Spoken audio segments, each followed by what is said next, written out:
Hello? Okay. Karthik, can you hear us?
Power me up, power me up. Okay, let's go there, let's go there. Greetings, everyone. Greetings, everybody. Before I actually do the introductions of who we are, there is something very important that we all need to do. So, we'd like to take a moment to honor a very special person this year.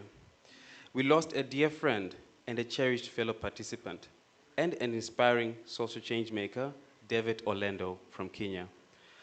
David began his journey with us in this program, and from the first day, he captured the hearts of everyone around him.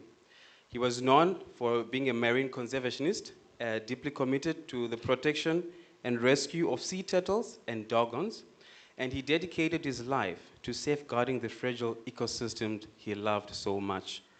David passed away in the midst of the other participants on June 18th, and his absence is felt by all of us. Therefore, the Kanthari Talks 2025 are held in his name, in his honor of his passion, his kindness, and his unwavering spirit of change.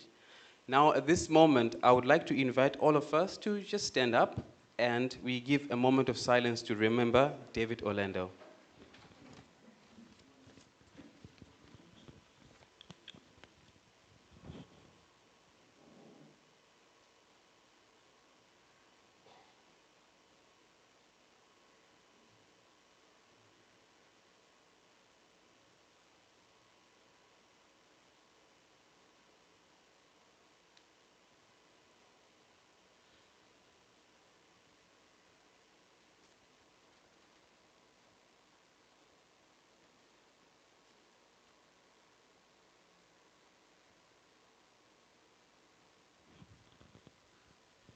All right, ladies and gentlemen, thank you very much. I really appreciate you.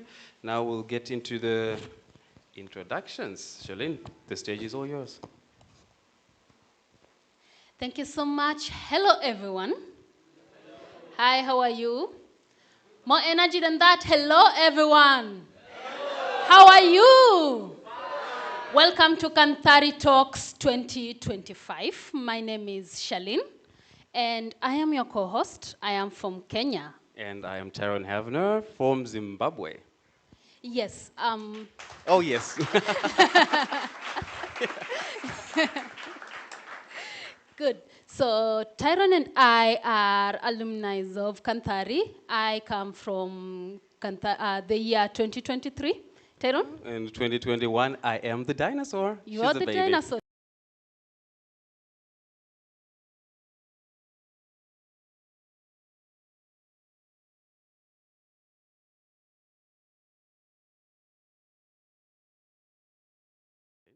And in Kenya, I run an organization called Ana Antami. It means I belong.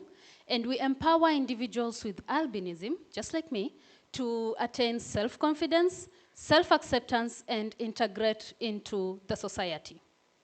So, we want to begin, or we have already started the Kanthari Talks 2025. And before we continue, I would like to welcome our co-host, Sabriya Tunbaken, to tell us more about Kanthari. Welcome, Sab.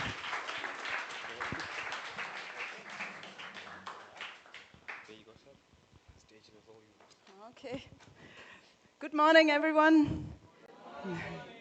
Yeah, I have the feeling that a lot of people out there in the world, and also maybe some of you here in the room, would like to know a little bit more what Kanthari is actually about. And I tell you a very short story. Don't worry, I don't go into too deep. Paul and I, we met in Tibet. Paul is the other co-founder of Kanthari, and we both met in Tibet many, many years ago, 1997. We had different missions. I was there to make research for university. I was studying Tibetology or Central Asian sciences, and he wanted to make his older brother envious because the older brother, Frank, who some of you know, he always wanted to go to Tibet, and he made it before him. So together, with these two very different missions, we started a new vision, and this was to start the first school for the blind in Tibet, because there was no school for the blind. And now I tell you, we made a lot of mistakes. We had no clue what we were doing. We had no clue about fundraising. We didn't know how to do project planning. We had no understanding of how to run a big team and how to build buildings and how to buy land or how to get into building a campus for the school. Everything was new to us. And a lot of people took advantage of this. And once in a while, we told each other, if we just had a mentor, if we just had a guide who was showing us the way, or who would show us the way through this chaos of how to start and run a project. The passion we had, the intrinsic interest we had, but we didn't have the skills. Now, luckily we made it anyway, however, with a lot of sweat and tears. And at a certain point, we started to say, why not going somewhere in the world, somewhere central in the world, to start a center for social visionaries who are just like you, passionate, or who are just like us, passionate and intrinsically interested, and who want to start projects, not for themselves, but for others, not for their own interest, but to make the world a little bit of a better place. So we came here to Kerala. Kerala is, as you all know, of course, the center of the world. Well, the North Indians might feel like, what is she saying right now, right? But if you just draw a circle around Kerala or around Trivandrum, where we are here right now, and you draw it big enough, you have 85% of the world's population is sitting right in this circle. And you cannot do it anywhere else in the world, only here. You see, you are in a very, very special place right now. Now, during these times, we have trained more than 300. Tyron, you know it better. 323 now Yes, with these yes. ones. Yeah. 323 social change makers, and they are running more than 200 projects. And we are very sure that these ones who are jumping out today, they will make their dreams come true. So if you think this is too much what they are saying, this is too big, just think of the very small chili, the Kanthari chili. And you know that a small chili can make a huge difference. Thank you very much. Thank you so much, Sabriya.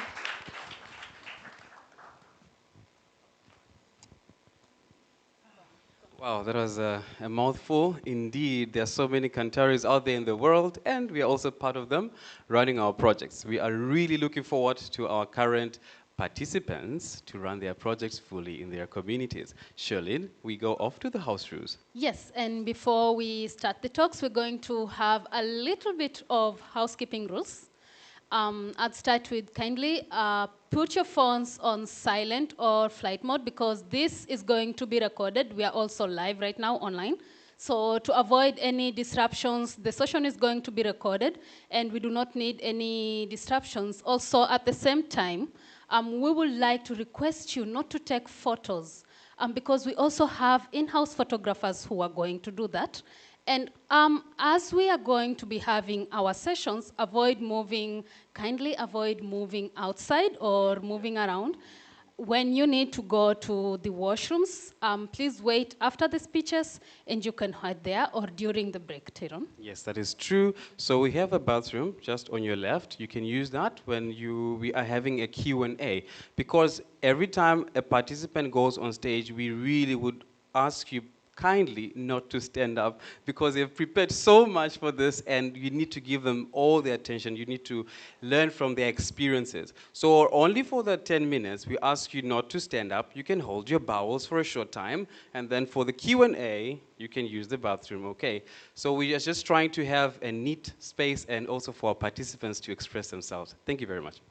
And that means for the 10 minutes of speech, which we will be happening, every participant will have 20 minutes, 10 minutes where they give the speech, and 10 minutes for the panelists to ask questions.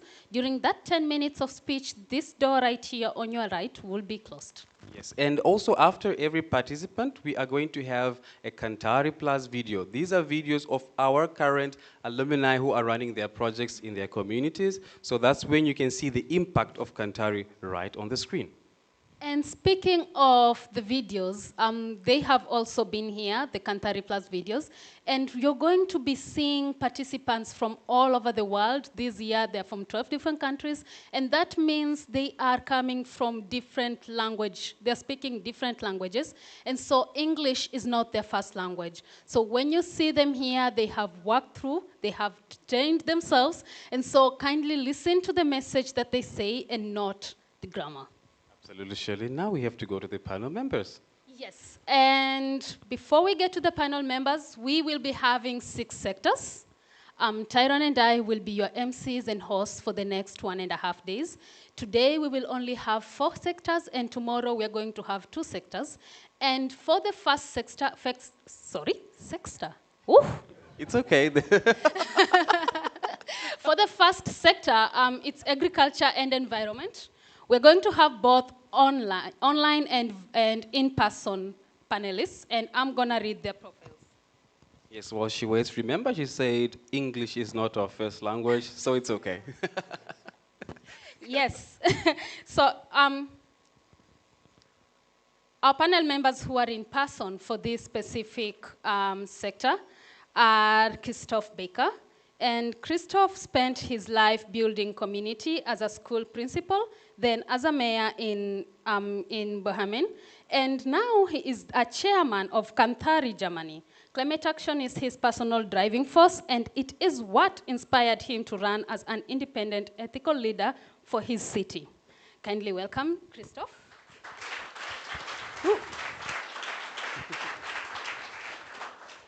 Thank you. We do have Maria Juliet in our midst, and she's popularly known as MJ. MJ is a 2024 Kanthari alumni from Chennai, who always felt more at home in nature than in the city.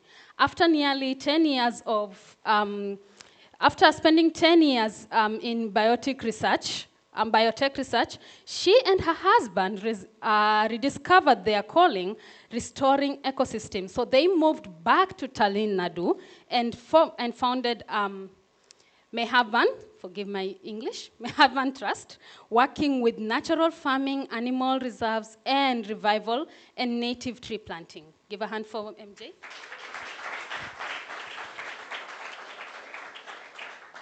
We also have one of our own, Ria Orison. Ria has helped shape 4 Kanthari batches And so that means she has also been a catalyst at Kanthari. She knows the program. And she has shaped change makers for over 26 countries. She is known for her sharp, thoughtful questioning and mentoring founders as they build real impactful organizations. So with a deep passion for regenerative farming, Ria is here also as our panelist. Please welcome Ria Harrison.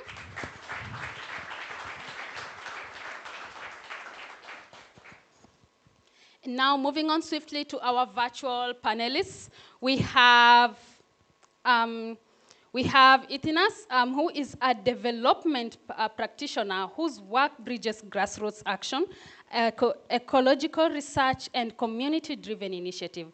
Trained as an economics, he shifted to rural development after seeing the gaps between theory and real life, choosing to learn directly from communities. He has worked across India, from Madhya Pradesh and Jharkhand to Tamil Nadu and Sikkim on livelihood resilience and environmental stewardship. Can you give a hand for Tamil? And last but not least, we have Karthik. He is a sustainable development practitioner committed to well-being of the earth, people, and all living beings. So though he trained as a chemical engineer, he chose a path rooted in community and ecology.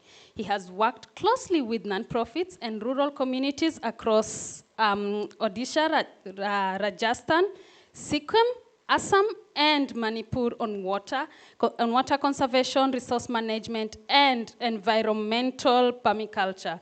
Give a hand of applause to Karthik.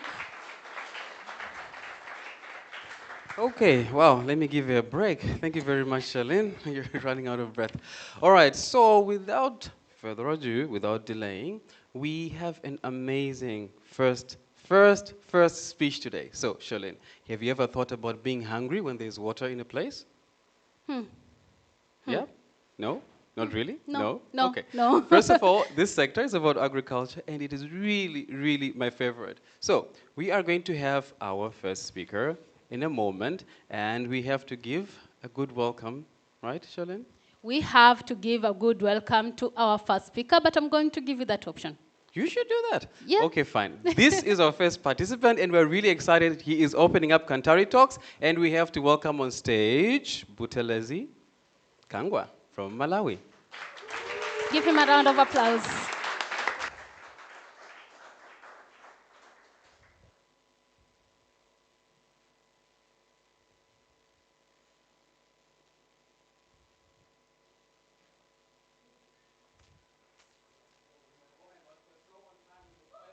Minutes. We are really on time, so we are so on time, which is very good, right? Okay, so in this 5 minutes, we are just going to, I don't know, dance maybe, I don't know, whatever you're going to do, talk something. Dance? Oh, I'm my joking. goodness, no. Really, I'm just joking. It's just to give you a little bit. So we go ahead, Charlene. Okay, now I'm going to ask you kindly to just, what will I say?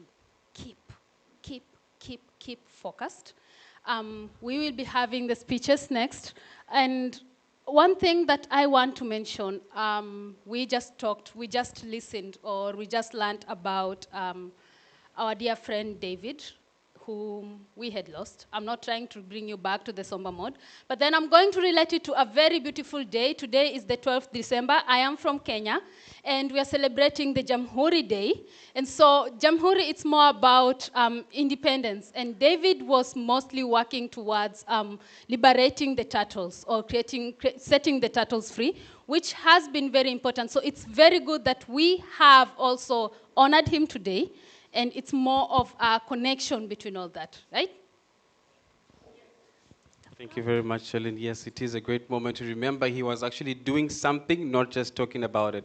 So we go for Buthelezi now, I think so. Yeah?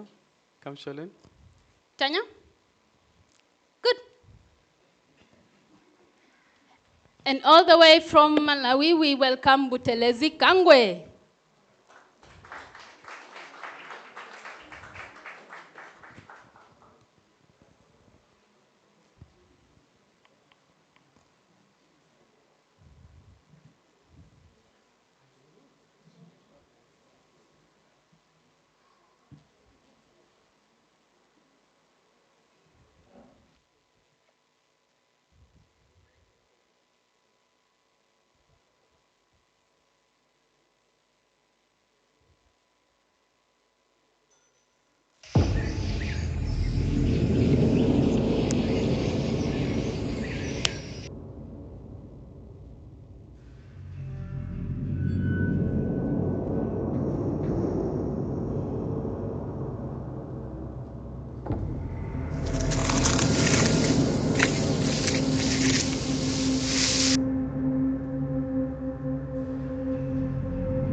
if that soil could speak, what do you think its final words would be?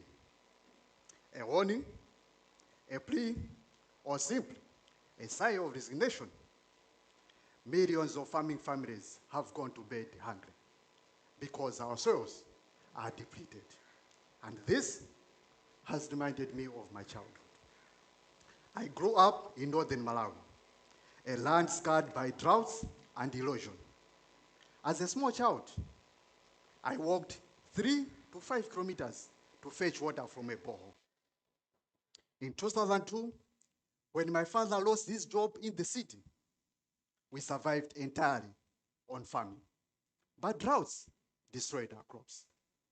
I remember my father sitting under a mango tree, wondering in despair how he would feed us. Our harvest was small. We ate once a day. My siblings and I fought over tiny portions of food, our stomach aching, such that drinking water was the only relief. One night, I nearly fainted. Neighbors mocked me. I felt dignity slipping away. Yet my father did not surrender. He rented some land near a river. We farmed together with the little energy we had. Months later, we harvested enough that we could eat until we are full. For the first time in 7 months, I felt dignity restored. In 2023, El Nino struck again. We had floods in the south, droughts in the central, and in the north. I remember standing on my own farm, watching my crops dry under the burning sun. On this day, I realized it's not my story alone. It is the story of millions out there. If we do not act now, hunger will keep stealing lives. Malawi is the land of breathtaking beauty. We have Lake Malawi stretching across the nation, a home to diverse fish species and stunning scenery. Behind this beauty lies the painful truth. Malawi is among the poorest countries on earth. Here, hunger is not an occasional visitor, but a permanent family member. Just last month, Malawi Vulnerability Assessment Committee reported that over 4 million people will face hunger from October 2025 to March 2026.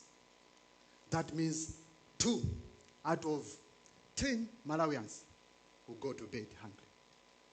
Why is this happening? It's not about the missing rain only. Our soils are depleted. 40% are in poor health. There is topsoil loss, 29 tons per hectare every year, which is 10 times the global average. Climate change worsens it all. Droughts, floods, deforestation, stripping our land bare. There is an affordability of inputs. Hybrid seeds and fertilizers are too costly. With 27% inflation, farmers barely achieve it. Exploitation. Middlemen buy crops from farmers cheaply, reselling at a profit, leaving farmers poor. But I believe our soils are lifeless, and they are weeping. When the soil weeps, our children starve. This, I believe, we can heal both our soil as well as our dignity. That is why I founded entirely Seeds of Resilience, a dream of restoring life to our soil, dignity to our people. We are working with 63 farmers to transition them from conventional farming into organic regenerative agriculture. Our interventions, our approach is in 4 stages. One, pre-barrenness. Farmers join village savings and loans clubs. They are trained in financial literacy to safeguard their farming investments. Two, barrenness. Here we are building indigenous seed banks. Farmers borrow indigenous seeds, multiply, and repay back after harvest. We are preserving the crop heritage. Here, farmers are free from the rising cost of company seeds. We also provide solar-powered irrigation system. We channel river water into the fields. We build water reservoirs. Farmers here harvest 3 times in a year. Third is subterranean awakening. We have agroforestry. We integrate trees into our farmlands. Every year, 10,000 tree seedlings are being planted. With each tree planted, restore soil fertility, reduce soil degradation, and retains moisture. We also train farmers in making biopesticides and biofertilizers. Farmers turn crop waste into biochar. This revives soil fertility. Natural pesticides from neem tree leaves replace chemical pesticides. All this, we are trying to reduce the burden of farmers of being trapped from the rising costs of chemical inputs. Fourth is fertile bloom. We install cold pressure units. Farmers, instead of selling crops cheaply to middlemen, are encouraged to press peanuts and sunflower seeds into organic cooking oil. Now they sell and share the profits fairly. Aside from these interventions, we are raising what we call soil rangers, who are guardians of our land, protect, replenish, and pass it on to the next generation. Now the soil is alive. It is rich in organic matter. There is high soil microbial activity, and it is resilient to climate change. If this soil could speak now, it will no longer be a plea, nor a sigh of resignation. It would be a story of what happens when hands, once forced to take from nature, are empowered to heal. A story of resilience. While factories worldwide chain out chemical pesticides, fertilizers, herbicides, and insecticides that degrade our soil and leave chemical residues in food, African states are charting a new path. In January 2025, leaders met in Kampala, Uganda, and they signed Kampala Declaration on Agriculture. This is the blueprint for the next decade. Under a comprehensive African Agriculture Development Program, it is building on Malabo Declaration. It is shifting from the narrow view of agricultural production to a broader agri-food systems approach. One that integrates nutrition, resilience, and sustainability across the entire food value chain. My vision for a regenerative food future is simple, yet profound. Every bite of food is produced in an environmentally friendly way. Each meal is a stepping stone towards a thriving regenerative food system. A system where the soil is alive, farmers are dignified, and hunger is no longer a permanent family member. Thank you very much.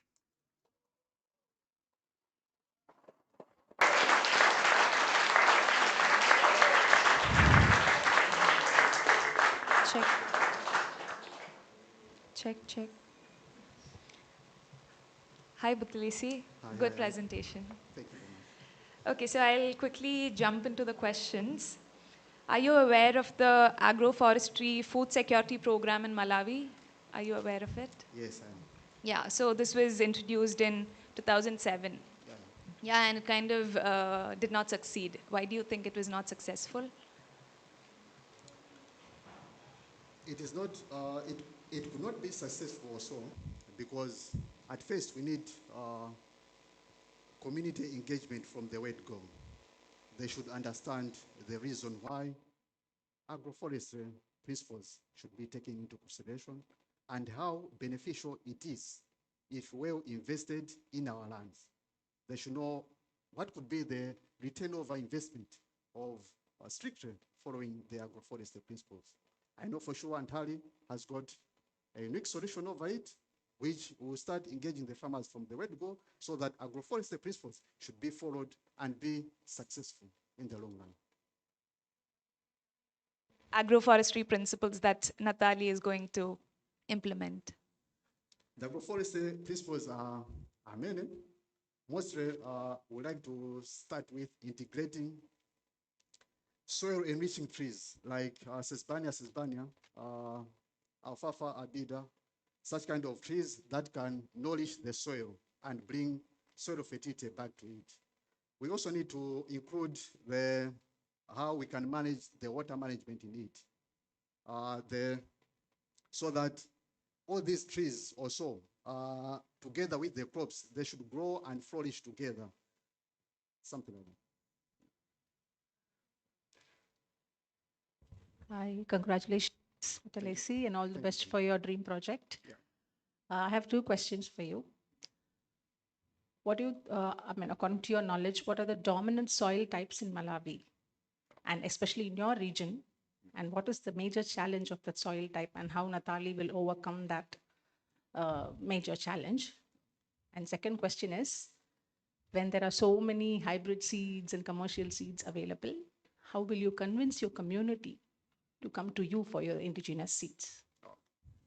The predominant soils that are available, especially in my region, as well as the district Salima, they are alluvial soils, sandy loam soils, alluvial soils, as well as veg soils.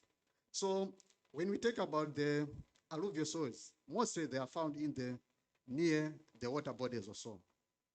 Yeah, they are somehow the soil nutrition is good enough or so, but because of the intensity of the farming practices that they do, the monoculture system, such kind of soil is degraded.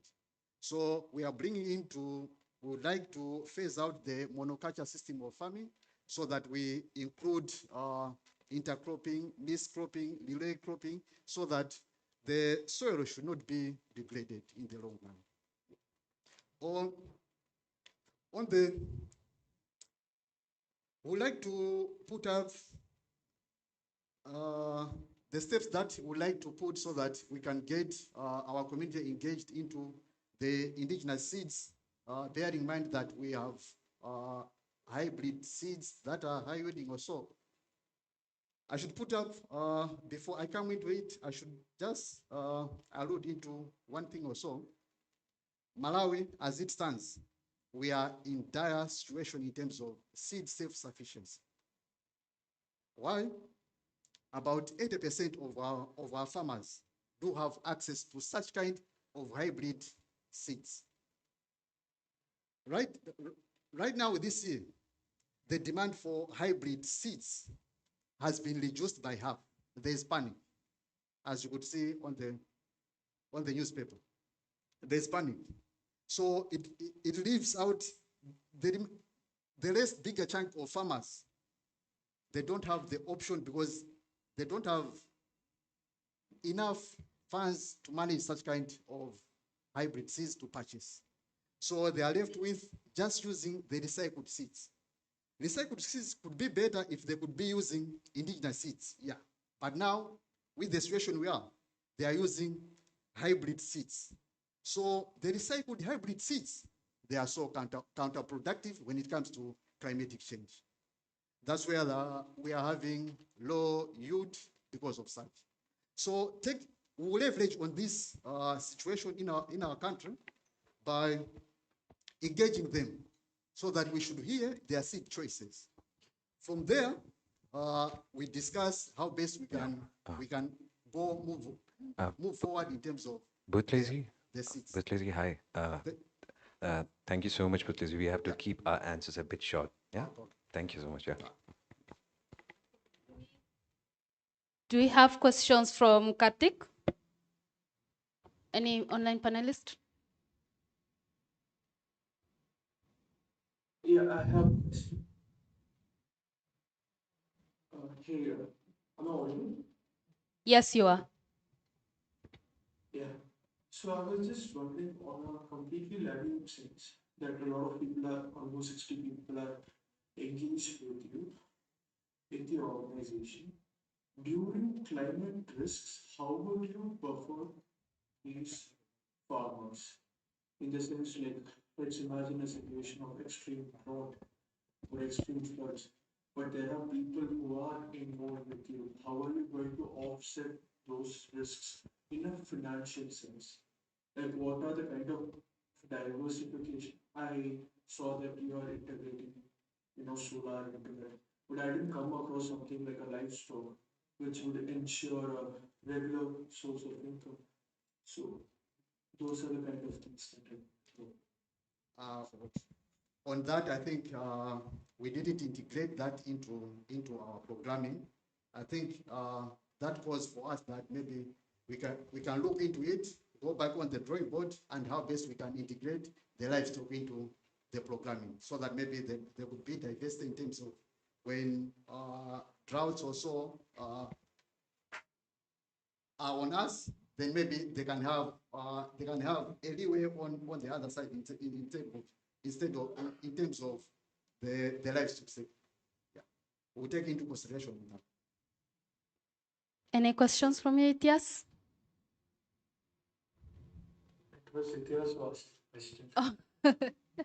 Okay. Karthik?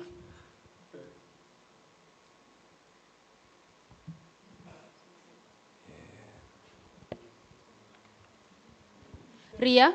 Okay, Yes. I have one more question with Blesi. So I saw something very interesting on your website.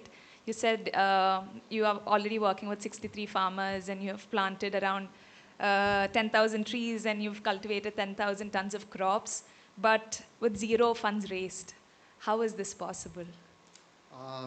That one, it was among the farmers themselves. After noticing that we had some droughts or so, we just engaged ourselves with the few resources that we had. Some had to donate the water pump or so. Then we had to plant. We had to use the water pump.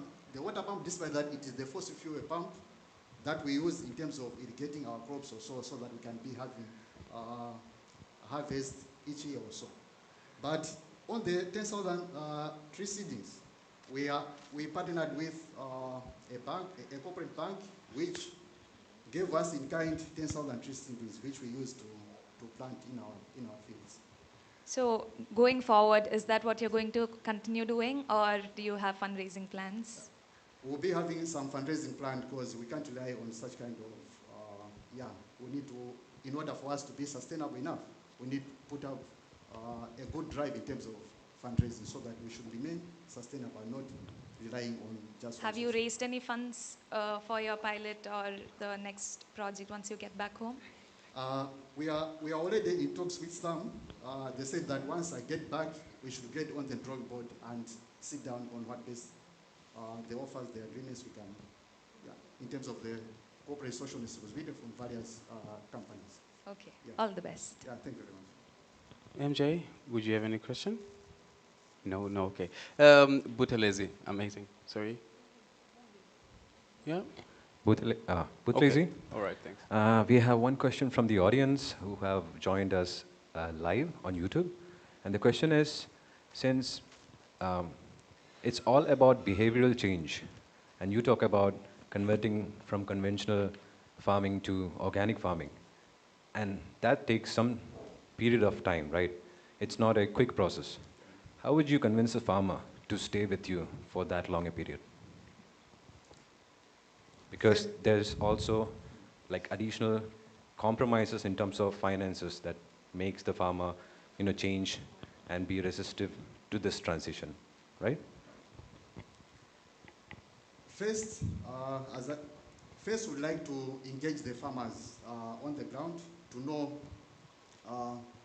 how organic farming is good as regarding to conventional farming. So, despite that, organic farming, we need to invest much in terms of organic fertilizers, biofertilizers that will be put into the soil. We know that it takes a process because the chemicals now, the soil are polluted with the chemicals. It will take a while, maybe 3 or 4 years from now, to get the soil stable so that it can achieve the high cation exchange capacity so that it can help to propagate the growth of a crop, whether it is organically grown or so that we realize the benefits that we might have later on. So on this, we need to take them on the process. We'll get at least 10 or so lead farmers who are influential in our community. Have the pilot project with them. We know for sure that once they pass through maybe the 6-month pilot project, then we can move to a long-term project that will take us to 2 years or so that we realize, knowing for sure that by the end of the day, it's not about organic farming will give us some good marginal profit as compared to chemical fertilizer because there is high input into it. That's where we would like to leverage and the farmers will come to understand so that it should be a sustainable movement. Thank you.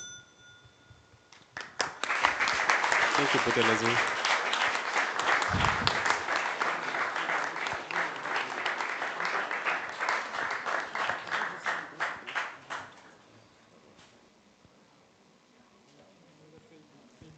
No. Okay.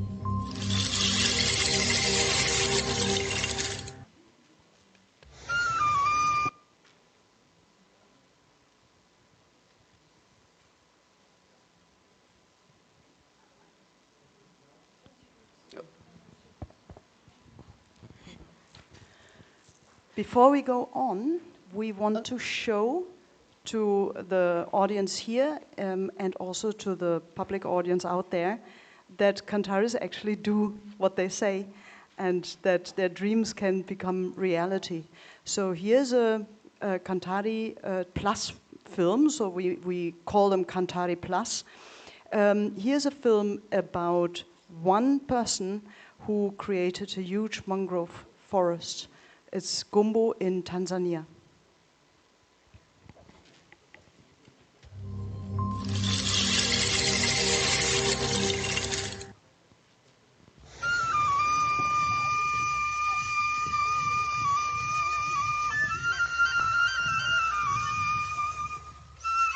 I realized that there's a huge problem of deforestation. People, they are cutting trees.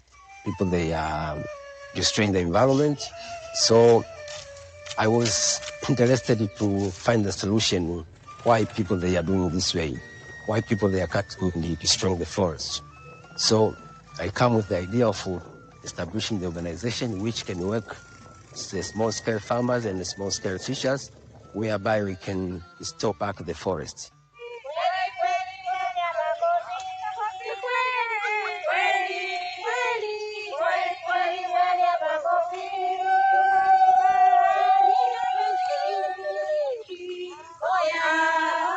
So here in Mihuga, they start to harvest trees for timber, for logs, for agriculture expansion. The village started to lose most of their forests. And you can see now it's the empty area. So with Amber Coffee, we are working with the villagers, small-scale farmers. We are doing regenerative agroforest model farm. It's about 50 acres. And we will plant different types of trees, especially the wood trees, but the fruit trees. mixed with the types of crops like maize, whereby people they can harvest within a short period of time and they can get some income, but also they can get food for their families.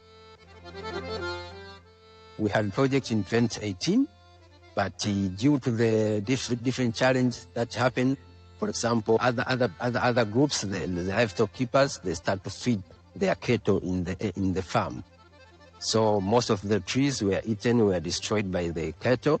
So to solve the problem, the village government decided to shift us from that area to another area, whereby we, at least when we are growing these types of crops like maize, or when we started to plant trees, maybe in the March of this year, we'll be sure that most of the trees will survive. But apart from the conflict, we had a long drought season. Started in 2018. Until now, we get very short rain period, so that in this area we come with the idea of to dig the water reservoir. On the down there, we have 1 acre whereby we can dig the water reservoir and harvest rainwater. And maybe in the future we can create the new forest in this area.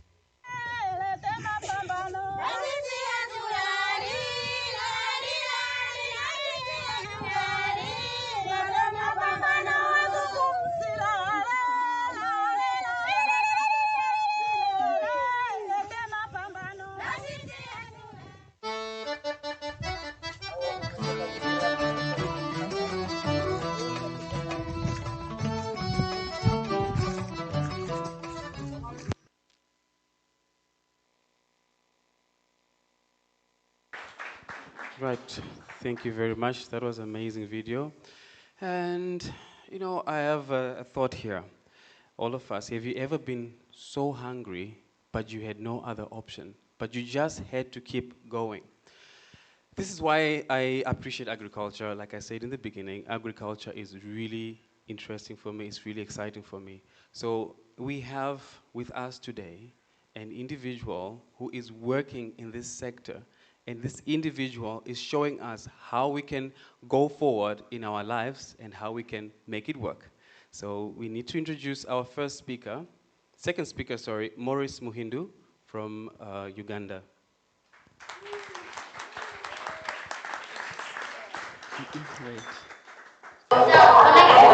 Listen, students, if anyone does not bring lunch to school tomorrow, they will not be allowed to come into the classroom.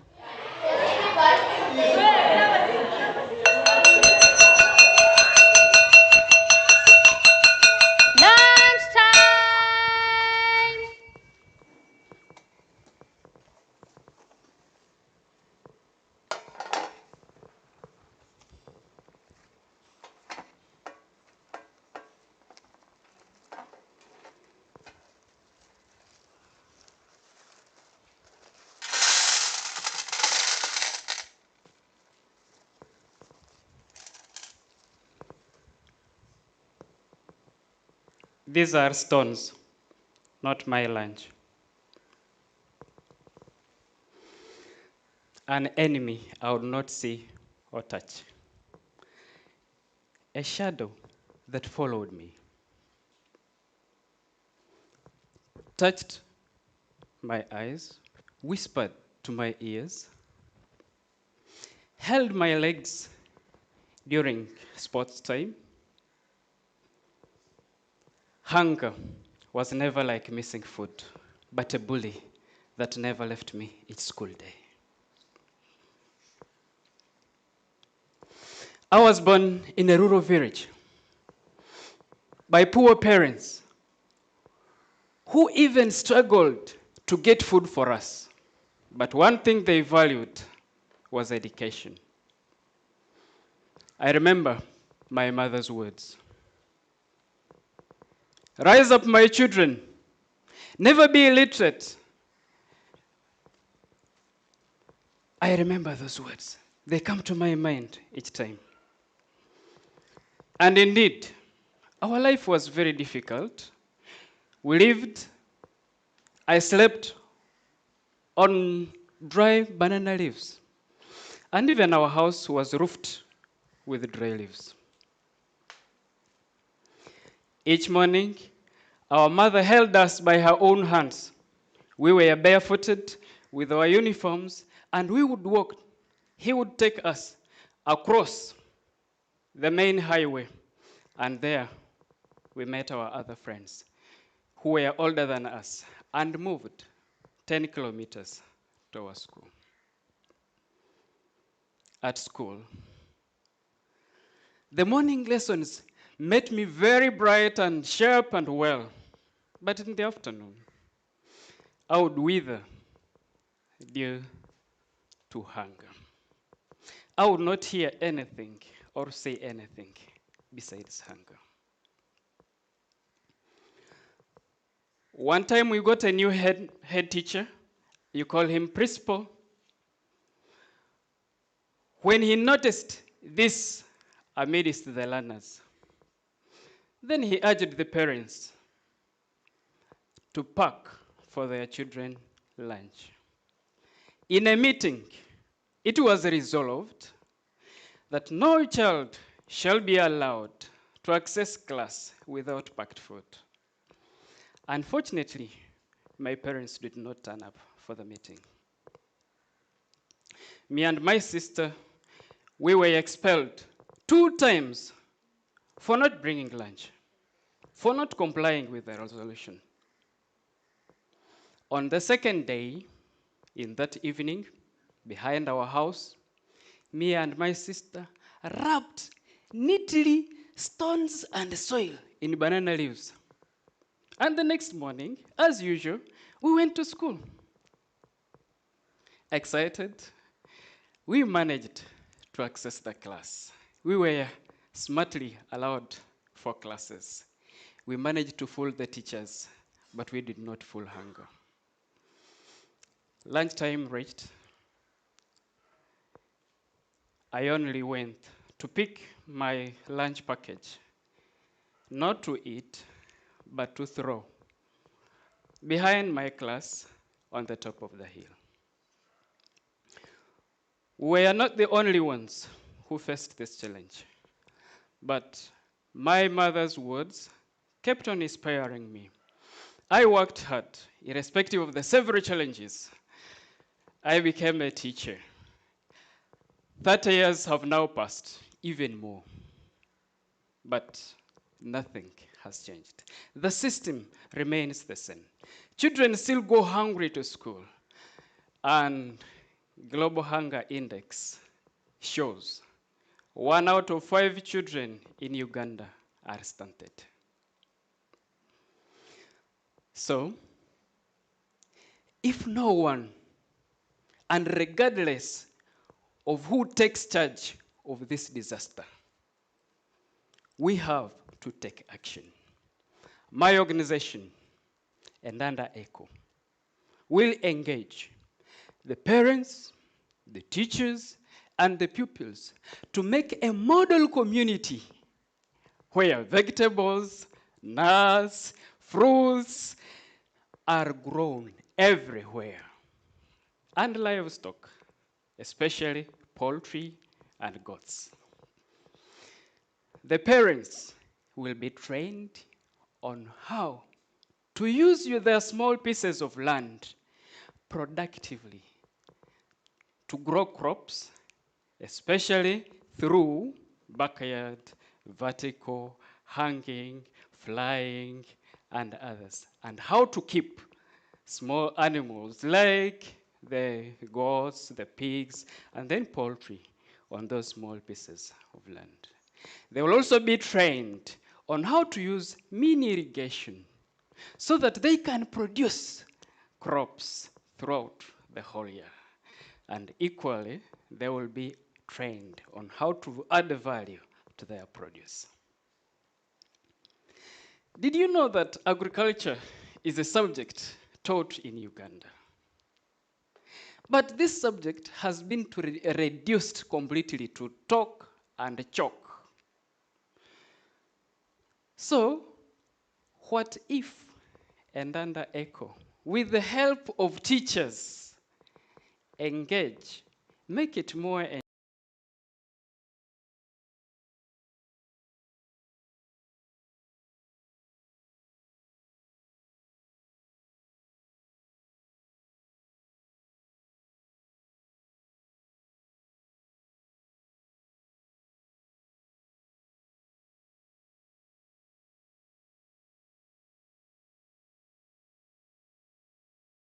help of the teachers. Pattern with one school, make it a model where by utilizing the school land and the school compound, fruits and other crops will be grown. In this way, the teachers and the pupils or the learners will become food security ambassadors.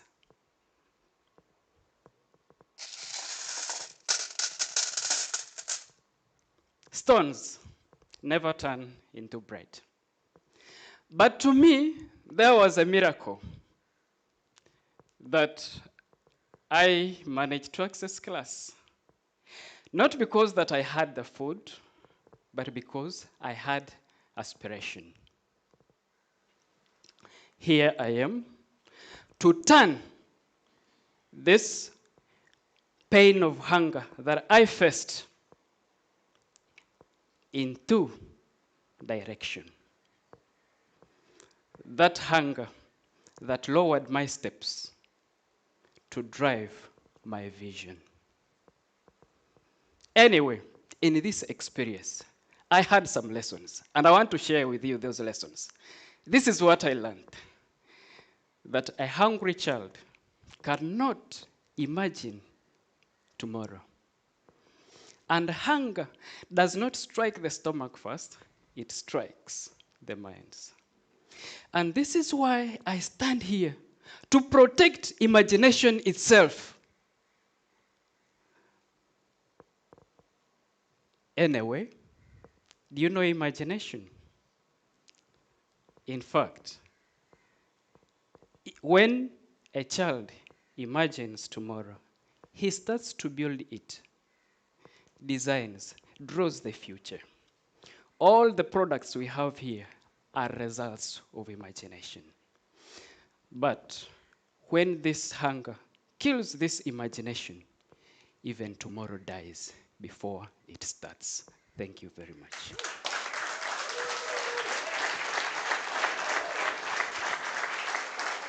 Thank you, thank you, thank you. Thank you so much, Maurice. We're going to start with the online panelists for questions. Do we have any questions from you, Karthik? Yes. Am I audible? Yes, you are. Yes. That's wonderful work you're doing, Maurice. Very nice to know what you're doing. You're trying to build a model of self-sustainability in the next generation, which is very important. Just wanted to know, like, if you can share more information on how you are practicing rainwater harvesting to support your work. Like, how much rainfall do you get in your place annually in an average? Well, in Kasese, we receive minimally 1,500 milliliters a year. Okay. Yeah. So we can harvest water from the rain. And at the same, maybe we can also use the wells. Right, right. So are you working on natural recharge of groundwater, or are you doing something like structures to store the water? How are you working on it? Well, just like it is a pilot project, and that is what we wish actually to do, that we can harvest this rain and use it to water our crops. Right, right. Okay, let's connect. Yeah, let's connect. Okay. That's it from my side. Yeah. Thank you so much, Karthik. Do we have any other question from Ithias? Yeah, I have a question. Great work, Maurice. Like the journey that you have taken is something really possible. My question is that across global south, this issue has been there, and even in India, multiple states have done this in different ways. So, in your pilot, what's the exact monitoring system that you have put in place to ensure that this garden productivity, how does it impact the nutrition? So, if you can formulate it that way, I think you can give a policy example for the government to build on. So, that's my question. Well, just like I've already said, I want to start. I expressed it from home and then to school. And in my thought, I believe that if I start with a school, because schools, most of them are public schools, and I imagine when this model school picks up, then either the government can take it as a policy to make more demonstrations with the schools. That is what I think. Yep. Thank you. Thank you so much. Ria and Christoph, any questions? Yes, thank you very much. Ria and the teachers. Yep. And of course, that's necessary, I think, because you always need a partnership between the two, the parents and the school. But are the teachers, are they allowed to change the curriculum just by themselves, or do you also need to involve the government, for instance, the Ministry of Education, because the system where I'm from, the teachers wouldn't be allowed just to decide what they want to teach and what not. So that's, I would like to know. Thank you for that good question, and I take it. It goes back to my speech, because I told you agriculture is a subject taught in school. But one of the things that they make it is that agriculture itself as a subject, it should be practical more than theoretical. So I'm not going to add anything or change anything in the curriculum. It's only to add, to make it a practical thing. So just only the practical, where you can only need 30 minutes for each day, or 40 minutes or 1 hour. It's not actually a big thing to me. So it is workable. Thank you very much. Welcome. Hi, Maurice. Good presentation. Thank you. What is your take on the biofortification of crops to solve this problem of malnutrition? Well, for me, I actually go organic, and I believe the best way we can solve malnutrition is when we use the original seeds, because the original seeds, they are more nutritious than the GMOs. I'm not just talking about GMOs. Biofortification can be done without GMOs as well. Yeah, it happens in that way, but I believe in the more of organic and the natural ones. So what is your take on this particular process? Well, that my issue is actually to go organic. On that issue, I'm on the other side, actually. But this, it just means like adding fertilizers into the soil. So yeah, but adding fertilizer, because we can make our own, by our own compost, the remains of the food, all the surroundings that we have can make some good manure to make the best crops. Okay. Other than using the other fertilizers, I imagine so. Okay, all right. So if you search for school garden projects in Uganda or even in your area, Kasisi, there are a lot of organizations that are doing this, like what you said, involving the parents and teachers and students and all of that. There's a lot of organizations doing similar work, which has been doing for a long time as well. So how are you different from them? How will you stand out?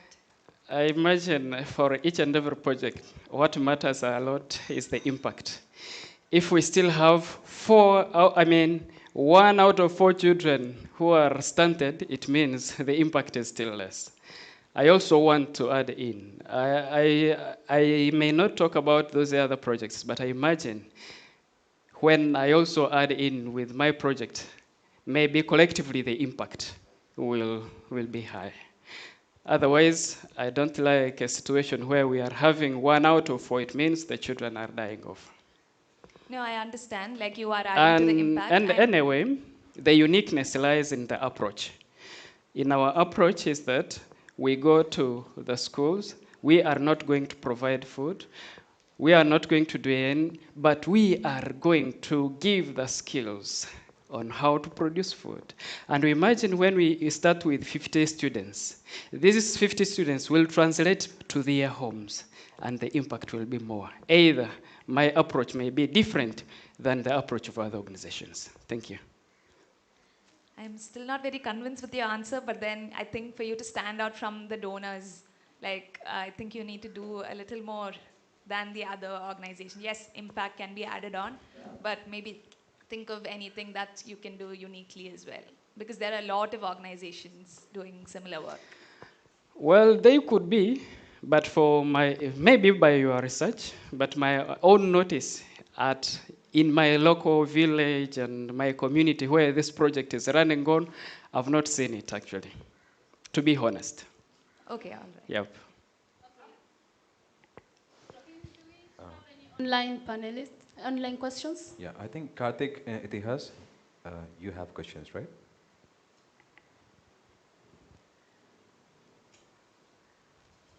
Yeah, I just wanted to know the size of the pilot that you're currently working on, like how many students you're working with.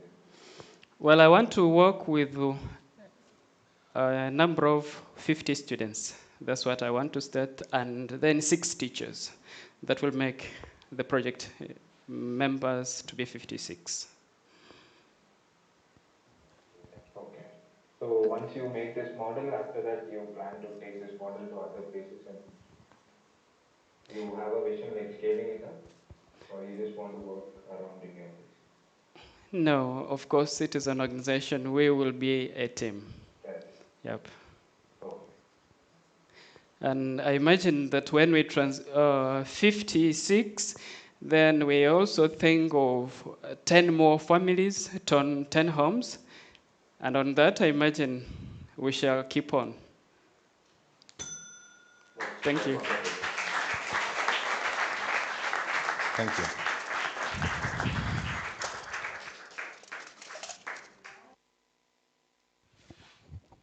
Hello. Now we are going to see another Kanthari Plus movie, and you will get to know Lawrence from 2012. He was here a long, long time ago, and in the meantime, he has developed his project Springboard in Nigeria, a wonderful project, one of the biggest training centers in organic farming in Nigeria.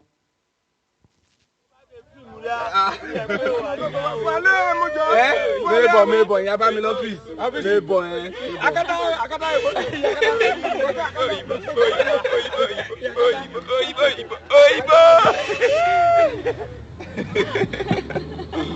They like being filmed, I guess. Yeah. The life here is different from what we have in Akure town, per se. So for me, it's my dream to move to this place permanently next year. I want to be closer to these people, I want to be closer to this place. And then I want to decongest the cities. Life here is better. We can create a lot of opportunities here. How are you? How are you? Welcome to Nigeria. Nice. To meet our people. How was your journey?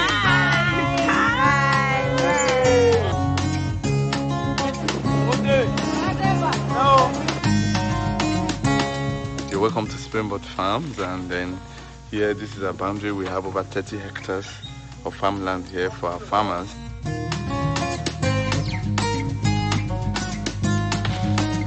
In Nigeria, a lot of people are becoming sick. If you get to the hospital, you see people are being rushed in as a result of food poisoning. It's been discovered that this is caused by the chemicals that we use on the farmland, and Springboard wants to change this, and that's why we practice full and total organic farming, because we want Nigerians to be healthy, we want our environment to be healthy, we want the soil to be healthy.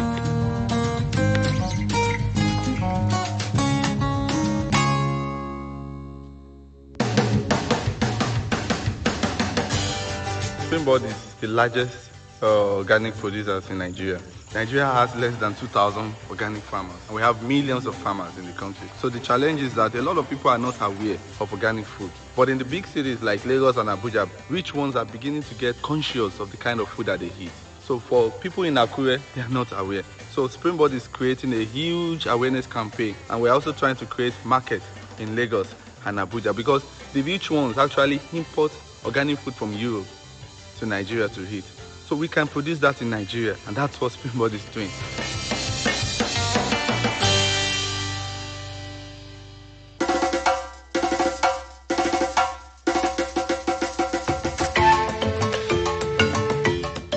Millions of young Nigerians are unemployed, and we have more than 50 million hectares of farmland that are not being used currently. In the last 6-7 years, we have trained over 1,000 young people. We train them and put them into network, into cooperatives to start their farms. We put them into groups of 5, and then we give them farmland, we give them tools, we give them seeds, we give them everything that they need to start their own farm. I didn't believe I'm going to get the land for free. then I have to come and see for myself if that is true. So we are on 4 currently doing the farming now. The 80% goes into us, then we share it among us, and the 20% goes into Springboard. And from there, it's bringing money to our table. It serves as a source of income for us.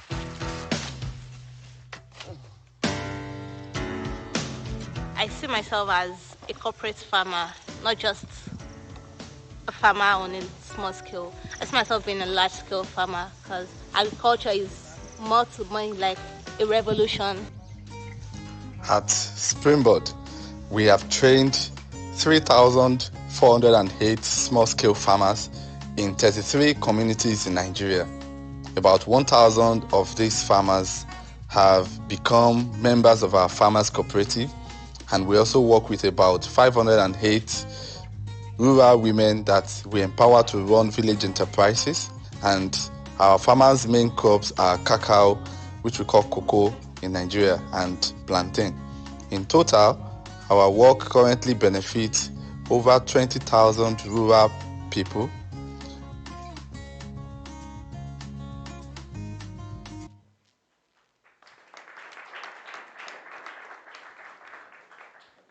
May I have? Okay, ladies and gentlemen.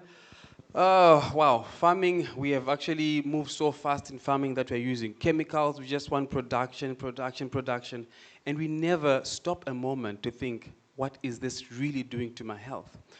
Now, we have an amazing speaker who's going to come out on stage, and she's going to educate us on how we can do modern farming, but respecting tradition in a very safe way. Let us welcome Ika Putri Novita from Indonesia.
Forgotten. Even beneath chemicals, it waits, patiently, still alive. One world forgets, one remembers. And right here, between the two worlds, is our choice. Which one will we grow? So now, let's talk about how our choice shapes everything. Let me take you back to the moment that changed everything for me. I grew up in a modest home in Indonesia, warm, loving, but becoming more conservative each year. I followed expectations placed on young women. Yet, a voice deep inside me kept whispering that my life might unfold differently. People told me, seek God, look upward. But my attention was always drawn downward, to the soil beneath my feet, to the little details everyone else walked past. And the more I looked, the more I felt that the divine doesn't only live above us, but it also lives within the earth. Caring for the land slowly became a way of grounding myself. That courage grew when I met my Belgian partner, Ulysses. He never pushes answers, he encourages questions. Society disapproved of our relationships. Some people even doubted our differences, our choices, But I kept asking myself, if faith is rooted in compassion, why do we let fear divide us? So I chose love, and with it, the courage to step into a very different life in Belgium. Belgium opened my eyes. It introduced me to a world where sustainability wasn't just a trend, but a daily practice, where conversations revolved around soils and what nature is trying to tell us. And in that environment, I found my passion, cooking and baking. And kitchen became my classroom, teaching me to ask where our food comes from. One day, while holding a single tomato, I caught myself wondering, like, who grew this tomato? How far did it travel? And what about the farmers? Were they paid enough to live? Those questions led me to join a community-supported agriculture in Brussels, where farmers grew incredible produce, yet struggled to survive. And it reminded me of the same hardships I had seen growing up in Indonesia. 2 continents, 2 stories, 1 shared problems. 1 shared problems. And then, one evening, as we talked about what we had witnessed, my partner asked me, if we already see the problem so clearly, what are we waiting for? And that question stuck with me. And in March 2022, with little resources but a big purpose, we moved back to Indonesia. We expected challenges, but what we saw was heartbreaking.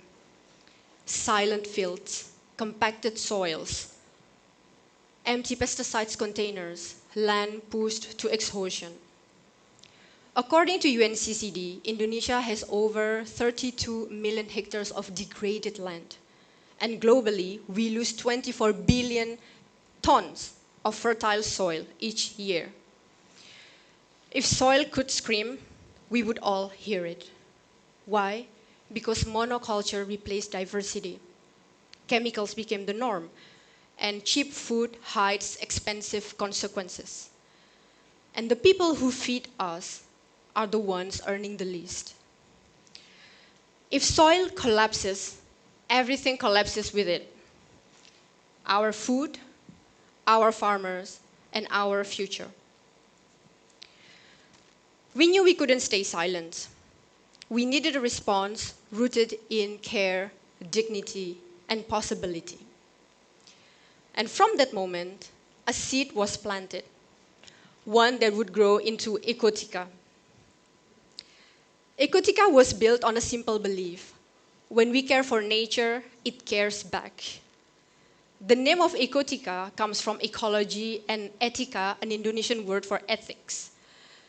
It represents our mission to rebuild food system rooted in respect. Respect for the earth and respect for the people who steward it. And from that belief, Ecotica stands on 3 pillars. 1 is agroecology. We practice regenerative farming, such as seed saving, composting, intercropping, so that farmers can break free from chemical dependence and build climate resilience. The second one is value-added innovation. We transform perishable harvests into sauces, jams, chips, teas, turning potential waste into products that celebrate local crops and create new income opportunities. And the third one is community empowerment. We make agriculture great again, inspiring again, by reconnecting people of all ages to the land through workshops and trainings. Women and young people and the broader community rediscover farming as creative, meaningful, and future-focused. Each harvest a reminder that food has a human story behind it. But our journey wasn't easy. We faced real challenges, especially from the community themselves. People were afraid and skeptical. They are afraid to take risks and simply tired of promise that never led to real change. We learned that regeneration is not only about soil, but it's also about trust. But there were small shifts, not many. Only 1 or 2 farmers who were brave enough to try polyculture on a tiny part of their land. Others weren't ready yet, but they began coming to us with questions, seeking advice and wanting to know what regeneration really meant. And even if they couldn't change their practice right away, curiosity had opened a door. And sometimes it's the first sign that something is starting to move. At the beginning, we have seen 2 worlds, one alive, one running out of life. And on our very first regeneration project, a small plot that had grown rice the same way for years, I watched something extraordinary begin to unfold. Soil that was compacted, depleted, tired, began to wake up. So, if there is one thing I want you to remember, it's this. Soil forgives when we choose to heal it. Let's take a look at this. The signs appear quietly. Earthworms shifting through loosened soil, a snake weaving through the climbing plants, and bamboo sticks, not as a threat, but as a reminder that life is returning. A lizard basks on a tree branch, as if the land finally feels safe again. And the butterflies drift back, drawn by color and nectar. And the hum of the bees in the new flowering strips confirm it. The ecosystem is knitting itself back together. This land isn't just producing crops. It is rebuilding relationships between soil, plants, insects, and every creature that depends on them. This is not a model farm. It started as a question. Could tired soil come alive again? And what we are seeing just now, it's just the beginning. It's the first step in learning to listen and give soil what it had been asking for. If a single plot can nourish life again, imagine what becomes possible when we nurture the world that fits us all. Thank you very much.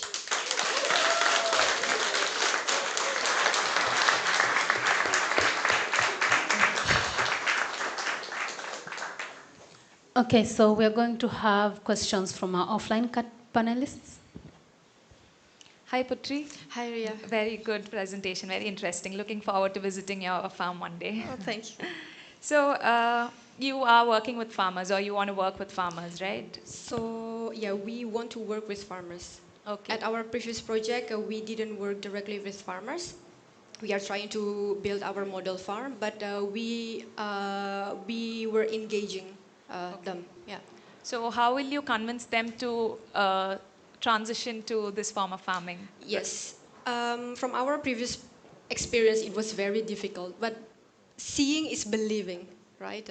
So we need to prove to them that that our approach is working. Ecologically speaking, it's working. But we also want to make them understand that this takes time. But once they see, I think that would be, I mean, they would follow or try to change into a healthier way of farming.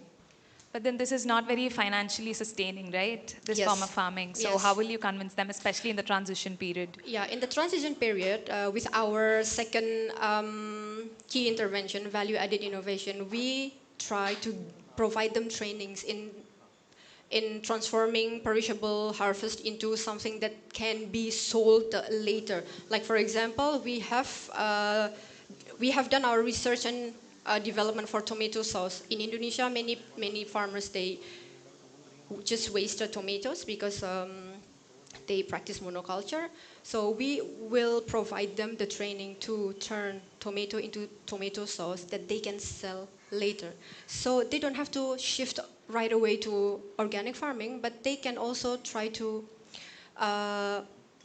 have these skills so that it will help them in terms of financial state. Okay.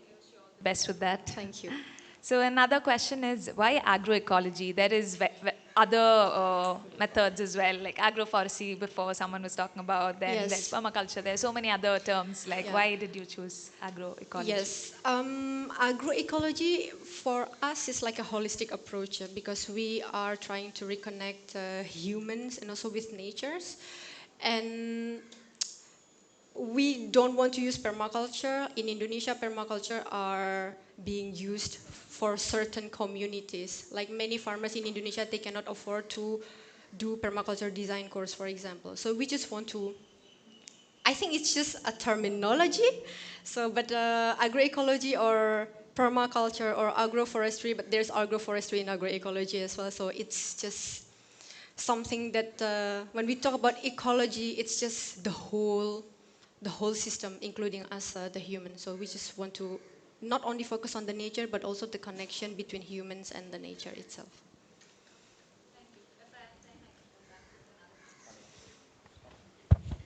Okay, so I continue. Thank you very much. First of all, from my side, congratulations to that great project. Thank you. And the great presentation.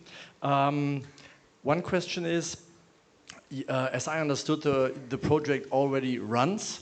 And we talked about it yesterday, that you said you were facing difficult times and that you already thought about giving up, but that Kanthari gives you the power and hope to continue. Are there certain points and issues you will be addressing now differently than you did before due to Kanthari?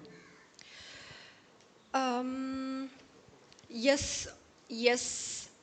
Our main challenges is with community themselves.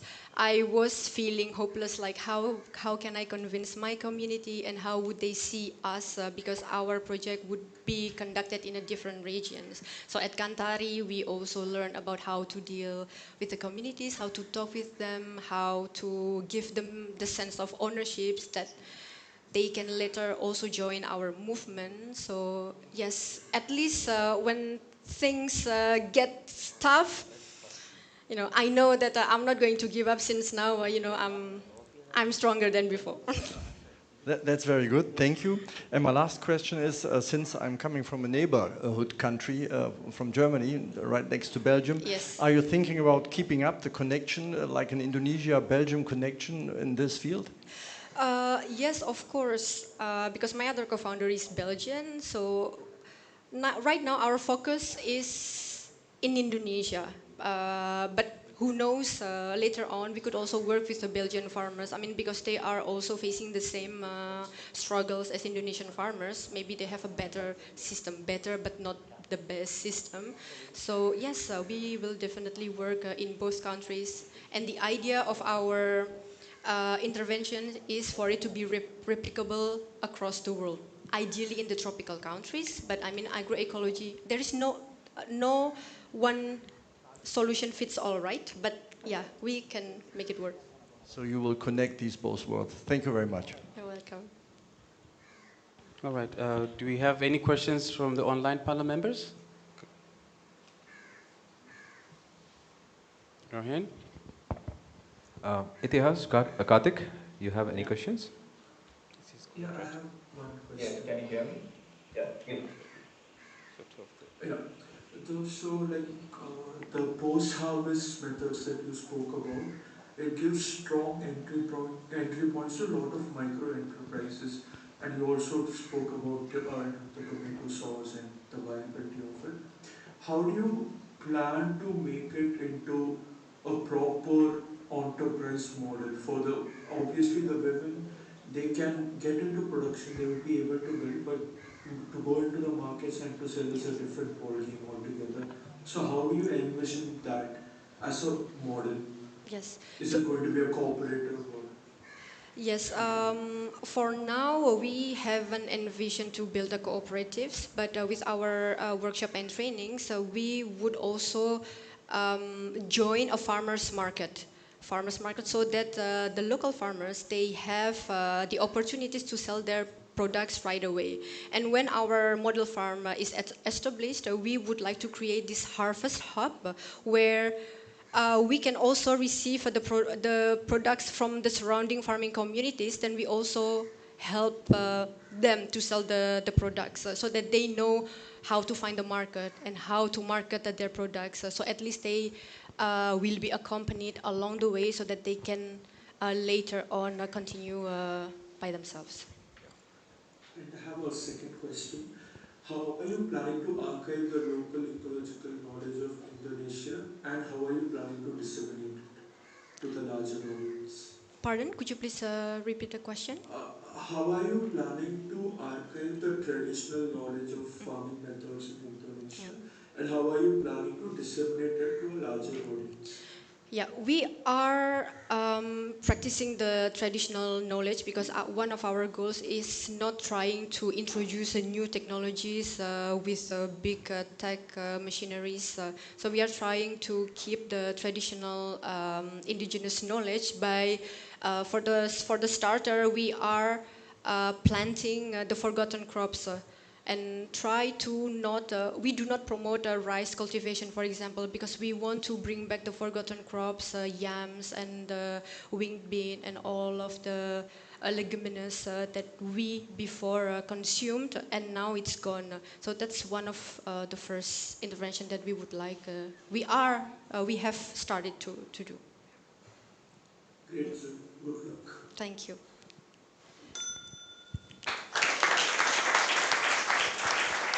All right, thank you very much, Putri. That was interesting. All this talk about food in agriculture has really got my appetite going. So, ladies and gentlemen, there has been lunch that is going to be served here, but you have from 12:30 to 1400. We kindly ask you to show up back in the auditorium at least 5 minutes before we start the next session. The second sector is empowering young minds. So when you come out from the door, you just go to your right, and then you find there's like a tent down there. That's where the food is going to be served, and enjoy your lunch. Thank you very much.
don't want to sit me, I'm the MC.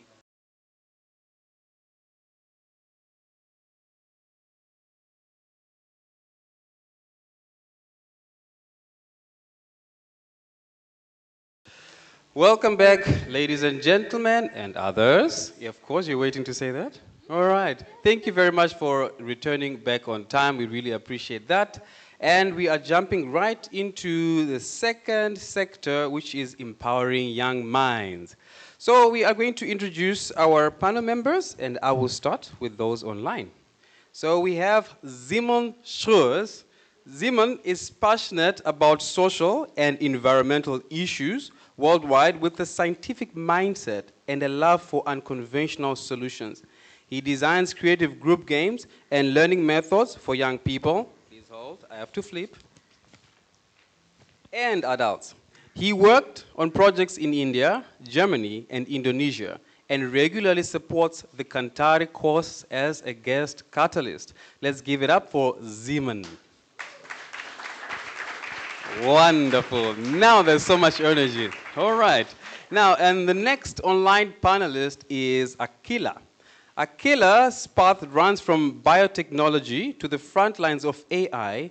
After a PhD from Singapore MIT Alliance, she spent 7 years at Kati in Trivandrum, improving assistive technology for people with multiple disabilities, and later worked with startups at IIT Madras Research Park. Now at Savam AI, she bridges engineers and linguists to make AI accessible across India. Let's give her a round of applause. Okay. Then next we have Dr. Christoph. Christoph brings 10 years of experience in social innovation and transformative education across Asia. Drawing from his PhD research, he authored Revolutions in Learning and Education from India. Exploring bold alternatives to mainstream education, he's worked with grassroots groups, development agencies, foundations, and universities. Bridging theory and practice to support community-centered initiatives, he is committed to amplifying diverse knowledge, systems, and reimagining education for social change. We are going to go to the next panel member, then we can just clap once. All right. Okay, once. Thank you. And then we have Prashant Kumar. Prashant is an engineer from Bihar's Bhojpur, right, district, who's become known for designing climate-resilient solutions for flood-prone communities. Driven by the recurring floods in his region, he created an eco-friendly floating house made from local, sustainable materials to offer safe, adaptable shelter for vulnerable families. His work blends engineering with depth grassroots insight to create affordable models that can be replicated across flood-affected areas. Okay. There are so many, amazing. Then we have Mary Mwende. She is a 2023 Kanthari graduate. Okay, okay. I like the excitement. So Mary Mwende, she is a 2023 Kanthari graduate and founder of Twajali, empowering youth from slums. Born in a marginalized village in Kenya, she moved to Liberia at 18 and overcame many challenges. After earning degrees in hospitality and strategic management, she now supports teenage mothers and young people to overcome obstacles and build brighter futures. All right, and we have Sarah Tandel. She is a committed advocate for child safety. Later, gentlemen and ladies, later. Okay. She is a committed advocate for child safety with a master's in social work and a PG diploma in development leadership. She has worked since 2013 in training, counseling, and prevention. A 2023 Kanthari participant, she founded Muklasi to empower caregivers and to promote freedom from abuse. Let's give her a round of applause. Then, last from the online panelists, we have Karthik. Some of us already know him. He is a sustainable development practitioner dedicated to people, nature, and ecological well-being. Trained as a chemical engineer, He chose to work at the grassroots across Odisha and Rajasthan, Sikkim, Assam, and Manipur on water conservation, resource management, and permaculture. Guided by regeneration, equity, and justice, he now continues through freelance and personal projects. Round of applause. All right, then we have our in-person panel members. Right, we have Andrea Moons, a psychologist, coach, and longtime Kanthari guest, catalyst, guiding participants through their final talks and interviewing applicants since 2013. Raised in Switzerland and Lambarin, she works independently on communication, leadership, and conflict management. She also leads the Albert Schweitzer School Kenya Association, supporting a school for 320 children. Andrea, let's give a round of applause. And next we have Manjari. She is a community-based development professional focused on strengthening rural livelihoods through diversified enterprises. She joined Graham Vickers after a post-COVID fellowship, chose to stay, and now leads their enterprise development work, especially passionate about mentoring young rural women and men to build the skills and leadership needed to create sustainable initiatives. Round of applause. Now, we have Oliver Müller, the president of Friends for Matibi, leading long-term development work in Zimbabwe through education, health, and sustainable livelihood projects, including the self-learning nooks concept born at Project DeFi. Formerly a chief marketing and sales officer in Swiss education, he now runs his own consulting firm focused on self-management, purpose-driven organizations, and trust-based work cultures. A round of applause. There's more, ladies and gentlemen. So there's Siddharth, who works across rural India to strengthen local economies, smallholder livelihoods, and community-led institutions. His field work spans from the northwest, south of India, and Bihar, where he supported migrant families and women-led enterprises, caste-excluded communities. He's worked with indigenous groups on land rights, built farmer-owned enterprises, and created village youth learning spaces. He now focuses on grassroots governance while pursuing a master's in public policy. Round of applause. Then we have Sumath Fascist, I hope I said it right, who has a decade of leading growth in marketing across India, Europe, and the Middle East with organizations like Zomato, PhonePe, and Just Eat Takeaway. He now works where cities, communities, and systems meet as a director of operations at Unboxing BLR, driving partnerships for climate, culture, and civic projects, and as a technical advisor to rural education nonprofit in Bihar and SPI Youth from India alumnus. He once spent 13 months building a women-led goat rearing enterprise. Welcome. Then finally, we have our very own Ria Orison. Some of us already know her.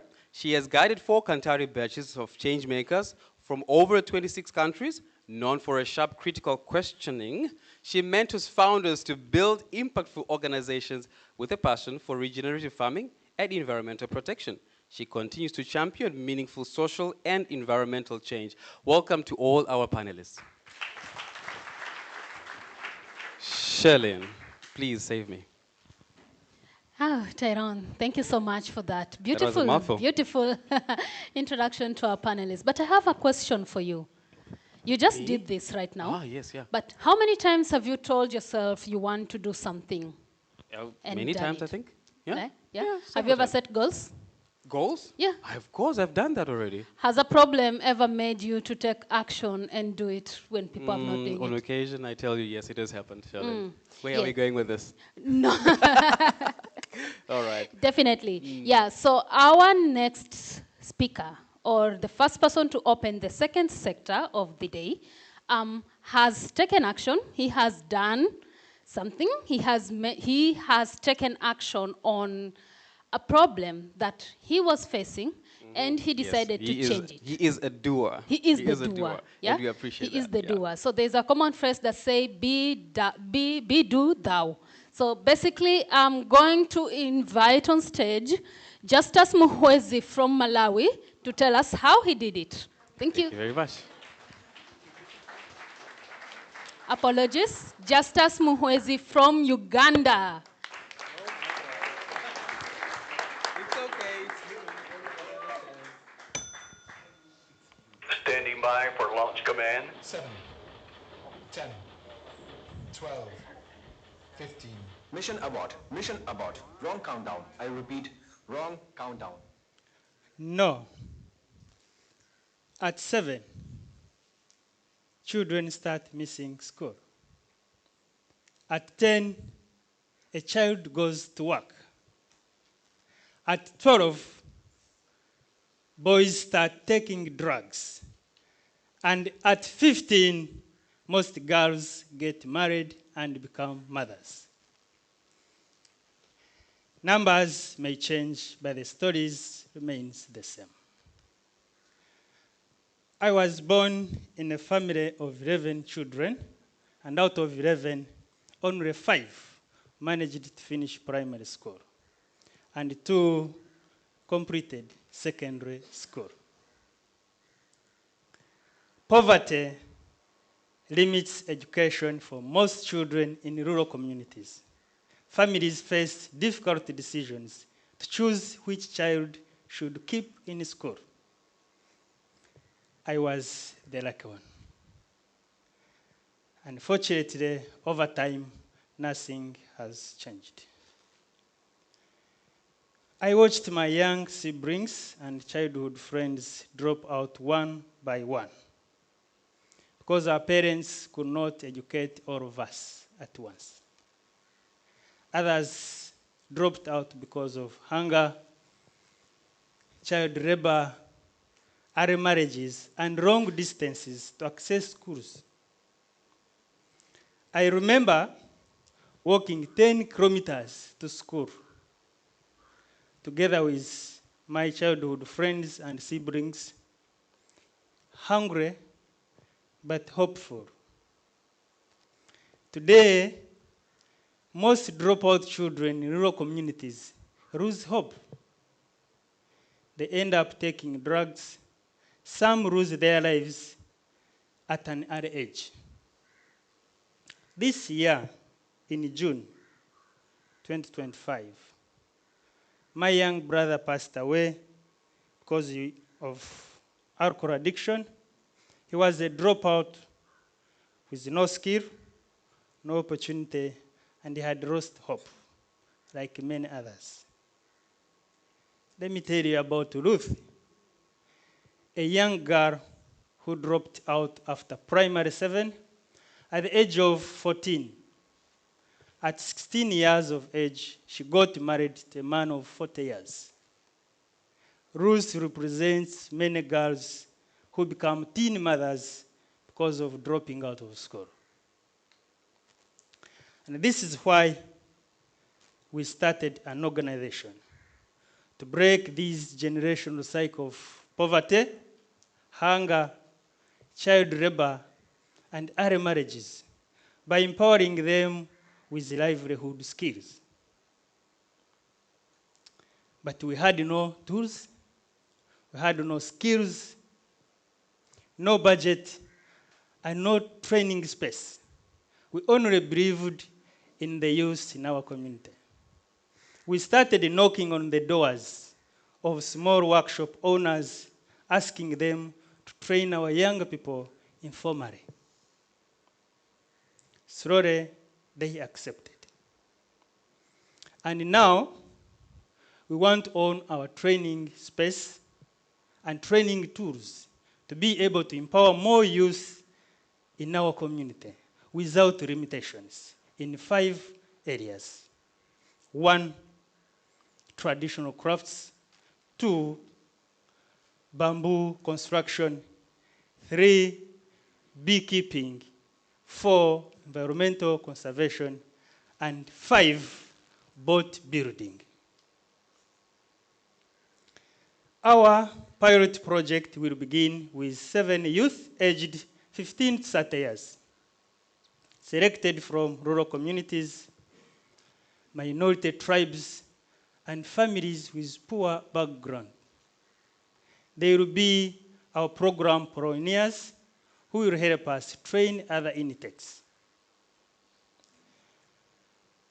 Together with these youth, we want to build Uganda's first water walker village, made of houseboats with floating workshops, swimming gardens, and a coffee shop on water. Well, I've talked about building on water. Let me show you where this will be.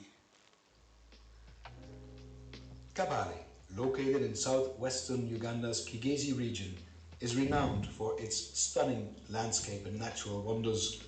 It is home to the iconic mountain gorillas and Lake Bunyonyi, Africa's second deepest lake, which stretches across the hills and is dotted with 29 captivating islands, each steeped in history and legend. Sitting at 1,962 meters above sea level, Kabale enjoys a mild, pleasant climate with fresh, clean water. Its name means the place of little birds, reflected by over 200 vibrant bird species that grace the skies. As you have heard, Bunyonyi means a place of many little birds. And among these little birds lives one that moves a bit differently. It walks on water plants, lightly with balance, and fearlessly without creating any ripple. Its name is Jacana. I would like to see our youth walking like a Jacana bird, balancing on unstable ground. And this is when we must learn a new way to move, a new way to survive, and a new way to lead. This is where our organization, Jacana Africa, begins its journey.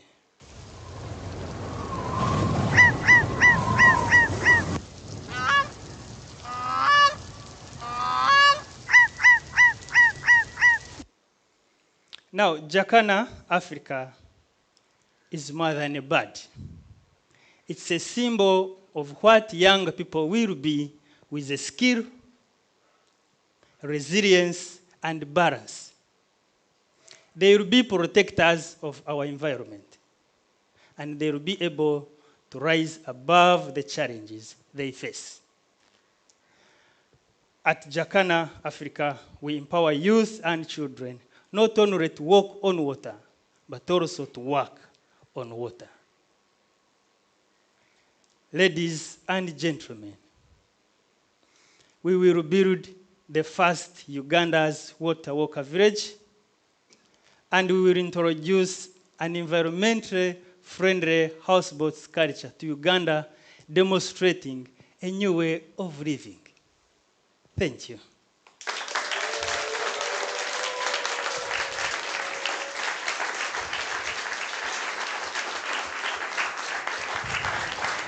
Thank you very much. Now we'll go straight to Q&A, and we are starting with our online panel members. Rohin, off to you. Hi, Justice. Hi, everyone joining online. Prashant, Christoph, off you go. Any questions? Christoph, you want to start? Hi, everyone. Yeah. Hi, Justice. Yes, sir. I can start if it's okay.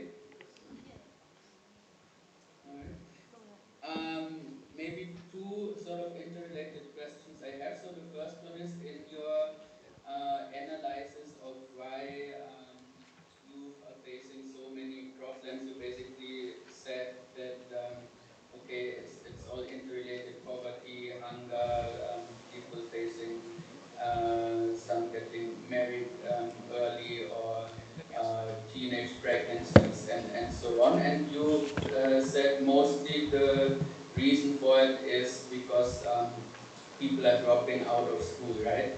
So I'm just wondering what other factors you would have to maybe consider, because I feel It's yeah, a little bit simple to say, okay, if only they would have been stayed, if only they stayed at school, we wouldn't face these problems, because even if they would stay in school, I think many of them wouldn't find employment or jobs or whatever. So what other causes are there that you might have to look into that also, you know, are important for how you design your program. And the next question would be so you talked about the different skills that we want to teach the learners, so from bamboo construction, traditional crafts, boat building, and so on. So can you just quickly tell, like, how did you sort of decide which skills should be taught, and also what is your estimation, what is the income or the livelihood that the learners can later on make from it, and will it be enough to keep them away from going to the cities and finding opportunities rather there. And yeah, thanks for the great presentation. I think it's a really inspiring project. If I can begin with the issue of skills, how we selected them is we looked at skills that match with the rural communities. That's why we are looking at the traditional crafts. They match with the community. It is easy to welcome that skill, and mostly we shall be improving on the skills they have, because culturally every community has a skill. So we need to improve on their skills so that they can be able to earn on that skill. Then when we go to bamboo construction, in our organization, we have a plan of planting bamboo along the lake and the wetlands and the steep areas that get affected of soil erosion. In that way, we shall control our soil, then also allow the community to benefit from the bamboos. You know, bamboos, they can regenerate without planting. It's one of putting a long-term sustainable resource that the community can benefit on crafts, on building materials, and the other things. Then we shall again integrate it with beekeeping. Here we shall not be using beehives from timber. We shall be using bamboo beehives. It's to be a real environmental conservation way of empowering the community. Then when it comes to boat building, we are looking at a new way of living with our nature. As we protect our environment, we should also protect water, and we can only manage it if we are living on that water. Thank you, Justice. Dear panel members, can we just keep our questions a little bit short? Thank you very much, and Justice also. Can you have one question from our offline panel members, please? Okay, no, it's fine. You can go ahead. So, I see it's a great presentation. You are very good in putting your words in front, so congratulations on that. My question is that in this project, I see two fronts.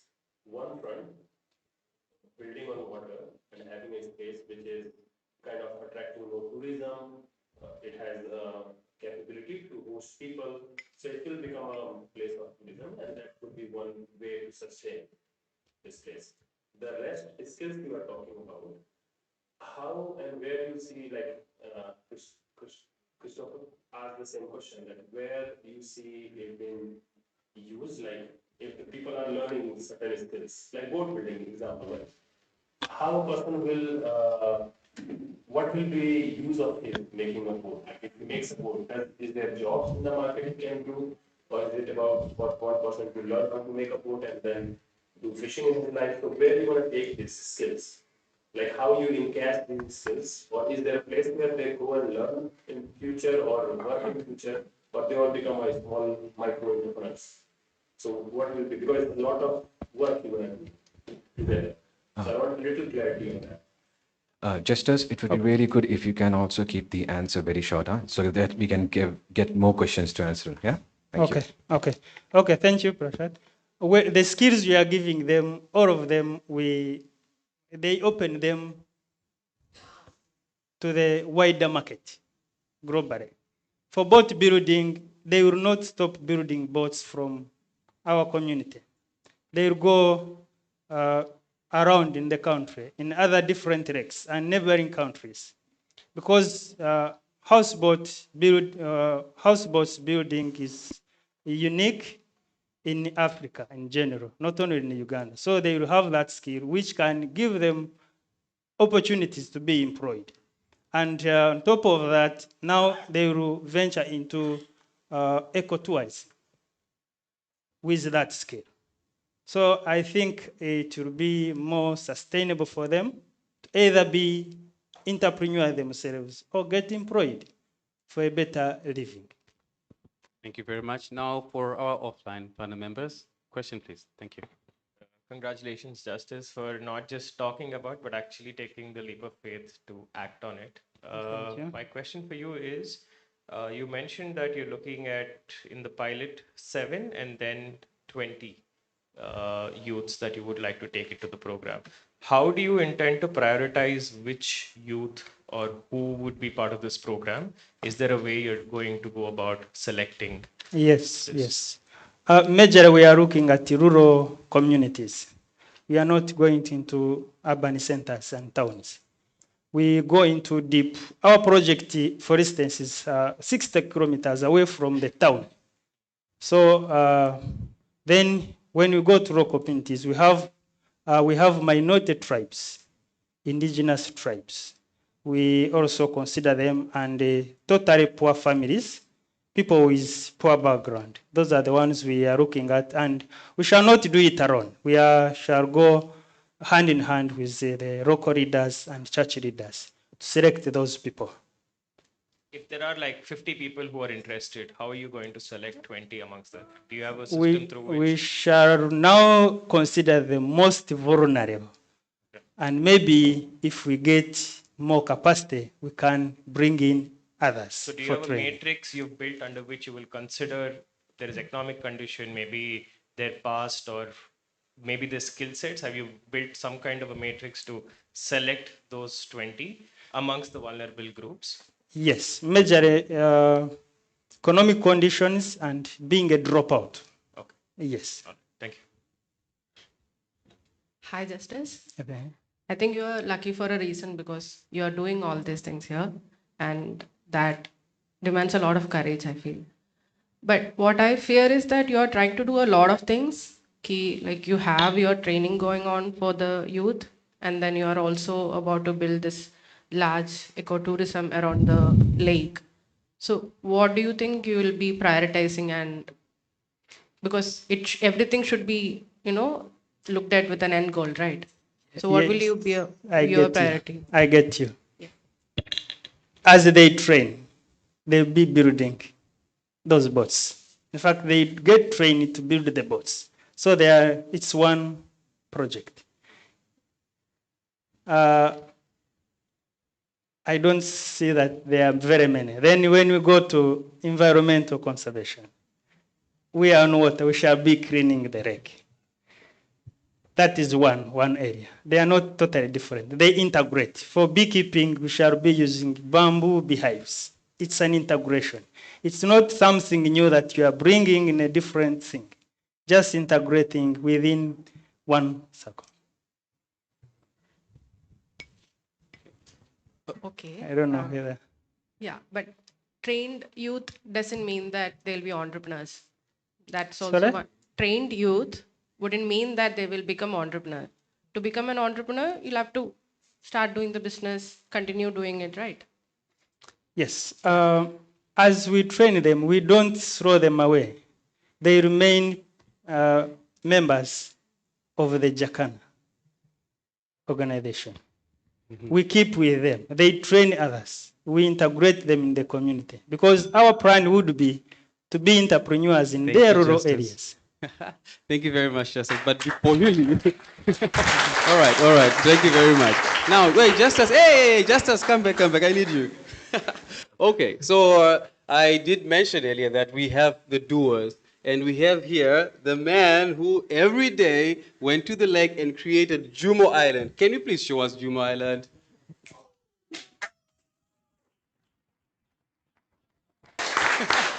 Thank you very much. This is a man who talks about a solution and he does it. Thank you very much, Justice. Thank you. Come on. Tyrone, you forgot to mention that he did it with his friend Maurice as well. Really? Yeah. Maurice, forgive me. So Maurice and Justus went to the lake every single day for the Without last few failure. months, and every single day they worked and created that beautiful channel that we have. More than 100 meters long. Yeah? Yes. And we After just joined. Kanthari talks tomorrow, maybe you can go to the lake and just see it. It's a good swim anyway. It's a beautiful place. It's a very beautiful place, yes. Okay. All right. So now to the Kanthari Plus video. Okay, good. The next video is about someone who is also at the lake. He had suffered, or better, his mother had suffered from HIV and AIDS, and just mainly because women who are next to the Victoria Lake need to fend for themselves to offer sex for fish. And this is something he wanted to stop, and therefore he started the Fisher Women Academy. Please show this film. My name is Kevin Odera and I'm the founder of Wawa Kenya. When I was 12 years old, I lost both of my parents to HIV and AIDS. Why? Because my mother used to sell fish, and because we were poor, she couldn't manage to get capital. And so what did she do? She decided to engage into sex for fish practices, and a practice that is well known along the lake region. It is known as Jaboya. And so this is how she contracted HIV and AIDS and later died. So 2004 was the darkest moment of my life. Like they always say, what doesn't kill you makes you only stronger. So this motivated me to start an organization called Wawa. Wawa is a Swahili abbreviation meaning wanawake wavuvi, or if you like, fisher folk women. This is a platform where we equip women with skills. Talk of fish farming, fishing, boat building, fashion and design, soap and detergent making, and many more. Not forgetting poultry and pig farming, just for women. My name is Lina Otieno. I first joined Wawa in September, and I got to know about it when I was approached by Kevin. He came to my shop, and he got interested in what I was doing. So he asked me if I could come and train the girls on fashion. So far, we've worked on bags, and we are progressing well because they are fast learners, and they're also interested in what we are doing. Wawa imenisaidia kabisa juu sikuwa na kazi, nilikuwa nauza tu ndizi kwa barabara. Sasa vile nilipata kazi hapa Wawa, naweza sema maisha yangu imebadilika, naweza kula, naweza vaa, naweza linda mtoto. As you can see, I'm very healthy just because of this job I'm doing, and I'm so much grateful for Wawa. My name is Arizona Chola. I can proudly say that we are the only organization dealing with women economic empowerment along the Homa Bay quarters zote. And we are known wherever we go. When you see Wawa, you see women, and we are proud of that. Otherwise, thank you very much, and you're welcome to work with us along the lake region to empower women and the community at large.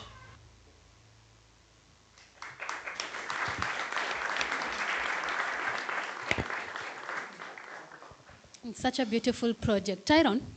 Yes. You have had a journey, or so many of us, almost all, literally all of us, have had different experiences before coming to Kanthari. Could you share with us how your experience was before coming to Kanthari? Okay, well, let's go back to this. Back in time. So I started running my own organization in 2009. And then, but you know, through the years, I had no idea on how to write a proposal, on how to even tell people about what I'm doing, or even ask for help, because I said, this is me who started this project, so it is all upon me. Up until 2021, when I came to Kanthari. Now, the application for Kanthari was a little hard. It's very intense. Already online is really intense. Making it here means you did something right. I can assure you that. So my journey here, getting to Kanthari, I am a COVID baby. So I got here. It was very hard to even access this place, by the way. But we managed to get here otherwise. How did you access it? Hello, application. You said it was very hard to access it. It was hard to get here because it was COVID time, Charlene. Okay, good. Yes. Yeah. Yeah, well, then I got here and then we started the project, but it was one of the most intense projects I've ever attended. Okay, actually, training that I've attended, because Kanthari course, when they say intense online, it is real. Trust me, it's real. Intense is real. Intense is real. Yes. Yeah. No, that's about it. But then I have a question. You went through the Kanthari course, and you finished it, and you started your own project. Do you have anything to say about that? Yes, I have something to say about. Thank you so much, Charlene. Okay, going back home. So now, when you are here, when you are training, there's so much, energy that, I'm going home, and then we expect that by the time you get to the home, it's just, boom, everything starts. It's not real. By the way, it's not real. There are so many challenges that I face, even if I was registered. Because, by the way, my project is about the LGBTQ community. And it becomes a very big challenge in Zimbabwe to even start the project. So I got home and I was met with multiple challenges. Multiple people coming and then trying to derail me so that I don't go further. Attacks and even people coming to extort money out from me. So I don't go further with that. Yeah. Yeah, that's really challenging, actually. That's really challenging. For me, coming to Kanthari was by chance, I'd say that. Chance? By chance, Okay. yes. I had decided that I want to be an activist, a human rights activist, and be on the streets mostly chanting and all that, and also working to empower rights of persons with albinism. Exciting. Yeah, and my journey led to work with one alumni, 2009 alumni, called Jen Waithera. And when I was working with her, I felt like, yes, this is my calling. Yes, this is the right place to be at. And so she one day asked me, do you want to join Kanthari? And I was like, what is Kanthari? What's a Kanthari? What? Not even what is a Kanthari. What is Kanthari? Yeah, because every single time we will say she came to India and out from India she started Positive Exposure Kenya. That is the organization she's running for persons with albinism. And so when I researched Kanthari, the website www.kanthari.org. So I went and read through everything, and I was so excited reading the blogs. I first read the blogs, and then I went to watch some videos, just to see what it is about Kanthari. The photos were shocking. I was like, this place is a brick house. Everything is about bricks. Everything. When was it made? It's a brick house. So our campus is very, very eco-friendly, as you can tell. The kind of building materials that has been used. We've used both bricks and mud to build the campus. And you can see the environment is not literally the same as the whole of Kerala. This place is a little microclimate. And yes, I would yes, just say for a person with albinism, this is the best place to be in India, especially here in Kerala, because it's very hot out there. And it's very, very, very cool and I breathable. feel the You design. can feel the wind, yeah? You can feel the I feel wind. the design is almost like we are termites. I mean, right? It's really beautiful. It's a really beautiful building. It's very aerated, by the way. Very Yes. aerated. You do know how many degrees it is in here? Like how many degrees lower? Any idea? 3, 4, Anyone maybe? guess? You have no idea? It's a bit lower when it's hot outside, maybe 3 degrees lower in this room. Yeah? Yeah, and Okay. the buildings does not have any air conditions or artificial ACs. It's been built basically for air to come in and out, and this is very strategic so that everybody can stay here comfortably, yeah? All right, now, Shalin, back to you. Before we actually run out of time, I want to ask you something. Go ahead. Actually, really, just tell me a little bit about your own journey coming to Kanthari. Just, make me understand this quickly. I was sharing to you. You cut me short. No. Anyway. Tell me. Yes. I did the application. And man, it took me, I think, 2 weeks to finish the essays, just write the essays and submit. And I had to go question per question, and I had to explain myself because they had said we don't use AI. I had just started learning about AI. And then, so you have to write it question per question, explain yourself.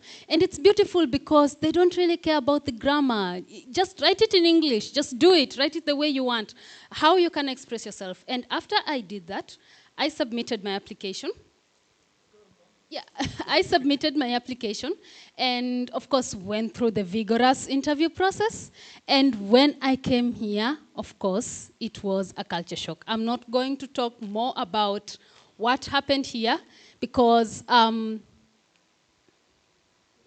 am not going to talk more about what happened here because Tyrone has mentioned most of it. But then here I am. I went through the course, went through the challenges, got hot-seated so many times, got on this stage at the final step, and went back home to implement my project. Thank you, Sherlyn. I'm not cutting you again. Don't blame me. But anyway, I would like Paul, co-founder of Kanthari, to come and tell us more about the Kanthari colors. Come. All right. So we got 3 more minutes, and we do this because the online audience, we want them to be joining on time. So that's why we are filling the space a little bit. Or how many minutes? 2 more minutes? 4 more minutes. Okay. Well, we've got 4 more minutes for 5 Kanthari colors. All right. So you can do the math. I'll try to stick in the 5 minutes, or the 4 minutes. So as you can see, we got 5 different colors, and these are the colors that actually exist of the spicy chilies, and it's a ripening process. So the green ones are for people that initiate organizations that do training or also green projects, environmental projects. Yellow is about inventors, and inventors that create technologies that can be used by people that are situated on the margins of society. There's one very simple example. Sabri is blind. She has a white cane. That cane in the West costs more than $200. And that's a shame because somebody's making a lot of money on the back of a person that did not choose to be in that situation. So yellow Kantharis, they basically use technology to, for low cost or no cost, so that people that are positioned on the margins can become, can take part in daily life and daily society. The third one, and this is if you ask somebody, what is a social entrepreneur? For a lot of people, entrepreneurship is linked to business. And for us, for Sabri and I, it's not. But there's one, and this is the orange Kanthari, that use business as a tool to create social impact. Right? So we had Ojok, unfortunately, passed away a few years ago. Ojok was partially sighted, and he started to work on beekeeping and honey production. And he trained blind people to become beekeepers and environmentalists. They were in Uganda. They put the beehives, on the edge of the forest. And what happened, elephants, they can only breathe through their trunk. I never knew that. So when a bee is stinging them, actually an elephant can suffocate. So where there are bees, there are no elephants. So now these blind people became basically the heroes because first of all, they were making a living. Before this, they were looked down upon. And now the farmers, they were happy because the elephants stayed away from their fields to take their crops. The fourth one, the red ones, it's the activists, the advocates, like Sabria. A lot of fire, right? They're very, very spicy, and they stand up for something, that other people usually don't stand up for. Rights of people, human rights. And the purple one, the last one, how are you doing on time? 1 minute. All right, the purple one is all about artists. So there was an advertisement in India. It was from Shah Rukh Khan, and he was doing Dish Dish. And this was an advertisement for satellite TV. And we were in the slums in Mumbai, and people did not have much. But we looked on the roof, dish, dish. So Shah Rukh, as an artist, has so much power. Imagine if he would say solar, solar, right? This is something that he could do. But it's not only about artists or rock, movie stars or rock stars.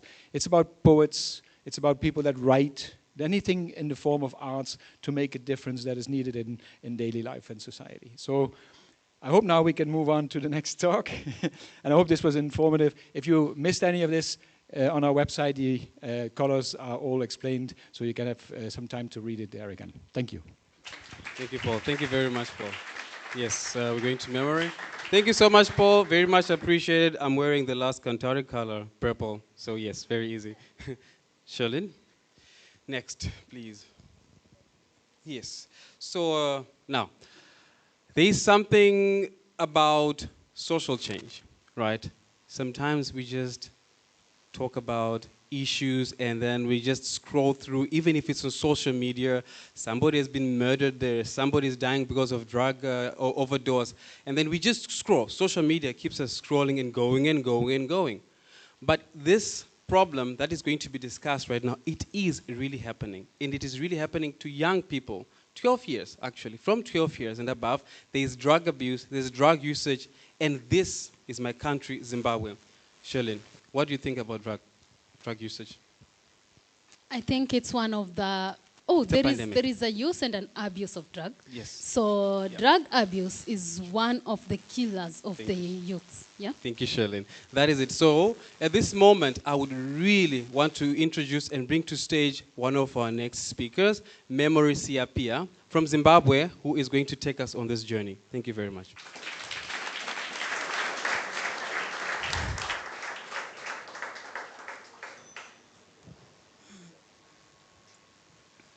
Shandisa chipo chako chawakapiwa nashe. Shandisa chipo chako chawakapiwa nashe. Vakawanda vachakuseka nekuda kwechipo chako. Vakawanda vachakushora nekuda kwechipo chako. When babies are born, midwives, they say they are born folding their fists. Traditionally, folding your fist, it means you are holding your talent, you are holding your gift. These gifts, these talents, they are neglected when children are growing. Let me tell you about my brother. He was born deaf and couldn't speak. He was a talented artist. You could see that he was passionate. He was a big dreamer. He could paint. He could draw anything. But as he grew up, all the passion, all the drawings were replaced by taking alcohol. Alcohol killed my brother. No one was there to nurture him. No one was there to encourage him. No one was there to give him the right tools to use. And this is what is happening to most young people nowadays. I remember meeting Chipo, a young woman, begging on the streets to feed her young siblings after they lost both parents. And again, Tarisai, a young woman, after she lost her mother, all the responsibilities to take care of her sick father and the young siblings was on her. And this made her turn her into taking drugs and sex work. Then there is again Talent, a young man whose dreams were to become an electrician. But peer pressure, drug abuse forced him out of school and off his path. Each story is a cry for help, a cry from young people whose dreams were slipping away, not because they lacked potential, but they lacked opportunities. I realized with my talents, I need to offer them my skills, my creativity, and my compassion. And maybe the young people can rewrite their stories. And my realization made me start Young Generations. Young Generations was created to ignite and nurture young people aged 16 to 30 who are from marginalized backgrounds. They lacked skills and guidance, and this made them engage into sex work, begging, drug and substance abuse, and committing crimes. Now, Young Generations welcomes a one-year program called Design Harvest. It is powered with a Regenesis curriculum, and it has 4 stages. Level 1, reawake and restart. This is the transformation phase, where they share their stories. They heal emotionally. They are introduced to chroma farming, where they grow plants for natural dyes. Level 2, generate and grow. They start building real skills in 3D designing of patterns and learn how to extract dyes from plants for textiles. Level 3, nurturing and empowering. This is the heart of the program, where they choose to specialize in one area, either in carpentry, art and crafts, or fashion and interior decorations. They learn entrepreneurship, eco-production, and how to convert waste material into eco-friendly products. Level 4, sustain, integrate, and save. They learn to become leaders, mentors, who give back to their communities. They prepare for internship and start showcasing their products. They rediscover who they are. They become entrepreneurs, designers, and artisans who unfold their talents to the world. My name is Pamela. I'm happy that I was trained by Miss Memory. Now I have my own company, and I was able to buy some machines that you can see. I have my own machines. I'm running my business in some books or receipts and quotation. So I'm very happy with that. Thank you. Hi, my name is Nyson. I want to thank Young Generation for training me to be a designer. I managed to buy my own machine and also I run my own business. Thank you. Get set, ready, go. Young generation, rise and shine. Young generation, rise and shine. Rise and shine. Rise and shine. Rise and shine. Rise and shine. This cloth is a promise to keep the relay going. As my mother, she passed on her sewing skills to me. Now I'm giving back to the young people. And the young people, they are going to pass on the skills to other generations to come. This is not just a relay, but it's a legacy. And I believe the hands that lacked skills can stitch new destinies. Wouldn't it be great to see young people being productive, creative, to make themselves sustain a sustainable future? Thank you.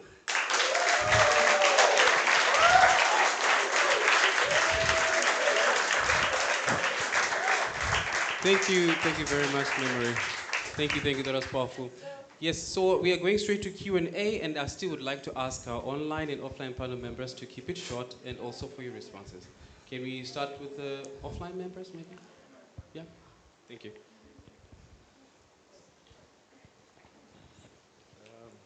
Congrats, Memory, on your journey, and it's really nice to see your passion and how lively you were while presenting what you did. Okay, my question is that, so your program is for 6 months, right? And in 6 months, there are so many things that the people will go through, the kids or students will go through.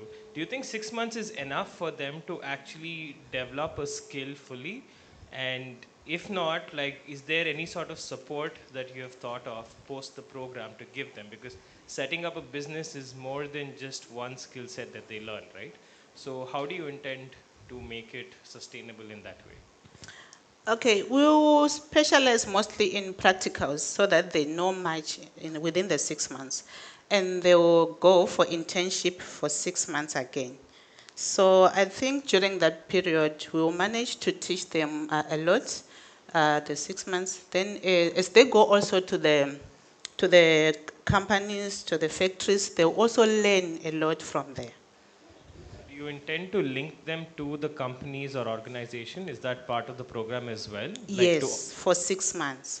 And after the 6 months, do you link them to the factories or any other places to hire them? Is that part They of will the program? come back and graduate, then they will start their own businesses. All right, we can have one from online. Maybe Zimon, if you have a question. Tyron, thank you. Thank you. Thank you, Memory.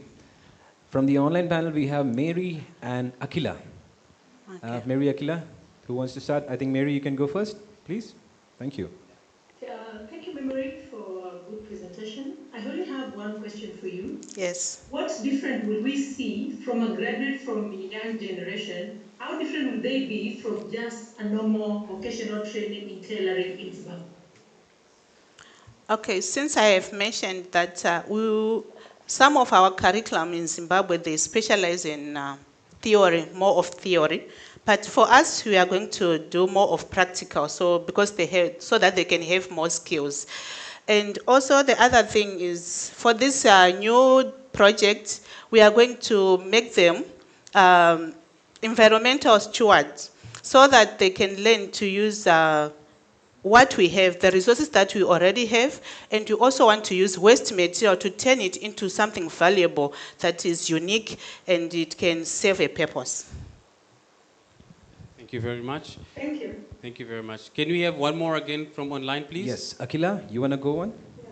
Hi, Memory. Nice to see you and enjoyed your singing and congratulations. Thank you. Yeah, I just wanted to ask, like, you have two things that you're focusing on, right? Like emotional healing and economic opportunity. Economic opportunity, it is easy to measure, like at the, after 6 months or 1 year, you know where they are, or after 2 years. But how do you know where they are in their emotional healing journey? Like, how do you know that they are beyond this and they won't fall back into their old habits? Okay. We have a social worker in our organization. So throughout the course, they will receive counseling, either one-on-one or group counseling. And also the social worker will also do some home visits where they go to their homes and have some counseling with the families, even to see the progress at home and how their relationships are with their families. So, you know, counseling and healing, it's a process. So we think also when they go through the 6 months and also when they go for internship, the social worker will also go for visits where they will be having their internship to see their performance, to see their progress as well. All right, thank you very much, Memory. Do you have a question offline? You have a question? Thank you. Okay. Yeah, please go ahead. So you are teaching them the vocational part of it, the like you say you're teaching them how to sew and all that, like tailoring. Yes. When do you teach them the finance part of it? Is that covered in the course? Yes, we have entrepreneurship training where they will receive all the management of businesses and how to run their books. And as well, you have seen that girl on the video. She showed how she's doing her books That is a part of the learning that we give them. Thank you so much, Memory. Rohin, do you have any question online? Okay, yeah. We have one question from online from Santosh from Trivandrum. And Memory, he asks, how long does it take to actually escape this intergenerational cycle of connection between drug abuse, dropouts, and the journey towards livelihoods that you are working on? How long does it actually take? Sorry, I didn't understand the first part. No, I think Santosh means that it's a long journey from being exposed to drug abuse, poverty, and then coming on to the journey of being financially stable and having a good, dignified means of livelihood, right? How long would it actually take? How long do you think would it actually take? Okay, for us, we don't deal directly with drug abuse. We partnered with an organization that is called Chipadze Rehabilitation Center. So they are the ones who gave therapy to the drug addicts. So when they see that they have transformed, they then refer them to us. Then they go through the training, the skills training. So they will just go for the 1 year, and we also assess how they are performing. Okay, thank you, Memory. There's one more question from online. And they are asking, what are the measures that you'll take in order to make sure your beneficiaries don't relapse back into the problems you have mentioned? That's why I was saying we have a social worker who does some follow-ups. So that is part of her work. So she goes home to the parents to chat with them. Even when they are during the training, we assess how they are doing. And also we do some interviews with friends so that we see if they are not relapsing. Thank you very much. Rohin, still any questions? Nothing more for you. All right, Thank great. you, Tyron. Do you have any offline Thank you, questions? Memory. Okay, Memory, I would ask you a question myself. Yes. So please tell me, what challenges do you expect to face when you go back home before you start your project? Yes. Okay. Maybe I'm thinking it's maybe financial assistance. That's the main challenge that maybe we can. Yeah. Finances, anything else, Memory? Because I know there may be challenges, especially with the group of beneficiaries that you're dealing with. So can you give me 2 more? Any other? 2 more? Yes, because there are many challenges, right?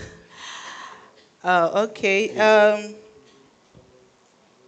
Okay. The other thing is, I'm thinking of having a recreational center, because we don't have a recreational center in our area. So finding permission to get that recreational center, that there's a space that is not used in our area. That's the one that I want to ask from the council, if they can give me that space so that I can have the young people, they can come for sports, for games, for art and theater. So they can come once a week and we can have them there. And also it's something that can help us to recruit our beneficiaries when we get in touch with them. And also we'll be able to cover the whole area when the whole population of young people in our area, so that they can come. Every Saturday we meet with them, we talk, we counsel them, we play, yeah. Okay, thank you, Memory. I think we have another question from... Okay, I have a question to you, Memory, but before then, just a small announcement. The owner of the vehicle KA014523, KA014523, the vehicle has been parked on the way, and it's blocking the path. Kindly go and move it a bit. It's not Nelson, no, it's not yours, Nelson? Maybe it's Sabria. Is that your car? Sabria? It's subs? Okay, KA014523. So, Memory. Sub? Okay, thank you, Memory. The next film is about Kanthari from 2021. I think this was Tyron's batch. Memory. Thank you, Memory. Oh, Yes, Sabria. I think that is fair enough. Thank you, Memory. So the next film is about Nivas. I need And fan. I still remember Nivas in the Kanthari talks, and he was speaking about, so the panel members were very critical, and they were saying, so he was talking about his school that he wanted to build up. And then the panel members said, okay, when do you want to do all this? And he said, in February, I'm done. And it was December. Now, of course, we were all scratching our heads and thinking like, my God, we should have prepared him a little better for this question, right? I mean, February is just 2 months. And after 2 months, in February, he called us and he said, just look at this. And he sent us a little video with the kids jumping around and building a school, an old school that was run down. They cleaned everything. They made all the playground ready for the kids, and all the tribal kids were there for a genderless school. And this is what we are going to see now. Welcome to Anantapur, a gender-free learning center. It was started to make education accessible for all children, while removing existing stereotypes from the curriculum itself. A space where children learn together without worrying about their gender identity. Children engage in theater activities where they learn to work in groups. We do various activity-based learning to create rigor in children to become active learners. An open culture enables the children to play regardless of their gender identity.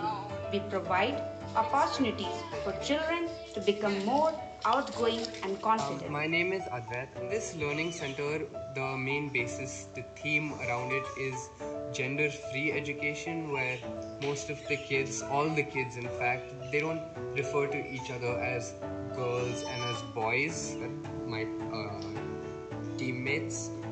She had makeup, so she was putting it on herself, and I asked her, hey, could you put some on me? She's like, sure. So she had put on this blue eyeliner with wings. We had put lipstick, some blush. When I came out, I expected all the kids to like surround me and asking, what is this, laughing at me, teasing me, things like that. But none of that happened. They just looked and then they continued skating. They didn't stop. They didn't like make a big deal out of it. They didn't call the other kids to come and look, oh my God, this is weird and new, which I was very surprised about. At Anantapur, we envision one day all children will be the best they can be, irrespective of their gender.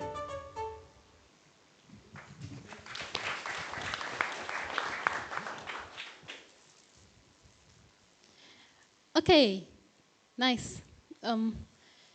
So most of the people, or everybody, most of the people who live in the villages would always think about moving to the city or moving to town or somewhere that it's urbanized, close to industrialization and stuff like that. And sometimes, just sometimes, there are people who are tired of the city, who are tired of the hassles, of the honking, and they want to come back home. Yeah? But then our next speaker has actually decided that they will not leave their village. They would actually make it home because that is their home. Home is the place where you make it to be. It's not the place where you go look for or whatever. Home is the place where you make it to be. And welcoming our next speaker, we have Gilbert from Zimbabwe.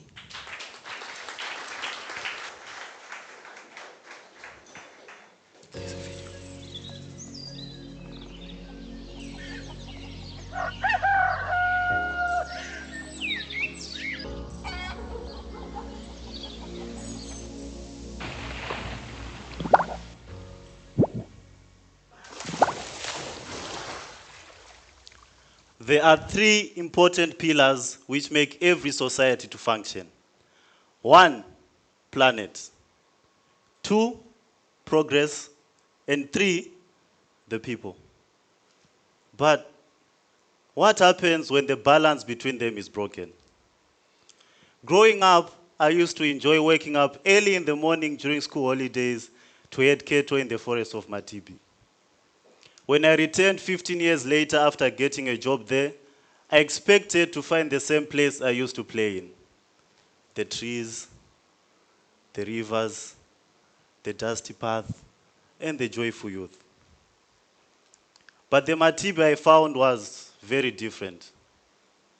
The land was quieter. The trees were gone. The rivers and streams we used to swim in as kids were now dried up.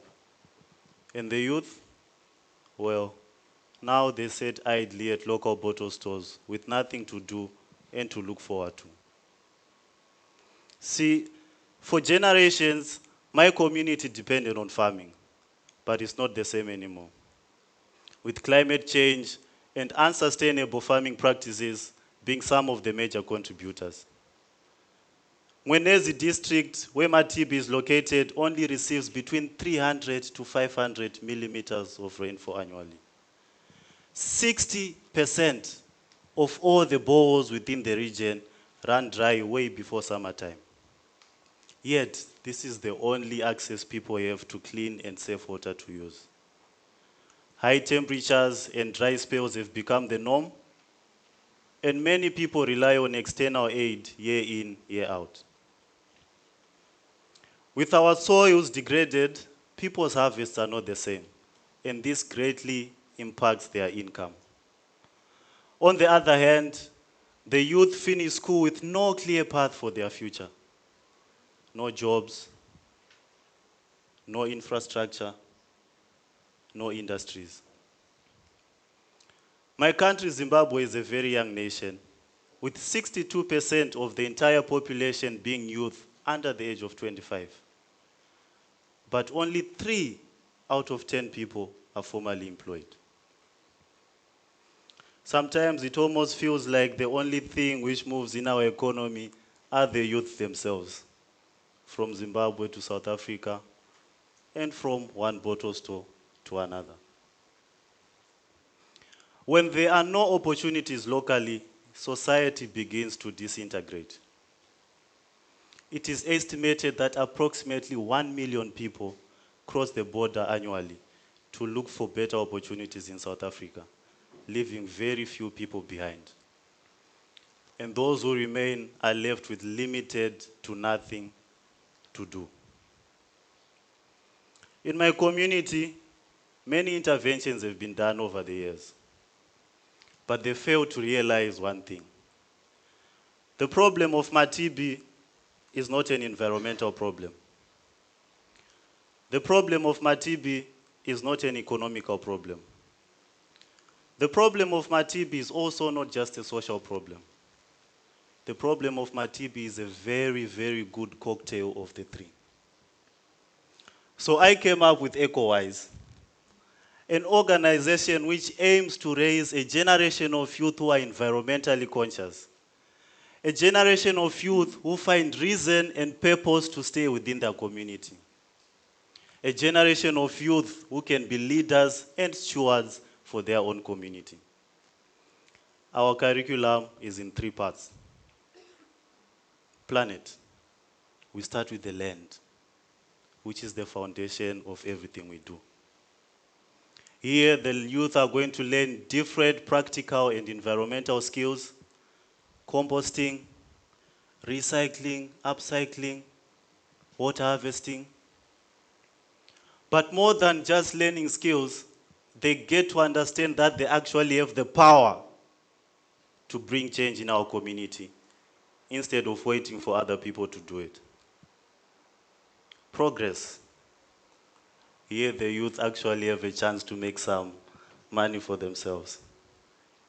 They do this through selling their own organic produce, recycled and upcycled products, and even indigenous tree samplings of the forests we have lost in Matibi. Even in difficult times like this, there's still one thing which brings the youth of Matibi together. One thing which they still love. Football. We are going to provide access to sponsored sporting events and possible funding for their own sporting facilities. The world is full of so many problems, but life cannot be about fixing one problem after the other. Sometimes we need things which inspire us. We need things which we look forward to.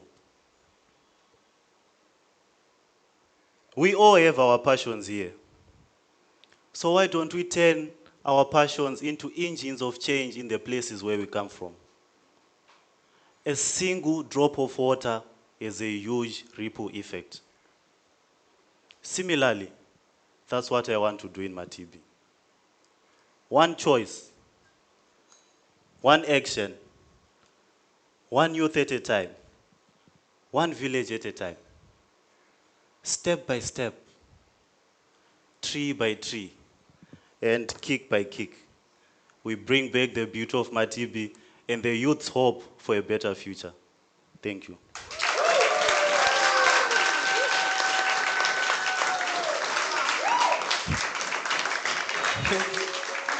Yeah.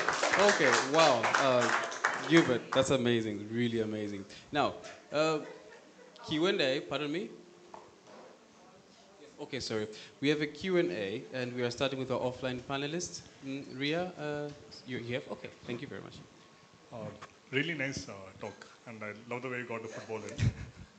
So I just have one question. Like, would youth be really interested in doing agriculture, composting work, and would they be able to generate an income for themselves, a sustainable source of income from selling compost or the tree saplings that you mentioned about?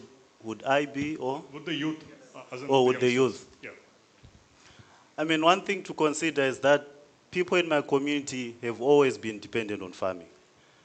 And most of these things, it's not that people don't have that knowledge, but the way it has been passed down to them, it's not interesting for them.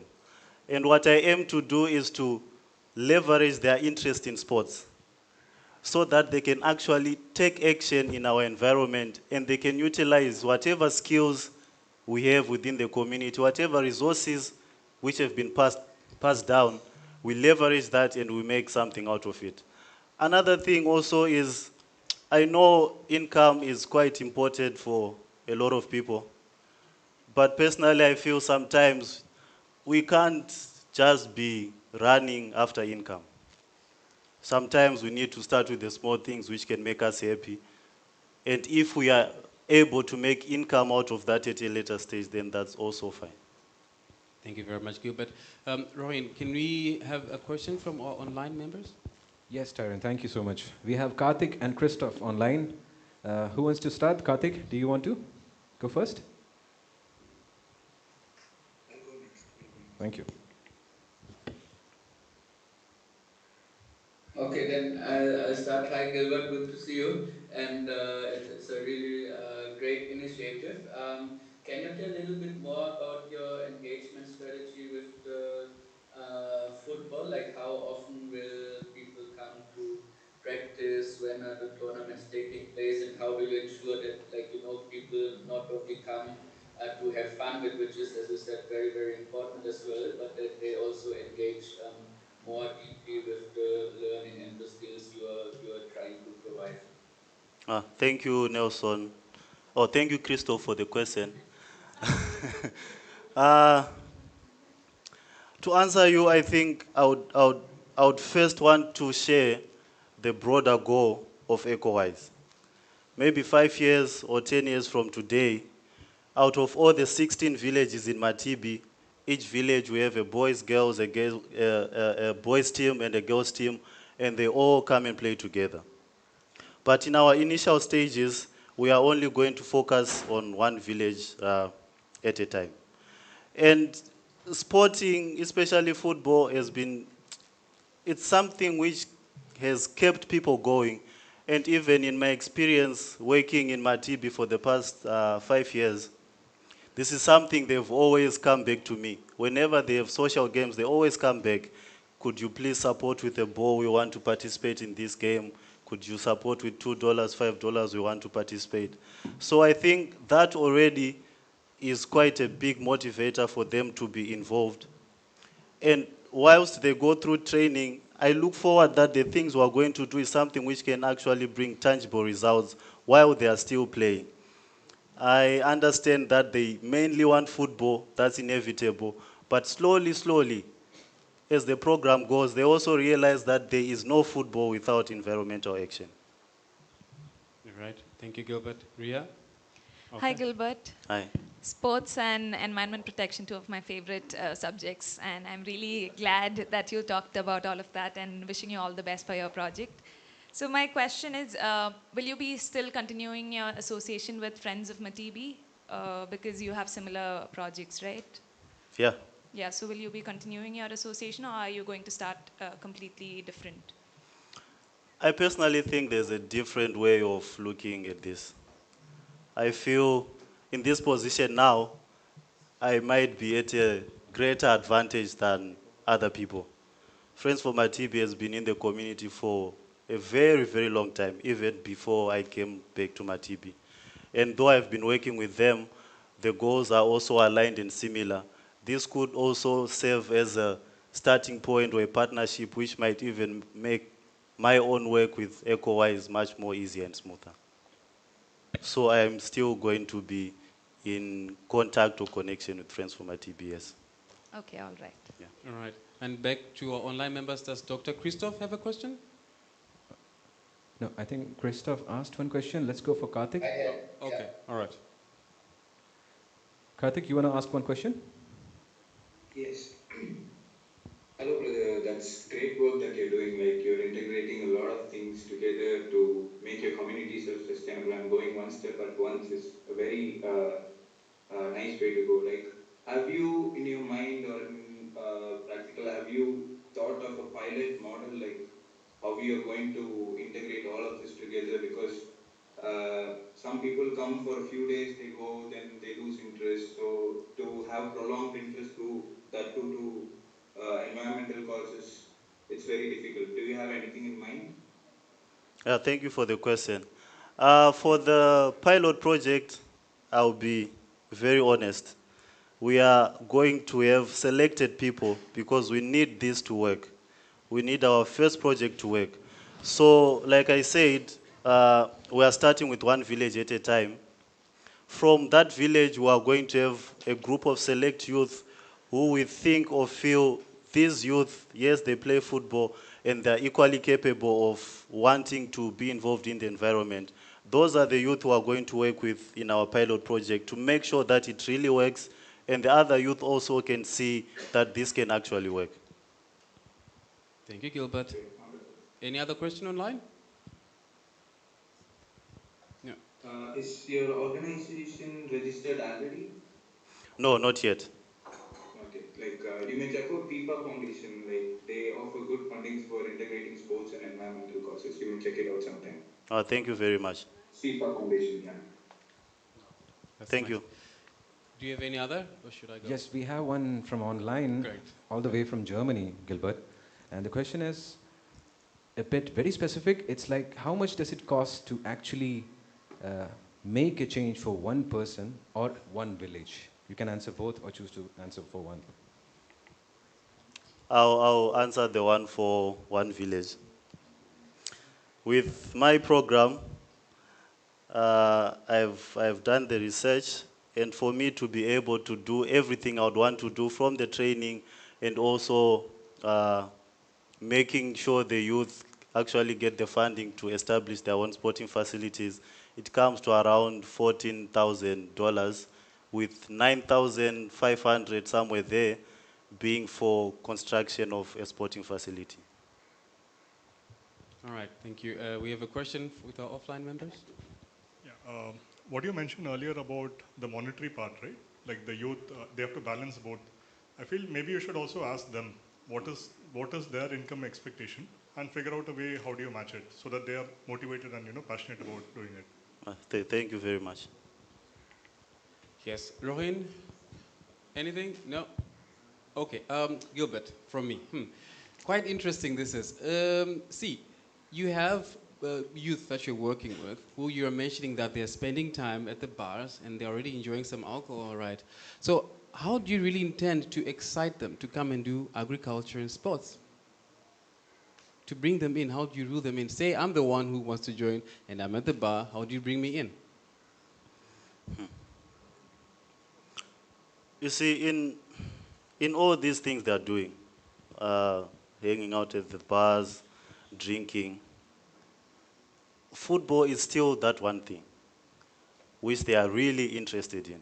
Sometimes someone partaking in certain activities or spending their time doing certain things is also because there is nothing else to do. There's nothing else interesting for me to do.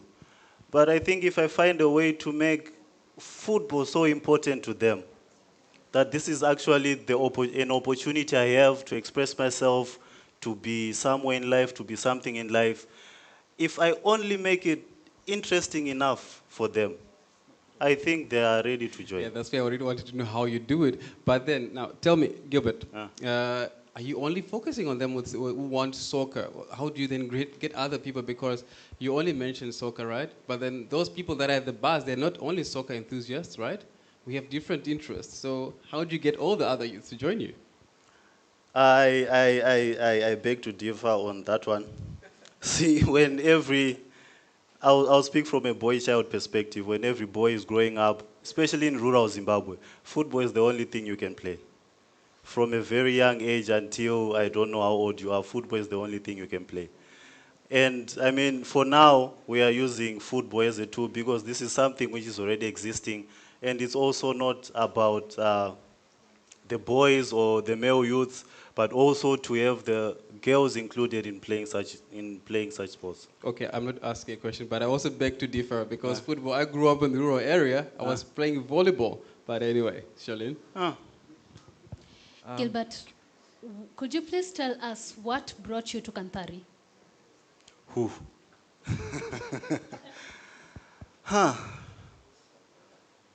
See, I always look back, and sometimes I also wonder how I ended up here. I mean, I got a chance like everyone else. I told my story, I applied, spoke from my heart, and somehow through every stage of the interviews, I guess the guys who were interviewing also found something in me, which I wasn't able to realize at that time. And also when I applied, I mean, I had no intention of starting something of my own.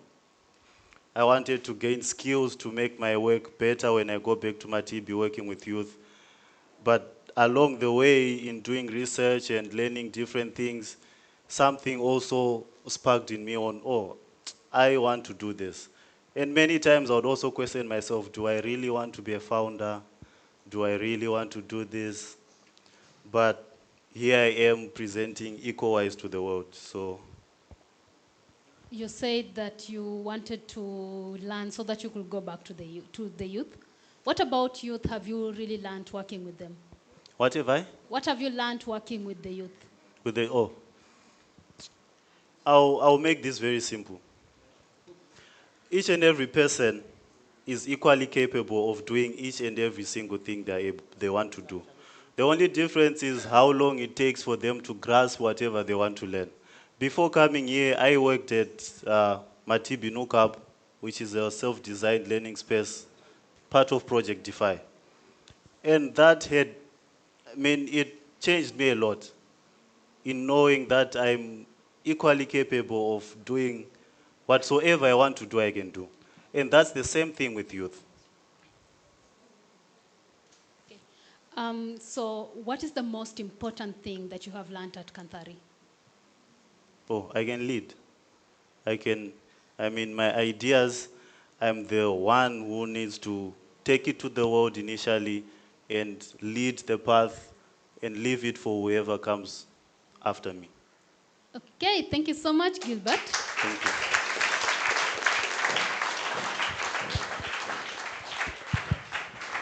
Thank you. Thank you very much. Okay, and now we have another film about Farouk. Farouk is a Kanthari from 2019. I'm sorry, he's from Uganda. And what is quite interesting, and therefore it's connecting so well to Gilbert, he wanted to become a footballer. And now a lot of people told him, you are too short, and they bullied him out of this dream. And then he became a basketball player, but not a basketball player as a usual one, but in a wheelchair. He loved wheelchair basketball without being a wheelchair user. He divides the people who are in the wheelchair and the people who are not in the wheelchair into wheelchairers and walkers. And I like that very much.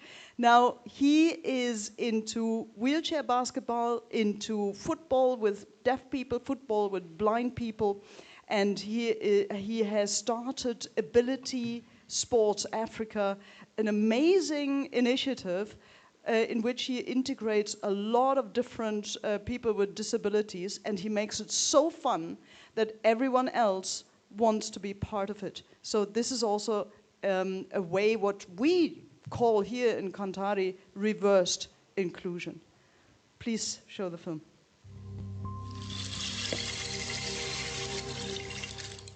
I'm really a passionate sportsman. During my childhood, sport was something that could give me joy, could make me happy, could connect me with others.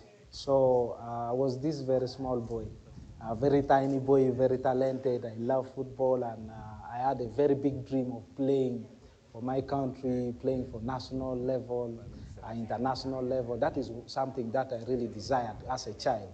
I was playing very well. I was selected to represent the district, but it was all about the body build. You have to be somebody who is physical, very strong. No one was looking at the skill, the talent somebody has. So our coaches did not look at me as someone who can outcompete others. So I was dropped out of our football team. So it was something that really pained me a lot. And I related this to our brothers and sisters with disabilities. I saw like during our time also we have been segregating them. We did not give them any opportunity to participate in sports.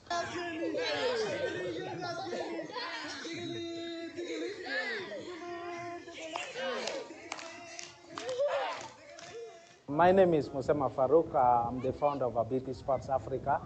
Ability Sports Africa is an organization that uses sports as a platform for social inclusion, advocacy on issues regarding disability. So what we do there is we empower teachers with the skills and knowledge of how to integrate disability programs in their daily programs, their daily sporting activities, so that they don't leave out our children with disabilities when it comes to physical literacy. And also in the community, because we have community coaches, so we are also training them with the knowledge of inclusion. So we have already trained about 40 community coaches with the knowledge of adaptive games and sports. Also we look at supporting also parents for children with disabilities. So currently we have supported about 20 mothers with income-generating activities so that they can at least earn income and take care of these children.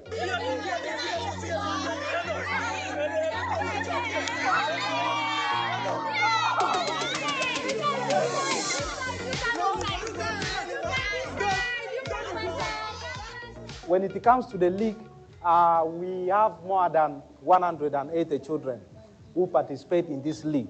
The secret about this program, it is backed by the community. Parents are the one supporting.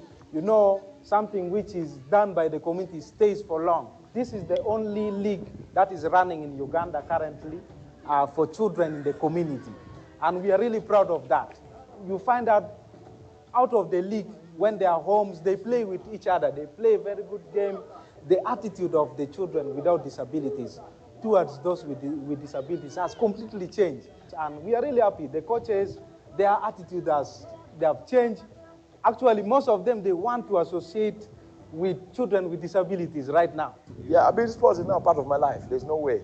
As long as I'm still alive, I'm going to give a hand and support. Like our deaf team, they play. You need to see how they play. So I'm like a father now to them. I cannot disappear and run in. Even if I go where, my hand will still be with BT Sport.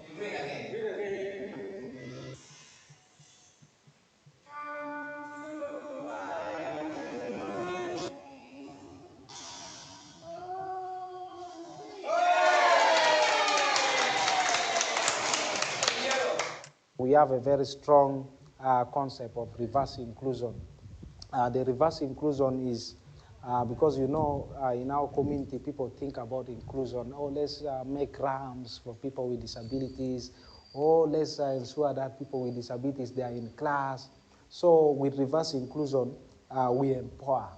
We empower people with disabilities or children with disabilities to include. So they take up leadership roles, they take up initiatives in their hands. All the responsibilities will be in their hands. So they will be the one now involving their peers without disabilities in their program. We had a program last year, Inclusion Festival. We gave opportunity for people in the community to come and play the different disability sports. Many changed their mindset about disability, and a number of people pledged to work with people with disabilities, and that is what we want.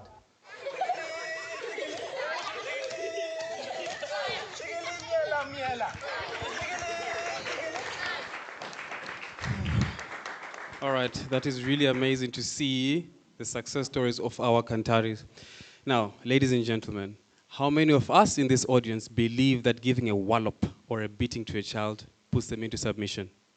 Anyone? No? Oh, no. Okay. Now, you see, we have the upcoming speaker who has actually changed and is challenging this narrative. I call him a person with resilience. Let us welcome Emmanuel Adebayo from Nigeria.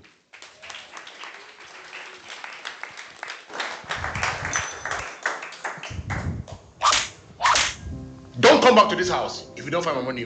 What a useless boy you are. Nobody wants you. That's why your mother abandons you here. Look at you. You're even bedwetting at the age of 12. After all, you're a bastard boy. There's no future for you. Hey, you better keep quiet there.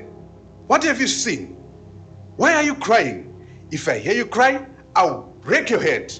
I don't want a crying baby in my house. Hey, my boy, you have to be strong, oh.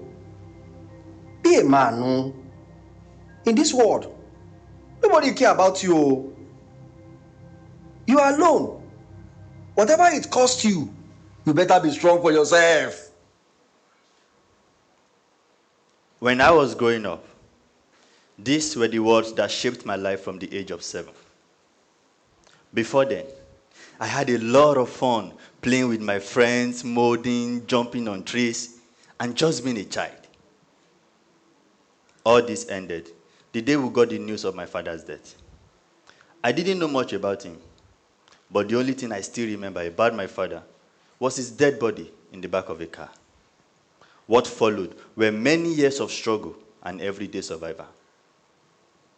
I moved in with my uncle in the village after my mother remarried, and a new husband rejected me. My uncle said to me, "Losing your father will make you strong." But did it really? I came to Kanthari with an idea of making a solar-powered bag. And the first time I talked about my story was when a catalyst asked me, "What does this solar bag have to do with your life?" I looked down, quiet, and I didn't know what to say. Then my roommate who was with us said, "Say it. Why do you have scars in your body? Why do you ask for help in your sleep?" And for the first time in 26 years, I talked about what I never told anyone, not even my mother. I talked about my uncle who burnt my chest with hot coal for bedwetting at the age of 12, and how my knees bled after I was forced to crawl on sharp stones. I talked about how I was hung to a rotating ceiling fan. Though the fan broke, it left a deep scar on my shoulder.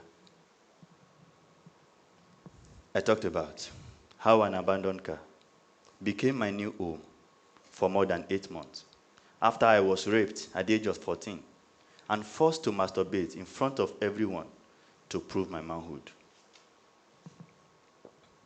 I talked about my new stepfather who drove me out of his house in a city where I had no one. And just like that, I became homeless again. But I found a tailor shop where I discovered my passion for fashion. I found a space to learn, to dream, and be creative, turning fabrics into beautiful designs. That act of creation gave me hope. In every fabric I stitched, I felt valuable, and my confidence grew. In many Nigerian households, boys are often raised to be strong, to man up, and are expected to get things right. Our mistakes are met with severe beatings. When we cry, we are told to stop acting like a girl. But what happens when a boy's emotions are suppressed? When the home meant to protect him became unsafe? When the school, the center of knowledge, became a fear zone? They develop aggression, emotional numbness. They become violent towards others, engage in drug abuse, and sometimes run away from home. Are you aware that, according to a recent UNICEF report, 60% of children globally experience some form of violence at home? And how crazy is it that in every 4 minutes, somewhere in the world, a child is killed by an act of violence? Yet, there are no data specific to boys who experience violence. To give many young boys in Nigeria what I never had growing up, I founded Mendaya. Mendaya was derived from the English word mend, and aya, a Twi word for fan, a plant that grows in difficult environments, symbolizing resilience, resourcefulness, and defiance against the norm. Using art and fashion design as tools for self-expression, we want to create an enabling environment where boys affected by abuse, violence, and neglect can build confidence and grow into men who protect, not harm. Men who build, not break. Inspired by the life cycle of the fern plant, our participants will go through a 5-stage curriculum. Stage 1, the spores. The spore is a tiny seed that the fern releases to grow a new plant. Our participant arrives carrying invisible pain. To create a safe space where they feel seen and accepted, we will organize a cycling adventure that takes them beyond their known environment, taking lessons from the trees, from the plants, and even sometimes polluted environment. Stage 2, the fiddle head. The fiddle head is the baby leaf of the fern plant that looks like a small coil as it grows. Our participants creatively express their hidden dreams and desire through painting and acting. They will make a dream list of things they want to see, things they want to have, and who they want to become. This will spark hope and change how they see themselves and their future. Stage 3, rooting. The fern plant survives because its roots anchors it even in a harsh soil, taking in nutrients and water. Our participants will build problem-solving skills and resource management by turning textile waste into colorful clothes, shoes, and bags for themselves. Stage 4, the frond. The frond is the mature leaves of the fern plant that creates shades and balance for everyone in its environment. Our participants will build empathy, overcome aggression, and develop a sense of personal social responsibility by making items for other vulnerable children. Stage 4, the fern forest. The fern plant grows closely together, creating a forest of its kind. Our participants will learn about children's rights and protection and how to treat others with respect and dignity through a simulation game. They will build confidence in speaking and communication through talk shows and open debates, challenging harmful stereotypes around masculinity and gender. And finally, we are elevating child rights advocacy by creating platforms where children can influence their future. Our participants have shared their story. They have grown in empathy, dreamed deeply, and have crafted their designs. It's time for the world to see it. They will plan and organize a community fashion show where creativity meets action and fashion meets advocacy. Ladies and gentlemen, 2 continents, 1 platform, 1 message. Welcome to Mendaya Fashion Show for Kids.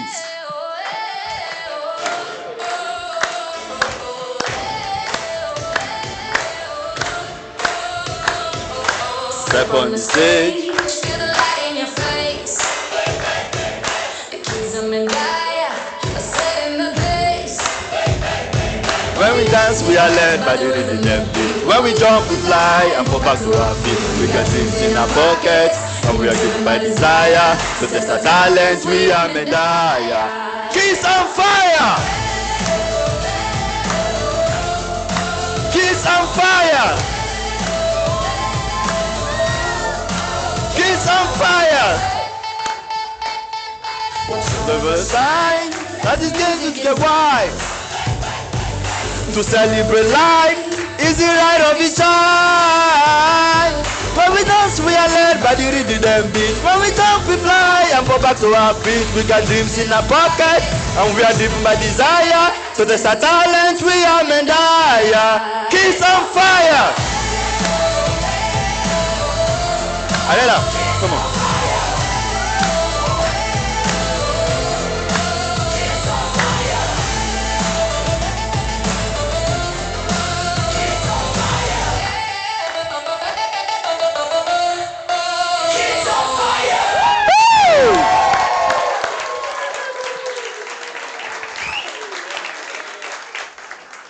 Thank you.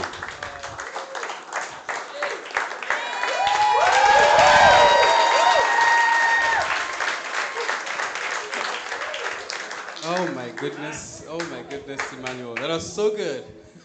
That was so good. I don't even know. Do you have questions? Yes, we do. No. Oh my goodness. Okay. So we will have a Q&A. Firstly, I just want to start again with the online panel members. So we have Sarah and Simon's choice. If you have questions for us.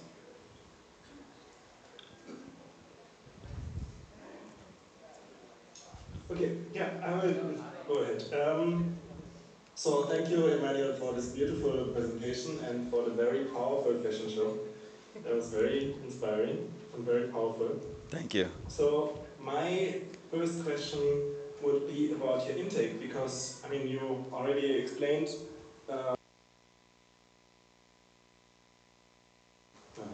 harming the boys are relatives or close related to the kids, and these kids are normally traumatized and pushed to the side. So how can you contact or find even and contact these children and make them convinced that they should join your program?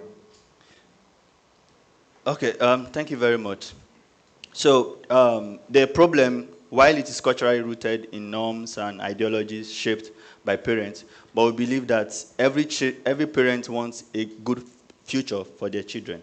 And we are going to work with teachers in schools and negotiate with parents to give their children the space to dream, to imagine. And we are going to make them an offer where we offer them tutorials, free tutorials for their kids, and while we attend to their issues. Because, yeah, thank you. All right. Sarah, do you have a question for us? Yes. Thank you. Thank you. Emmanuel, why are you only going to work with boys and why not girls? Because girls also get beaten, right? Okay, so first, research has shown that children affected by abuse most of the time are boys. That is one. Two, over the years, we have seen girls' empowerment, women empowerment, and I believe that in this space, there has been a gap where the burdens, the needs, the pains of boys and young men have been disengaged. There is no safe space where even a fellow man can talk to his fellow man what he's going through. So to break this systemic barrier, that's why we're working with boys so that they can grow into men who see vulnerability as not weakness, but actually something that is part of their humanity. Okay, got it. And you know, these boys that you are gonna work with, they are again gonna go in the same environment. What?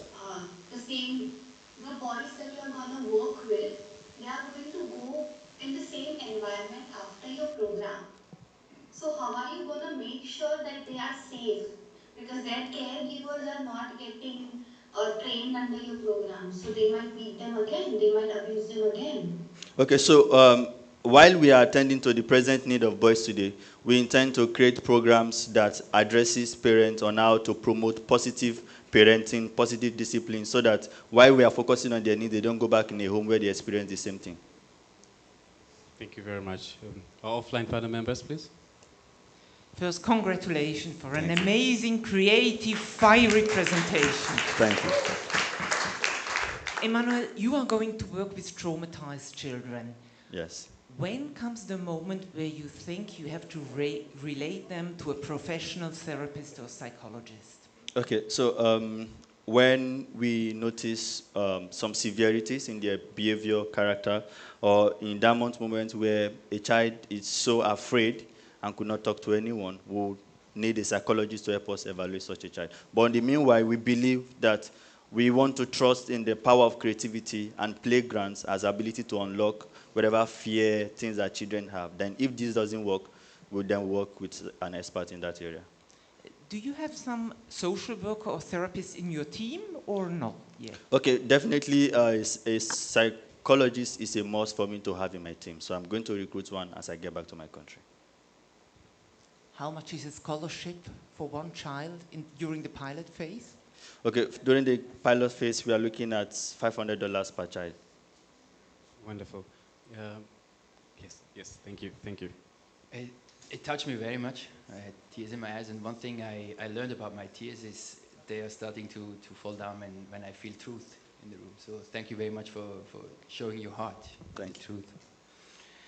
And I have one question. You're talking a lot about like strong boys as a concept that might not be leading them to kind of having their feelings felt. Yes. What would be another word for you? How would you describe boys in a different word? What would be an adjective? Okay, for me, first of all, boys are human, right? And in our humanity lies our ability to feel pain, to feel emotions, to connect with others, to build strong relationships. And no human being should be denied this opportunity. So if this is true for a human being, then it should be true for a child. And I believe that so much power, so much creativity, so much ability reside in our childhood that society programs us to forget. So to help children have memorable childhood, this is where my organization comes in. And can I have another question? Absolutely, yes, go on. Okay. So you are going to start an organization. Yes. So it's from one man, you going to be a larger group of people. What? A larger group of people that will surround you and build that organization. Yes. So when you are building that organization, what is one skill that you bring with you to grow that organization? And what might be something that you need to learn to be able to grow your organization? Okay, what I bring first, I'm a futuristic, an idea person, and I bring I bring the vision, the direction to my team. And of course, what I need to learn more every day is building quality relationship with people and prioritizing people as a matter of fact, and also managerial part, fundraising and all.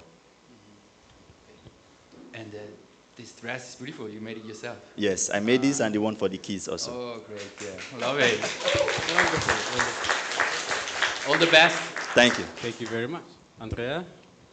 Emmanuel, is your plan also to address the parents somehow?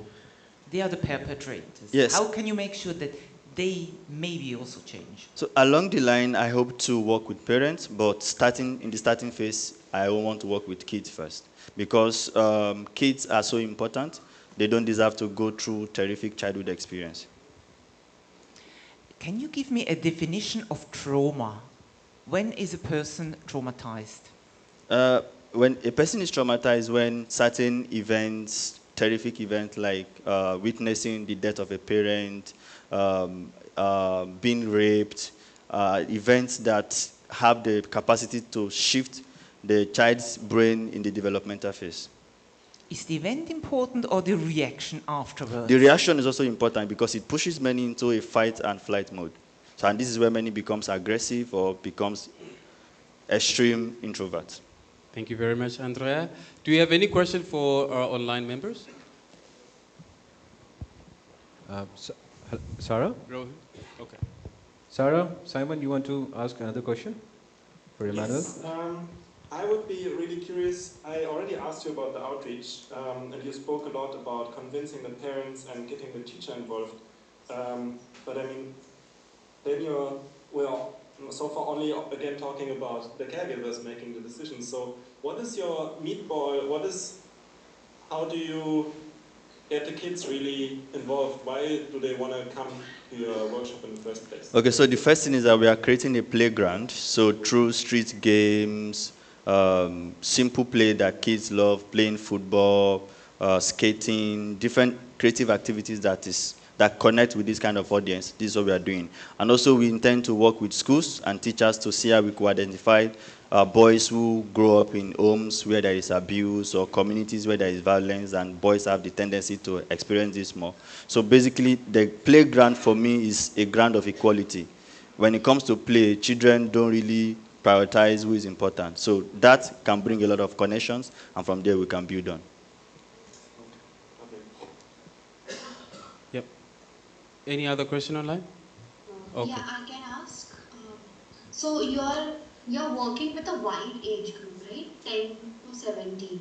Yes. So how are you gonna tailor the emotional literacy for 10 years versus 17 years? Okay, so we will be creating basically a simulation game and treasure hunt that bring them together to discuss. One of our key study is the pack of wolf.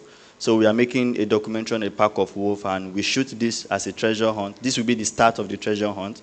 They get to discuss what happened to the pack of hope, and from there we need to unlock the different experiences they have. See, emotional literacy is basically ability. It starts with being able to express yourself in whatever forms you feel like. And starting from there, we can connect more with other issues that they have. Thank you very much. Thank you, Emmanuel.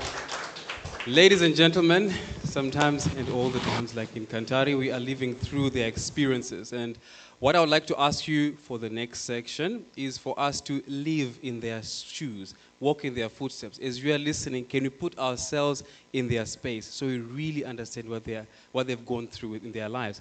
So now we are going to have a short tea break, and I'm sure most of us already know where we are going to grab our grub and eat. So if others don't know, we can say monkey see, monkey do. Just follow and go the other side. So we have to be back at 16:35, correct?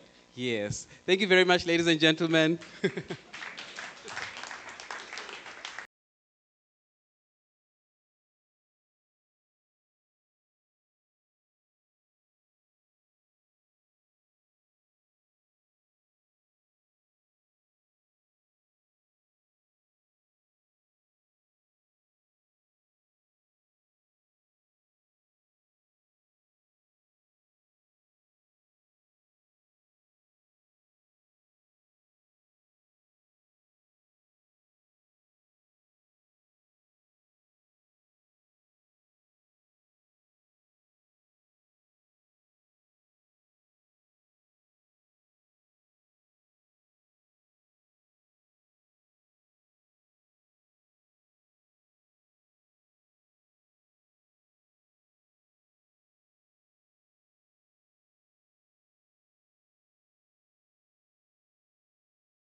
Tanya, are we ready? Anand?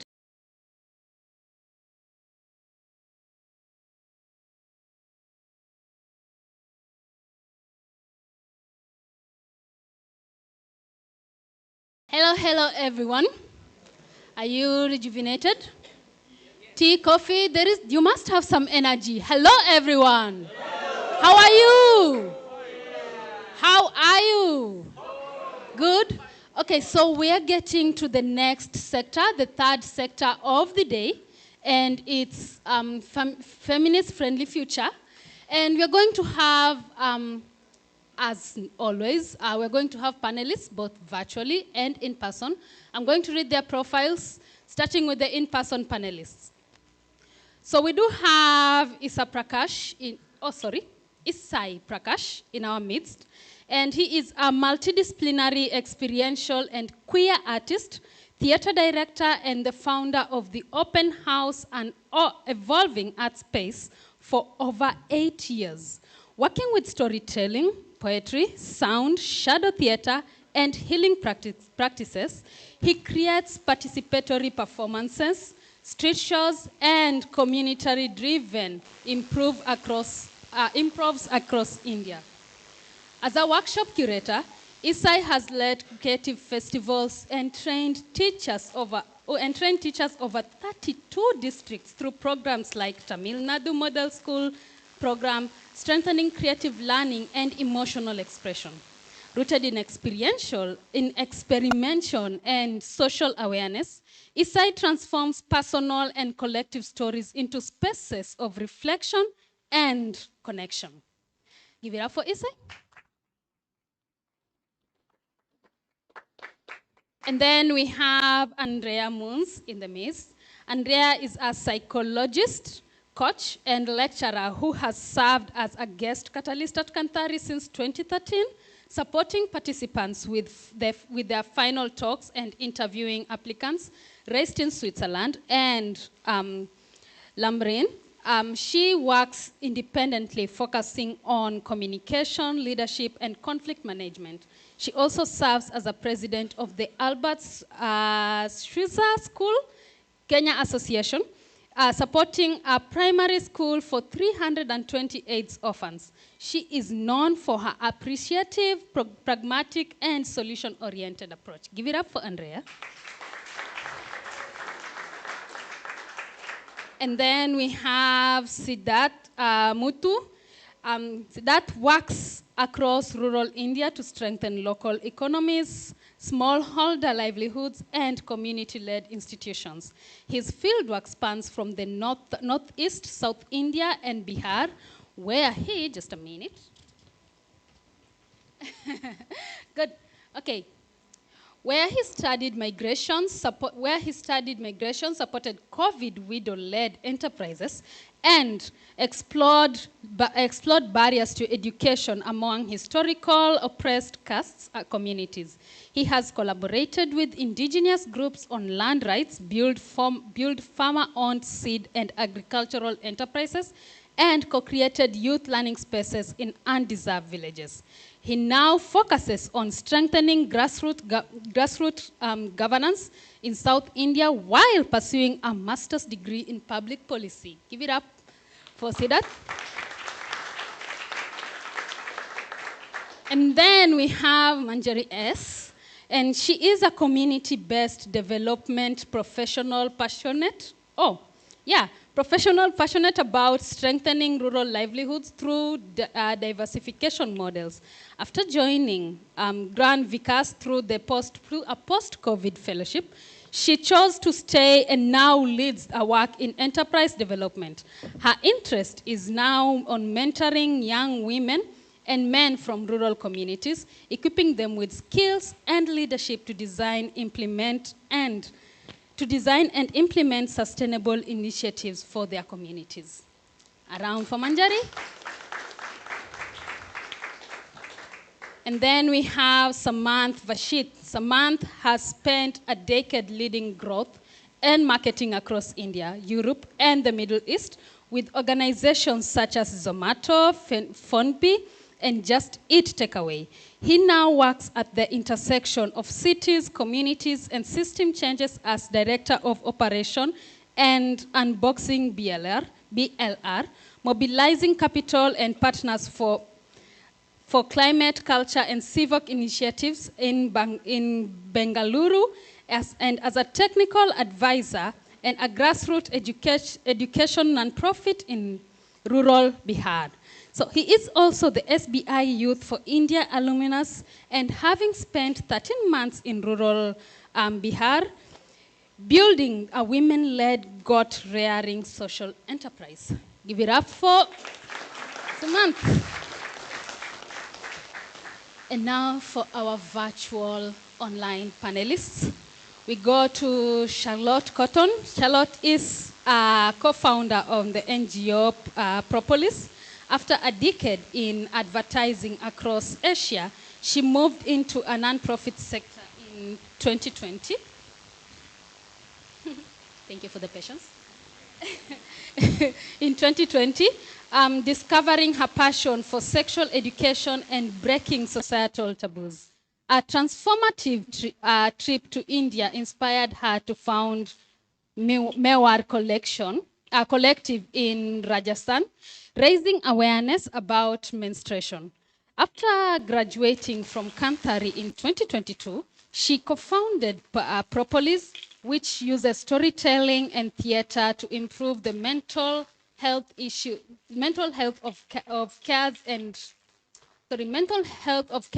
young chronic pain patients, benefiting over 1,200 people across India and France. And then we have Dr. Sushmita, oh man, these words.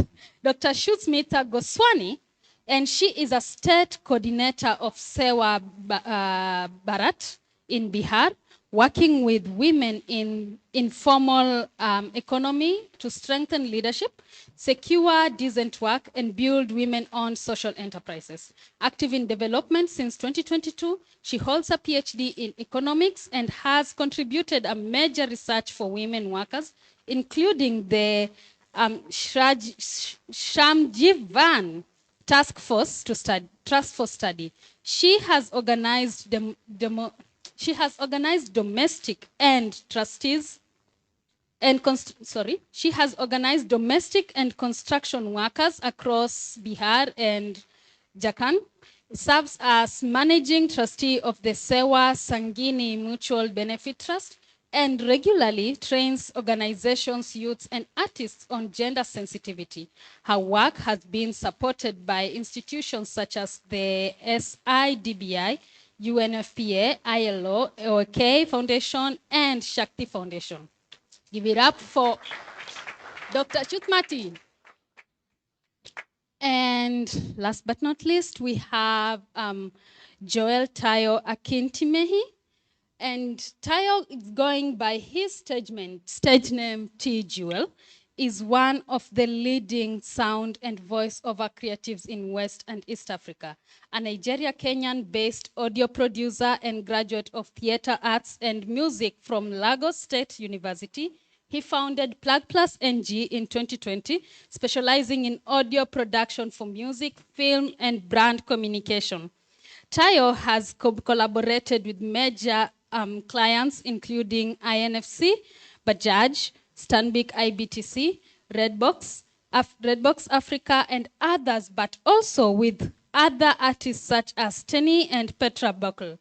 Beyond the studies, he is known for his sharp, engaging presence in public debates and creative discussions. Give it up for Tayo. Pardon me, we have 3 more to go. Yeah, okay, so this is a good panelist. So we have next Vasundhara Kapula, diagnosed with polio at the age of 2. Vasundhara has always seen herself as a change maker. After the postgraduate degree in journalism, she spent 7 years as a program producer before founding her event management company in 2018. Training over 500 people and creating livelihood opportunities for 75 PWDs, persons with disabilities. Realizing temporary work wasn't enough, she launched DHub after graduating from Kanthari in 2023, India's first business incubator for persons with disabilities, enabling them to become financially independent job creators and contributors of the economy. A round of applause for Vasundhara. And again, not so new to you, we have Akila. Akila's journey has taken her from biotechnology to cutting-edge AI solution.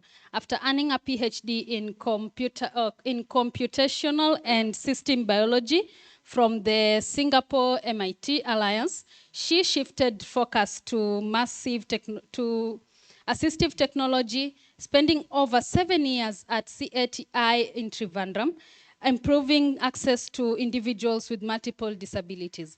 Later, she explored the challenges faced by tech startups in ITT, Madras Research Park, now at Sarvam AI, Akila connects technical experts and linguists to make AI solutions accessible across India, combining innovation with inclusivity. A round of applause for Akila. And now, truly, last but not least, we have Prashant Kumar, and Prashant is an engineer from Bihar, Bhojpur district, who has become known for developing climate resilient solution for flood-prone rural communities. Motivated by the recurring floods in his region, he designed an eco-friendly floating house using locally available sustainable materials to provide safe, adaptable shelters for vulnerable families. His work blends engineering skills with grassroots sensitivity, aiming to create affordable, scalable models that can be replicated across flood-affected areas. Give a round of applause to all our panelists as well. And moving on swiftly, we are going to call in our next speaker, but then before we do that, I just want to ask you a question. What do you think happens in a war zone area? Do you have any idea of what happens in a war zone area? Fear. Lots of fear. Yeah, there is a lot of fear, and that fear can come from fear of not being able to speak up, fear of speaking up, fear of saying, I need this, fear of saying, I want that, fear of expressing yourself. Yeah, and there is a lot of silence that comes around fear. And so our next speaker coming on stage is, why are you doing that? Our next speaker coming on stage has understood this very well. She has lived it and she has conquered it. And she decided to say, no, I'm not going to be silent. No, I'm breaking this silence. So all the way from Cameroon, we have Rita B4.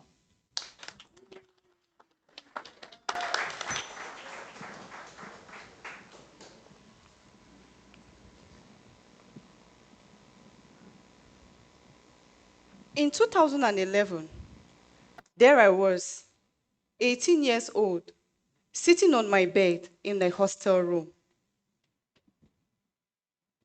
staring at a positive result. Oh, damn! I'm pregnant. No.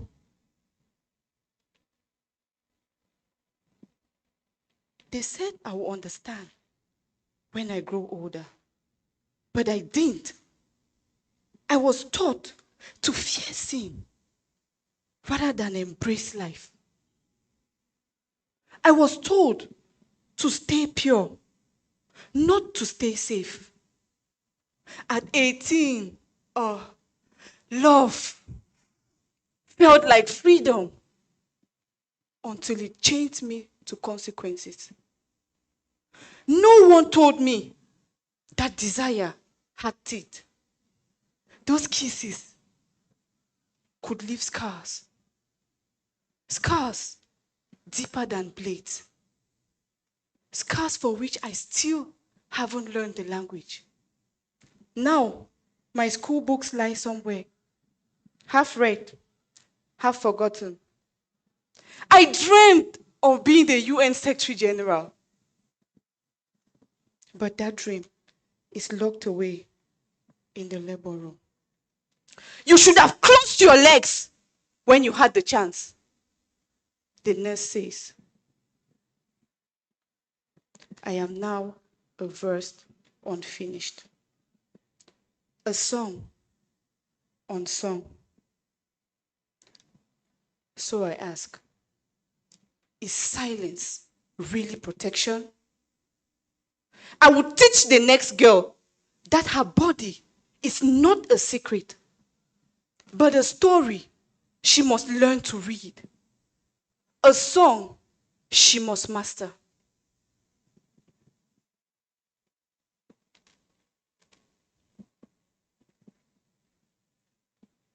In many African societies, sex education still remains an elusive topic that is covered in shame and silence. Discussions surrounding this topic are considered off limits within families and are to be discussed between married couples. Conversations that children hear are often very shallow and moralistic. They hear things like, abstain, never do it, stay safe, stay pure. Sometimes they even tell them, you will understand when you grow older. This silence often leaves them not prepared about relationships, sexuality, or even pregnancy. They are never told why or how they should protect themselves. As a result, out of curiosity, peer pressure in a means to feel among, or lack of guidance, they engage in unprotected sexual activities, which often leads to pregnancy. And that is how teenage motherhood is born. In the northwest region of Cameroon, teenage pregnancies continue to rise, as 1 in every 4 adolescent girls gets pregnant before the age 20. It might interest you to know that immediately she becomes pregnant, judgment comes very fast. Sometimes faster than she can even understand what is happening to her at that moment. If she's coming from a family that is already struggling financially, she is considered an additional burden. In the community, she is looked on as a bad influence. Many mothers hide their teenage mothers from associating with her, not forgetting the society that reduces her worth to one mistake while ignoring the same systems that failed her. Many of these teenage mothers begin to fight an internal struggle, family disappointment, financial strain, and the harsh societal judgment. Medically, it is proven that teenage mothers are at a greater risk of health complication, emotional distress, and even depression, which is caused by isolation and stigma. Many of them, they drop out of school with little or no chance of returning. Now, with little education, no skills, they have lower chances of gaining employment. And this keeps them trapped in a continuous cycle of poverty and family challenges. For instance, Brenda Lynn. Brenda Lynn is a 16-year-old and a mother of 2. When she got pregnant, her father threw her out of the house, saying, "You have brought disgrace to my name and shame to the family." Left with no choice, Brenda Lynn had to move in and live with the unprepared father of her child. Barely a year and a half later, Brenda Lynn got pregnant again. This time, left to care for herself and the baby. In order to survive, Brenda Lynn collects fruits from a local fruit supplier at a very high cost. She sells at the Bamenda food market, and the little she earns is barely enough to repay that fruit seller, talk less of meeting her needs and that of her daughter. This highlights the silent struggles faced by teenage mothers. And that motivated me to start Kinamani. Kinamani means a peaceful community. At Kinamani, we will work with teenage mothers in 4 ways. 1, rebuilding confidence. 2, parenting skill advancement. 3, vocational training. And 4, providing a safe daycare center for their children. We will do this using a 5-phase garden model curriculum. Now, let me take you through our curriculum. In the first phase, the soil preparation, laying the foundation. Here, teenage mothers are taught to set personal goals for themselves. They engage in goal-setting workshops, trust-building games, peer-to-peer discussions, storytelling, and gradually they begin to let go of the emotional baggage they have been carrying, the low self-esteem, the insult and the stigma that they came with from the society. We go to the second phase, which is the sowing, planting new dreams. After setting goals for themselves, the participants now feel this new dream in them. They begin to plant those seeds. They engage in practical skills and hands-on activities. They learn basic entrepreneurship where they can identify opportunities to earn. They engage in gardening where they produce their own crops. We go over to the third phase, which is the watering and the nurturing. After setting goals for themselves, after being introduced into practical and hands-on activities, they are now taught life skills, time management, positive parenting, financial literacy, all in a firm to strengthen what they have learned in the first and the second phase. Now we go over to the fourth phase, which is the weeds management, overcoming challenges. Teenage mothers are taught strategies on which to identify weeds, which are like the obstacles that hinder growth. They are given strategies by which they can overcome these obstacles. The final stage, which is the harvesting, celebrating progress. The participants get a chance to organize an event where they showcase what they have learned and produce. So I want us to picture this.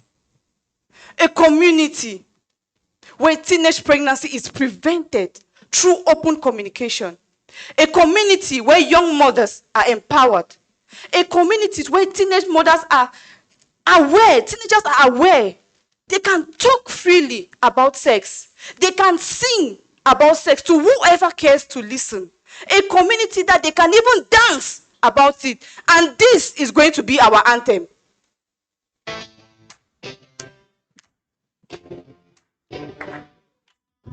Let's be real, don't hide away. Talking about sex is okay. Mama whisper, no more shame. Knowledge is power, that's the game. Know your body, know your right. Speak it out, step into light. No taboo, no secret shame. Own your voice, embrace your name. Touch by touch, not a lie. If it's not yes, then no, it's fine. Still love us to you. No fuss, no fear, that's the deal. Know your body, know your right. Speak it out, step into light. No taboo, no secret shame. Own your voice, embrace your name.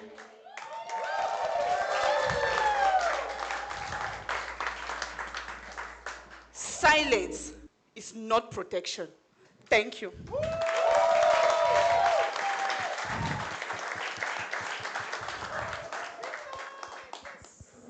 Okay, thank you so much. Rita, do we have any questions from the online panel members? Can I start? Yes, please. Hi, thank you so much, Rita. I love the energy of the song. Well Thank done. you. Thank you. I have so many questions, but my first one would be, you're talking a lot about women, but given the strong stigma, and how are you going to involve men? Because we know they're the problem. in this situation. So what's your prevention strategy? What are you going to do about it? Thank you very much for that question. Definitely, men are going to be involved in the process. That's why we are going to be doing a lot of awareness, a lot of awareness, and the teenage mothers are going to be the ones that are going to take up the lead. We are going to be involving men in the curriculum shows that we'll be involving men in the awareness campaign. We are not leaving the men out because, of course, it takes two to make a baby, so we are not leaving the men out of it. Thank you. Can I ask a second question or? Sure. Yes. Oh, sorry. Akila, you have one? Sorry, we're coming back to you, back to offline panelists. Amazing speech. Congratulations. I heard that in your country, in Cameroon, the church and religion plays an important role. The church says something different than you. How are you going to convince people to listen to you and not to get in trouble with the church? Thank you for that. The church preaches abstinence, which is also a form of what we preach somehow. But we are not taking sex out of the picture. We are going to be working alongside with the religious leaders. Like, it's true that they will not approve of the fact that we want to create an awareness on sex because they are trying to moralize the whole issue of sex. But the fact that we bring out the effects of staying quiet, I think that will bring a greater understanding to the religion. If we show them the fact that they are being quiet is causing more harm.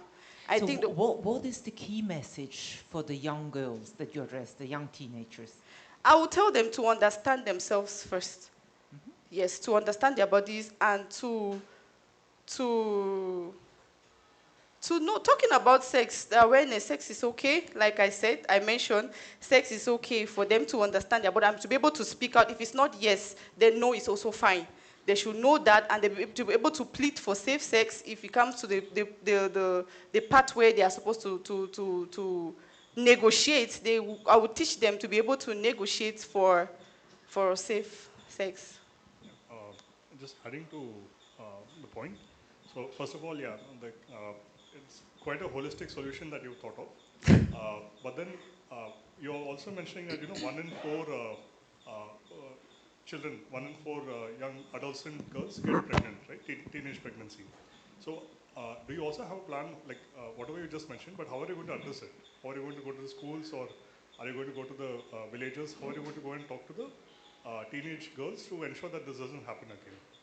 Yes, the teenage mothers are going to be at the forefront for the awareness. If coming from you, a teenage mother, I'm asking how are you going to ensure that this doesn't happen going forward? Like the younger children, younger teenage Yes, that's what I'm saying, that we are now talking about sex because the fact that they don't talk about it is what is increasing the numbers, because now out of curiosity, the teenagers want to engage into, or they want to try out what sex, and because they are misinformed. I will not say they are not informed, they are misinformed, and now they get pregnant.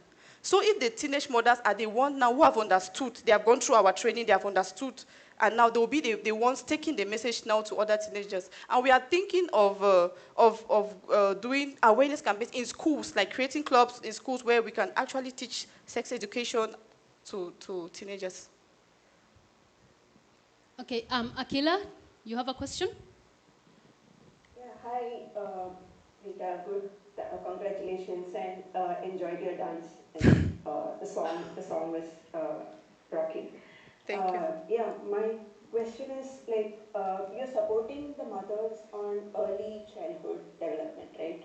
But a motherhood is a whole complex journey, and every day is going to be different, and these children are going to grow up and become teenagers themselves. And I was just thinking that maybe the question is about, we've been talking more about your focus is on teenage pregnancy, but for them that's over, right? Now they are mothers. For them it's the journey. Yeah, they have to come to terms with what happened, but then it's the journey forward, the whole life in front of them. So are you looking at it from their point of view or just around the topic of teenage pregnancy? We are focused on teenage mother empowerment. Yes, they have had the babies. So now, as you said, their life moving forward. So we give them, we train them in vocational skills, whatever we are offering the vocational skills, then they can learn to earn something for themselves, to take care of themselves and their children. Now, we don't want to focus only on empowering. We want to also prevent. Thank you so much, Rita.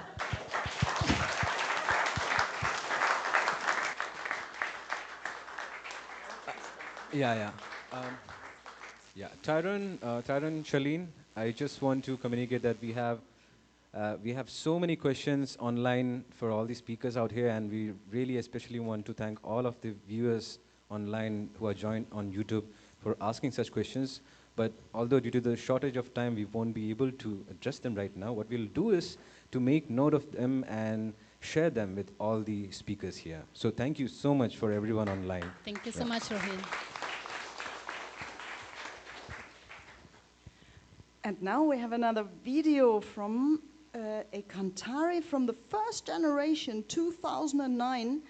This is a very special Kanthari, very special to me also because we know her for a long time. She's blind and she traveled all by herself through Thailand. She's coming from Japan. She traveled all by herself through Thailand. And in Thailand, she recognized that a lot of children, they learn how to read, they can read, but they don't read for fun.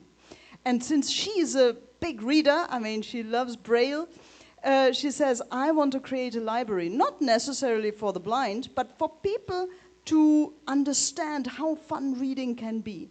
And this is her project. Unfortunately, you don't really see much of her, of Yoshimi. She's a very, very charismatic personality, but you at least see the project and how it's developing in Thailand, or how it has developed in Thailand.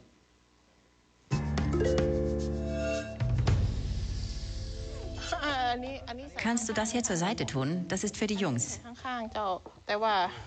Im Norden Thailands bringen Perpan und Nu Bücher zu jenen, die sonst keine hätten.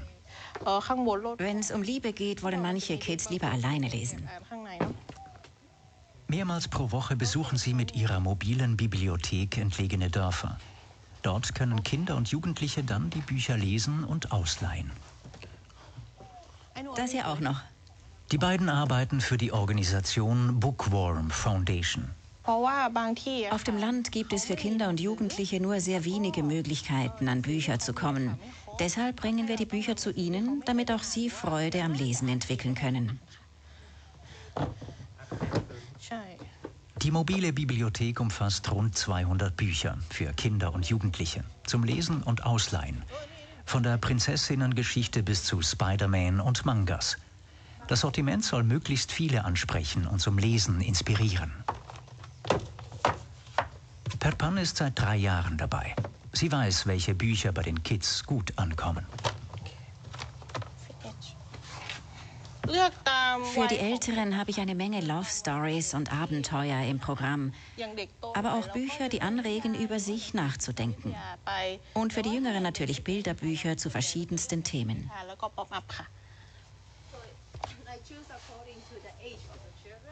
Die Gründung des Projekts wurde auch aus der Schweiz unterstützt, von der Kanthari Foundation Switzerland.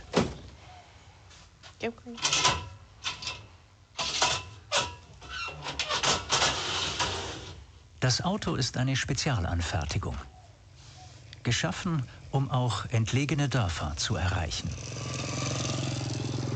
Hier, etwa 2 Autostunden von der Stadt Chiang Mai entfernt, ist Lesen als Zeitvertreib für viele ein Luxus, den sie sich nicht erlauben können. In der Dorfschule von Bang Pong wird der wöchentliche Besuch der mobilen Bibliothek bereits mit Freude erwartet. Ist das heiß heute? Wo habt ihr die Bücher vom letzten Mal? Die sind sicher irgendwo. Passt gut auf sie auf, sonst gibt's keine mehr. Fertig, Bücher, ich sag's euch. Während die Großen eine Prüfung schreiben, dürfen die Kleinen zur mobilen Bibliothek.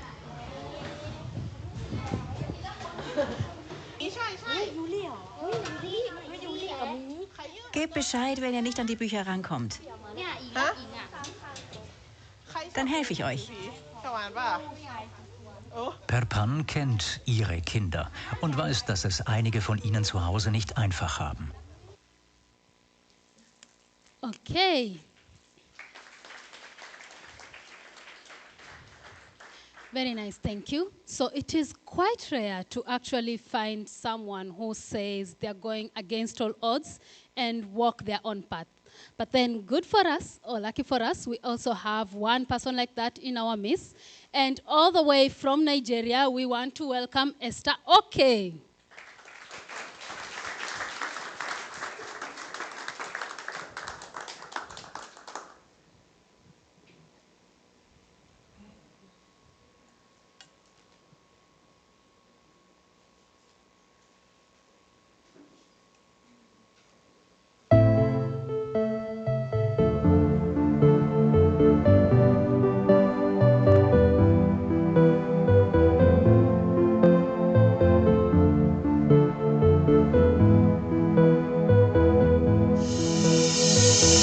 What's wrong with being a dreamer?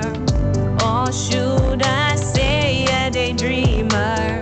If you ask me who I wanna be, I'll maybe have no words to make up what I see. All I want is to be happy and to be the reason another smiles. If this is all I've got in my lifetime, I'll be sure that I'll believe that I'll be just fine. What is this fire written inside me? What is this light I can't deny? What is this fire that keeps me up all night?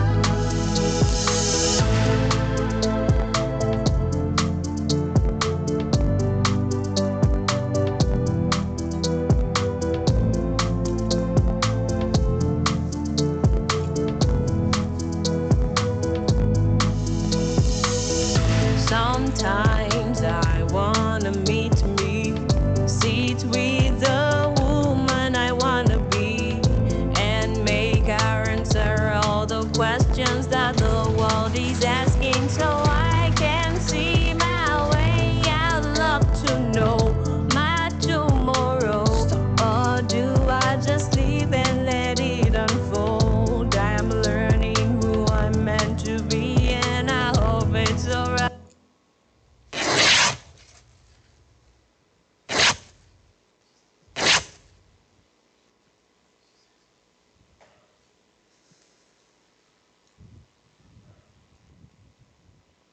This is usually how potential dies.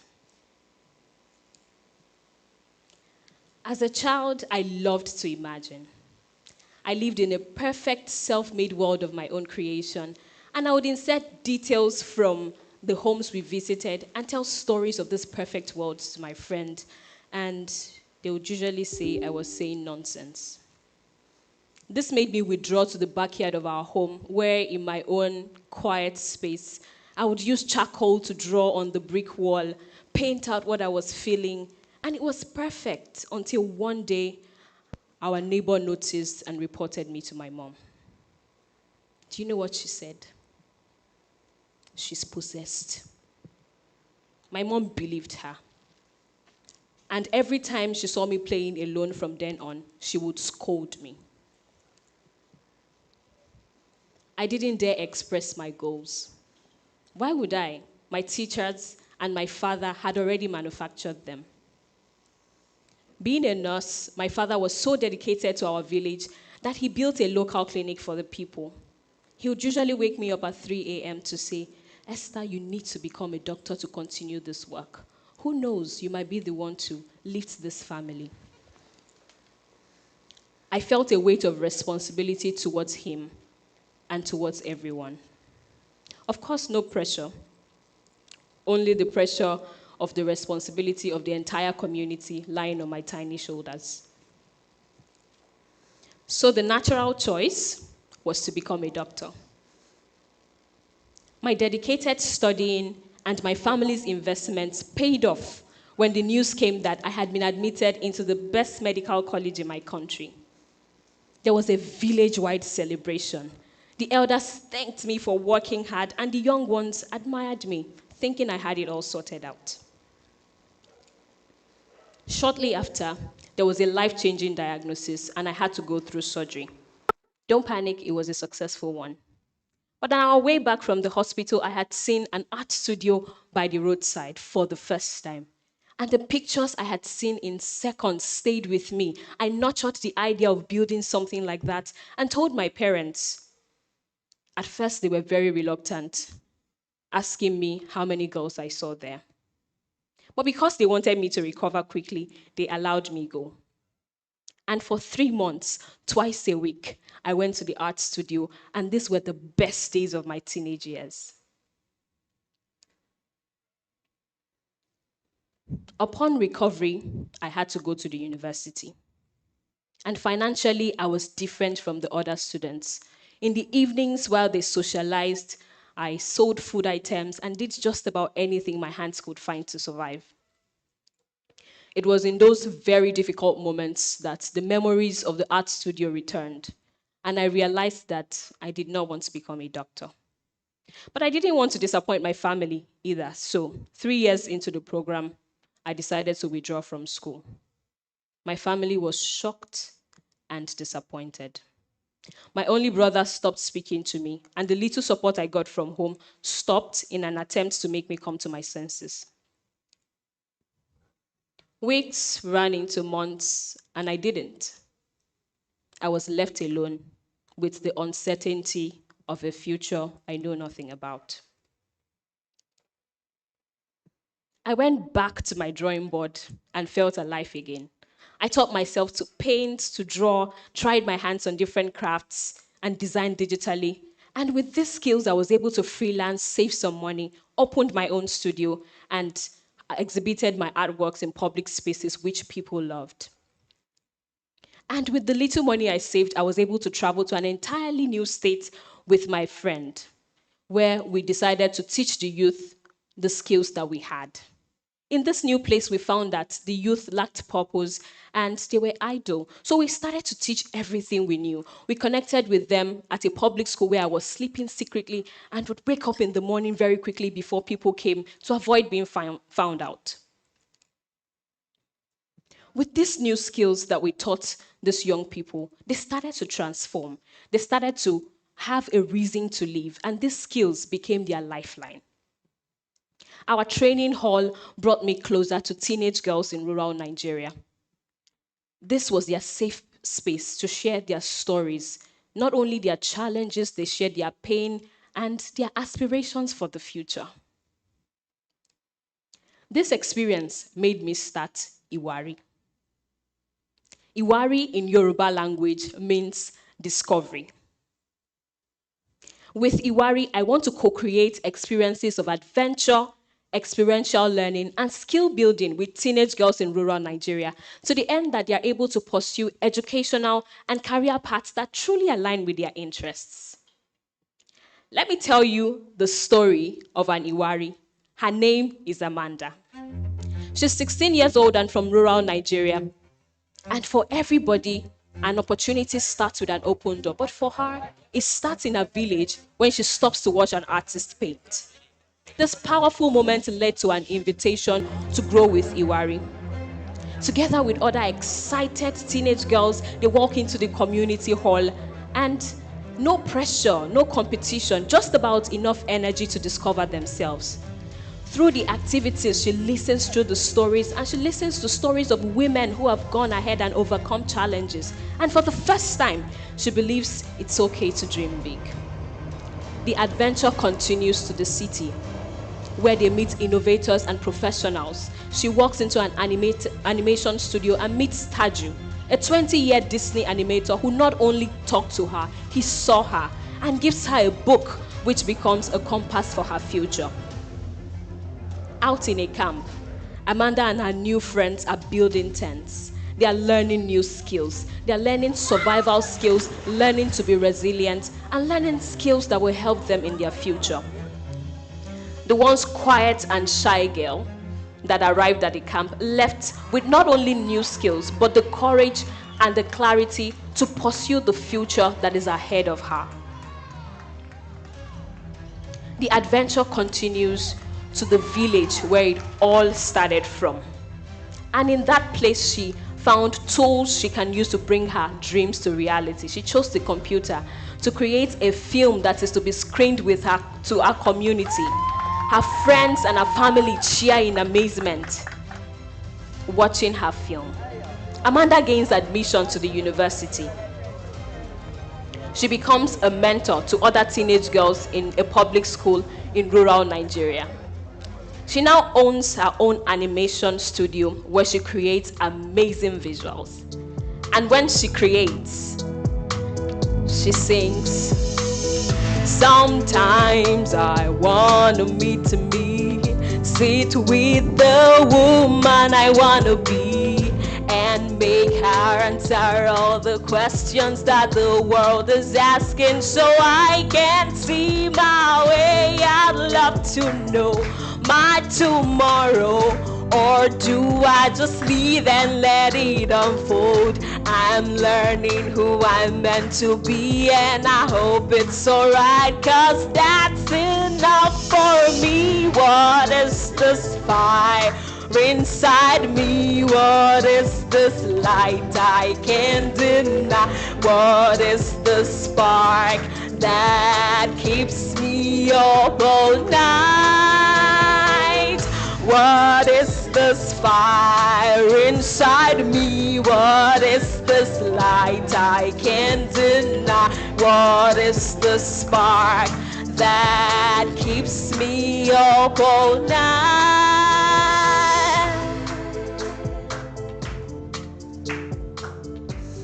The story of Amanda is what is possible when we invest in the future of girls. Thank you.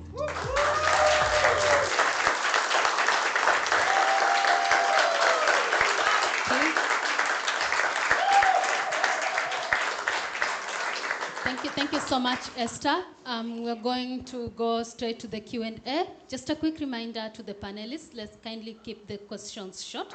And also to Esther, kindly keep your answers straight to the point. Starting with the online panelists, do you have any questions? Yes, I do. I'd like to ask, what is your approach to sensitization, especially to the family of the young girls that you will be having in your organization? Because these families need to release their kids to you. And also, if there are girls that they probably don't have families, but most of them will have families, and they'll have to release these children to you. So, what type of sensitization, or what are you going to be telling or enlightening the parents for them to be able to release their kids to you, knowing the mentality of Nigerians and how they feel, judging by your story? Thank you very much for the question.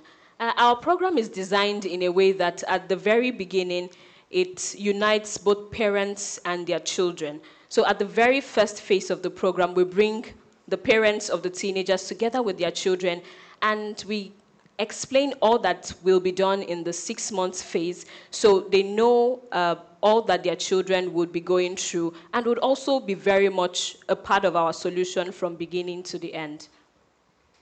Thank you so much. And any other question? Hi. Yeah, hi, Esther. It was really nice hearing to you. My question is that generally the girls or the parents, they don't, especially the parents, they don't move Yes. forward until and unless they see some kind of monetary benefit. So, what do you see in 6 months? These girls, are they prepared enough, or do they get that acceptance in their village because they think that they would be able to earn better from this? Okay. The girls are not only going to explore, they're not just going to have exposure, they will also have skills that they can monetize. I understand the nature of Nigeria and how it works, and that is also a big part of our curriculum, where we not only give them the tools they need to believe in themselves and start out, they also have the skills they can monetize. So their parents would be very much aware at the end of the program that they are not only gaining the confidence and clarity, they are gaining skills. And this is in the last phase of our curriculum, where they go on internships. So they go into real life workspaces that would really enhance their future. So going into internship means that they come out with skills that can be monetized, and they can eventually use that to support themselves educationally. Thank you. Issa, you have a question? Hi. Very nice dance. Should start with that because like that's how it is. And I have one question because like before we were listening to another participant who was telling that 16 years old girl is getting pregnant. It's very easy, or like 16 years old girl who has 2 kids. If Amanda has kids, she is 16 years old.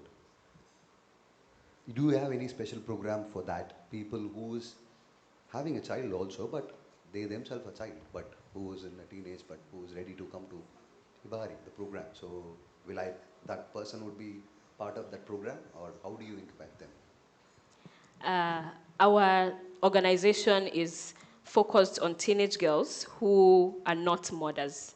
Yeah, if we have beneficiaries who are teenage mothers, we will do well to advise them and have programs that can cater to them. But Iwari at the very early phase would focus on teenage girls. Why only girls? Art is universal and for every human being. I don't understand. Please explain.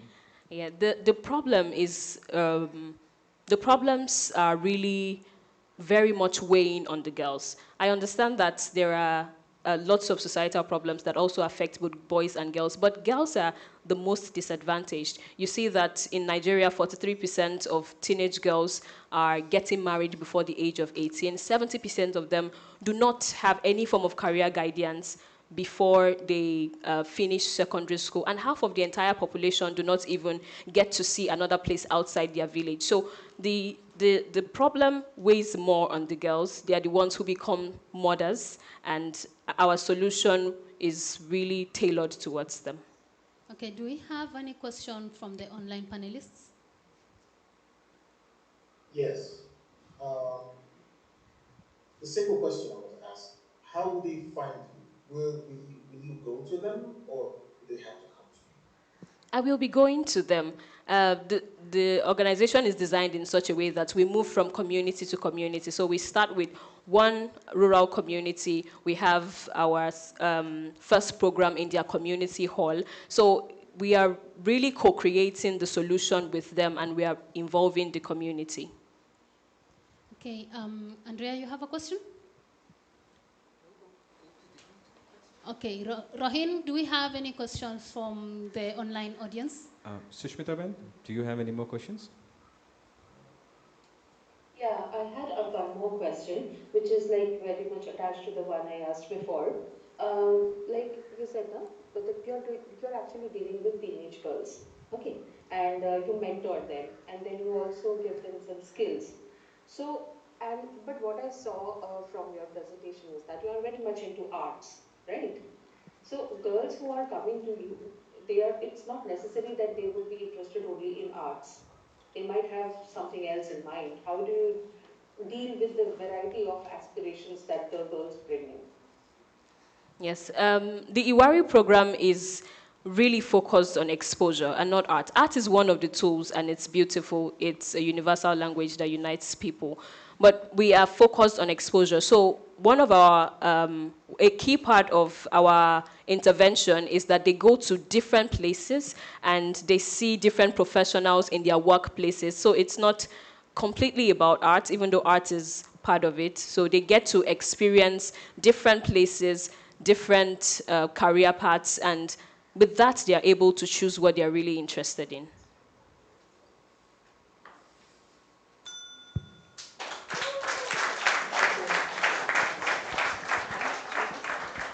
Sorry, just a second. Just a reminder to our guests, please do not use your mobile phones to take videos or take phone calls within the auditorium. Thank you. Okay, and we are coming to another Kanthari, also an artist, not a painter, but a dancer. And on top of it, she is blind. Right now, she is actually a celebrity in Nepal. And there's a little story to her. She became blind when she was 14, and at first she didn't want to really realize it, so she kept dancing. And at one point she fell from the stage, and there she understood. When she came here, her project was actually a different one. And we said, well, you are a dancer. Why don't you dance? And she said, well, I'm blind. I said, well, that doesn't matter, right? Now she has an organization, a global organization, where she travels around the world and is running workshops for blind people in dance, in adventure, in expressions, in getting the people out of their own comfort zone. Please show the video of Blind You Rocks. can hear it, you can feel it, you can do it. There are 3 sets of workshops that we provide, especially traveling all around the world, partnering with the like-minded organization. The first is interpersonal skill. Here we focus on body language, body movement, gesture, posture, facial expressions, emotions, because this is especially the problem for the born blind people when the world is dependent upon this visual. When we can't see, we can't learn, and nobody thinks it's necessary to teach. And the second is dance, fashion, and beauty. Being a dancer myself, I love dancing, and now I want other blind also to dance. We actually want the blind people to dance so that they don't need to sit in a corner while they are in a picnic or a party. The third workshop we provide is adventurous trip like rock climbing, rafting, paragliding, hiking. जुन यो राफ्टिङमा जानुभन्दा अगाडि चाहिँ मलाई मेरो घरबाट नजाऊ भन्नुभएको थियो कि म जान्छु मेरो साथीहरू सबै टोटल्ली ब्लाइन्ड साथीहरू चाहिँ जानुभएको छ म त यतिको देख्छु नि भनेर दाइलाई मैले फोर्स गरेँ हैन Blind rocks, also to create the mindset change in the society. Everybody faces challenges, and especially we as a blind and disabled are really good in overcoming challenges and transforming it into the assets. We as a blind also live a rocking life. Blind rocks the world. Blind rocks the world. Blind rocks the world. It's like that? Is it like that or what? Blind rocks the world. Blind rocks the world. Blind rocks the world. Blinds rock the world.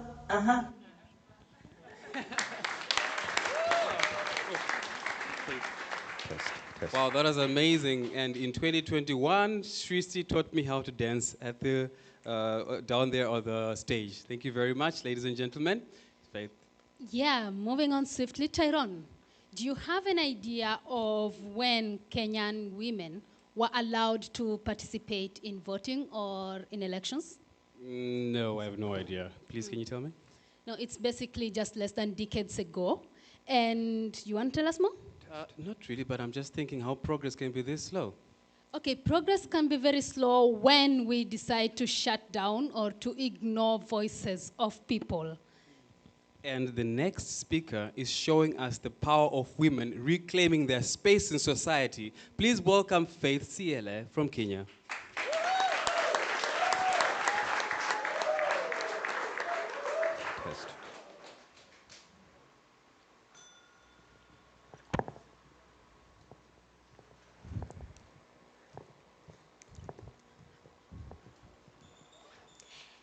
In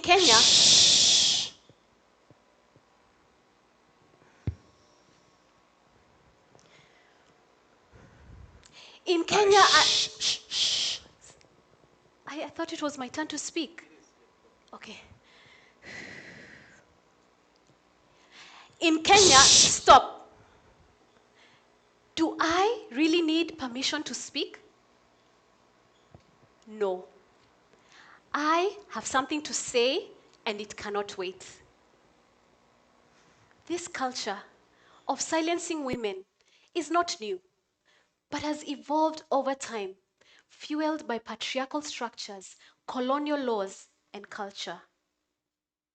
In the past, women, such as my grandmothers, had to undergo female genital mutilation, a physical muting that measured their bravery by how quietly they endured it. Physical, emotional, and economic hushing of women is detrimental not just to the woman, but to the society. What are the effects? Economic disempowerment, a loss of self-identity, and hesitation to step into leadership roles. Let me give you some numbers. In Kenya, out of 47 governors, only 7 are women, in a country where more than half the population are women. What about land? Take a quick guess. How much land do you think is owned solely by women in Kenya? 3%. 7 times less than the global rate. 10 years ago, that number was 1%. A great improvement, right? So what? Why should it matter? It matters because studies show that empowered women are able to make critical decisions that impact their families, the community, and the nation. And when faced with crisis that is sometimes inevitable, it provides a protective barrier for her and her family. Take me, for example. I was a housewife, and my husband, the sole breadwinner of our family. I enjoyed taking care of our children and the household, but deep down I craved something more. So, when the children were fast asleep, I would sneak to my kitchen and would bake. And there from my kitchen, my cake business grew to a bakery. It brought me so much joy to see the shop creating jobs and some extra income for our family. But in 2021, when the world was in the middle of the COVID-19 pandemic, my family was facing a crisis of its own. My husband collapsed unexpectedly and had to have emergency brain surgery to save his life. Soon after, he would lose his job, and that bakery became a financial lifeline for our family. As he recovered, we left the city for our land in Namanga in the south of Kenya. There, as I interacted with my neighbors from the Maasai community, I could identify with some of their struggles. We were all trying to find creative ways to stretch the limited income that we had. There, in the dry savannah, we found hope and healing. And that is where Siana Africa was born. Siana Africa is an organization committed to economically empowering women in Kenya through entrepreneurship and high-value climate-resilient farming. Siana is a Maasai word that means the place of plentiful springs. And because springs become rivers, we have developed a 4-step river journey curriculum that mirrors the winding path of a river. It always starts with a spring. The drips, sometimes quiet and unsure, become strong.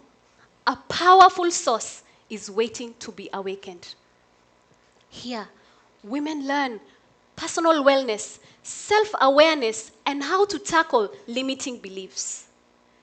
They are trained in aloe vera cultivation with an emphasis on the well-being of the woman. And the drips, growing stronger and more defined, become the stream. In the stream, women move from awareness to action. They learn the value of coming together for a common purpose. They are trained in beekeeping, learning collaboration and leadership. And the stream, as it flows, is bound to encounter the rapids. Here, we focus on facing resistance. Women learn how to handle personal challenges, become solution-oriented, and facing challenges with courage. They are trained in dragon fruit farming that stands for fire and resilience. And the river that overcomes the challenge will find itself in the ocean.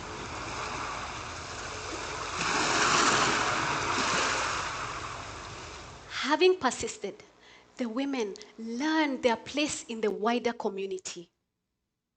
They come together to form women groups that will eventually become cooperatives. They learn care and compassion, raising tree nurseries of indigenous seedlings that will be replanted in their communities. They are equipped as environmental guardians. But our model is a bit unique. We use storytelling and dialogue to create mindset and systemic change. We talk with no one silencing us. My being hushed at the beginning of my speech was not new and represents countless women whose voices have been silenced before they could speak.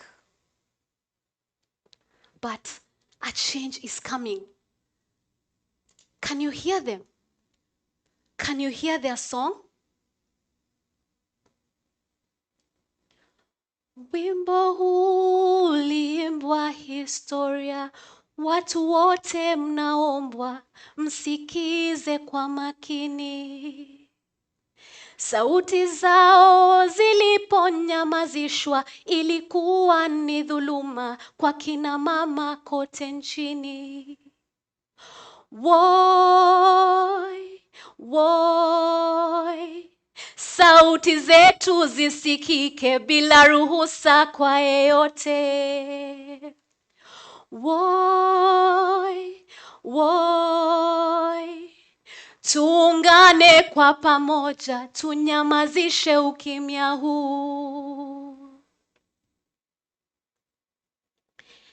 They are singing over time in history when women's voices were silenced. And over time that's coming and is now here when women will speak with no permission from anyone. This is their tune of independence. Thank you.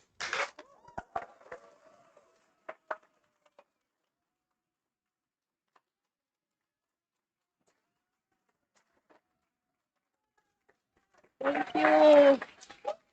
Thank you, thank you, thank you. Jumping straight to the Q&A. Offline panelists, do you have questions? It's a great speech, and it's a really good model also. I'm sure it will work out. My question is, you have very good experience in baking, right? You've already set up something. So why do you want to go into something completely different? Why do you want to go into raw materials, and do you have experience in selling those also? Thank you, Siddharth. I believe that one of my interventions is also entrepreneurship.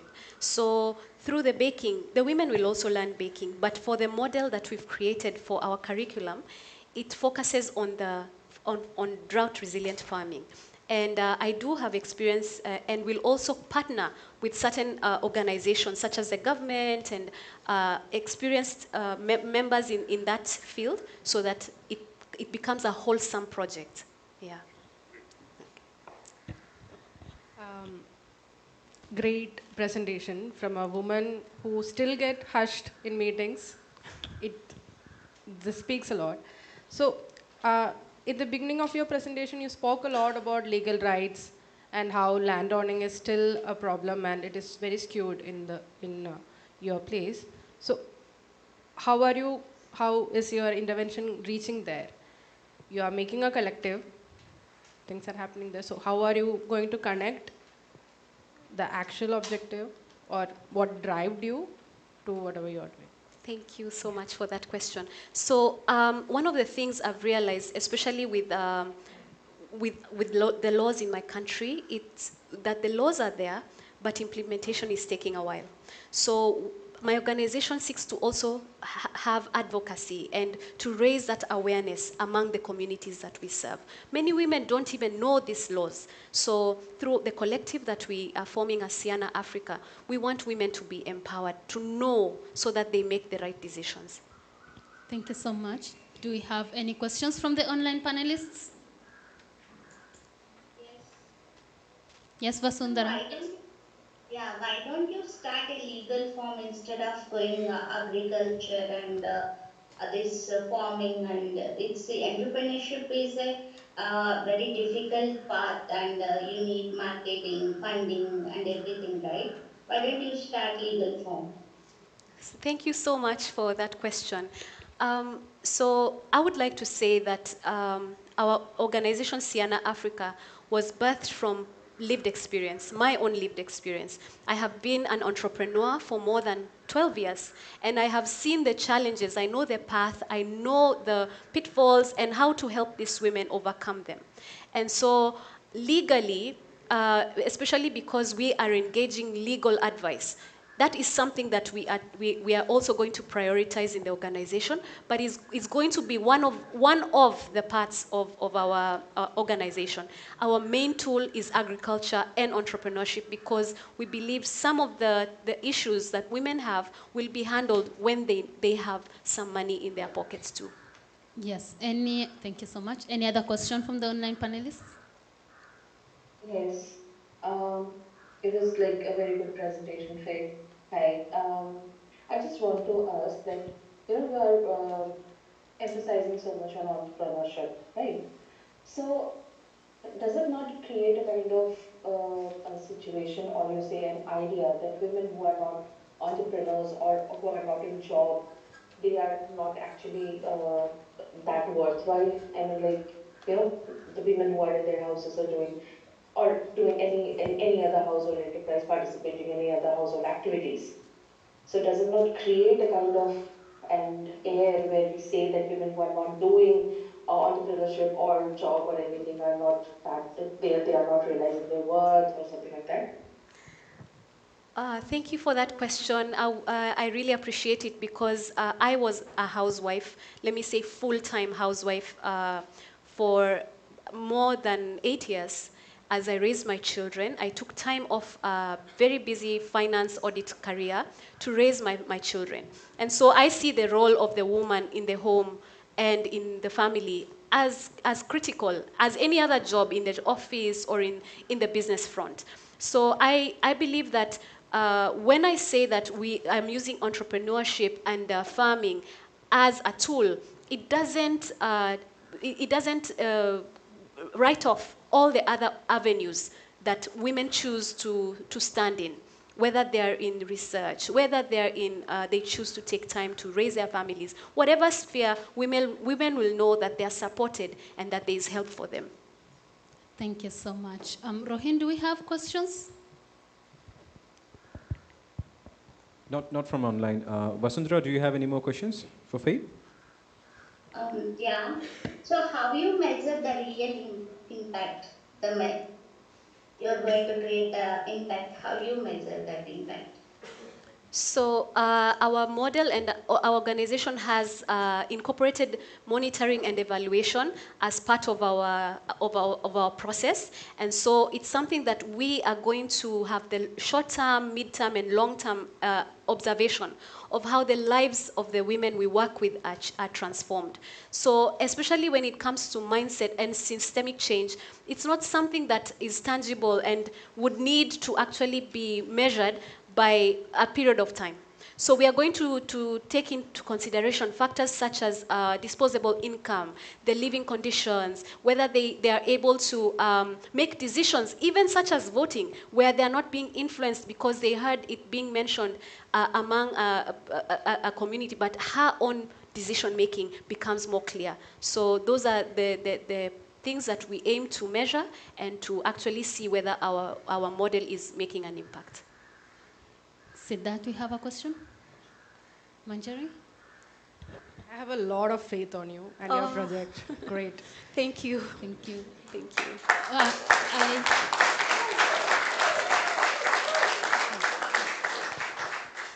Okay, any question from online panelists? Sushmita, do you have any questions? Yes, I had. Yes. I had another one, actually, which is very connected to the first one. Okay. So, women, as I said, when I was talking about entrepreneurship and a job or some income earning activities, the women usually they don't identify their own value, that what they contribute, what they contribute to the family, what they contribute to the economy. Okay.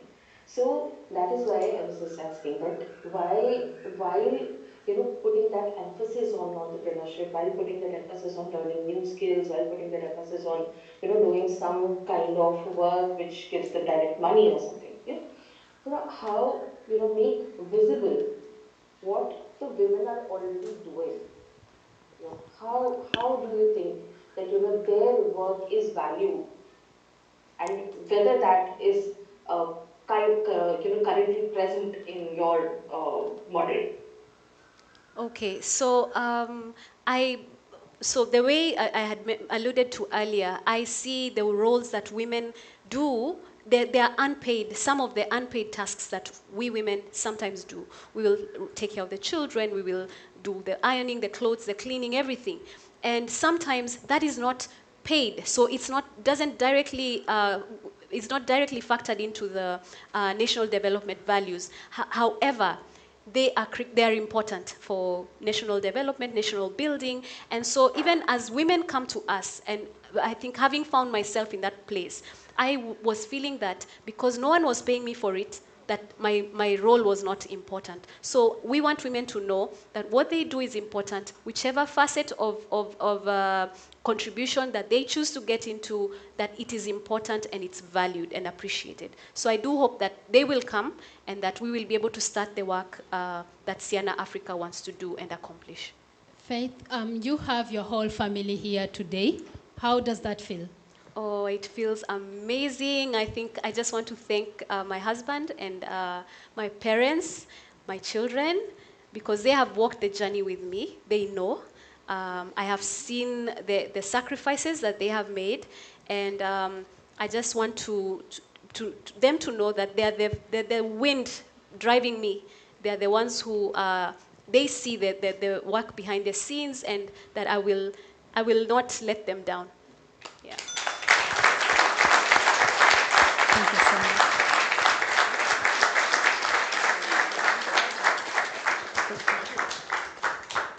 Thank you, Faith.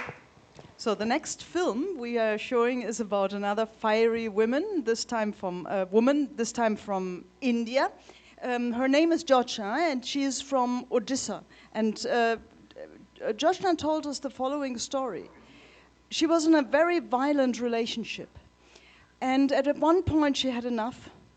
And she couldn't stand it anymore. She brought her 2 kids to another family.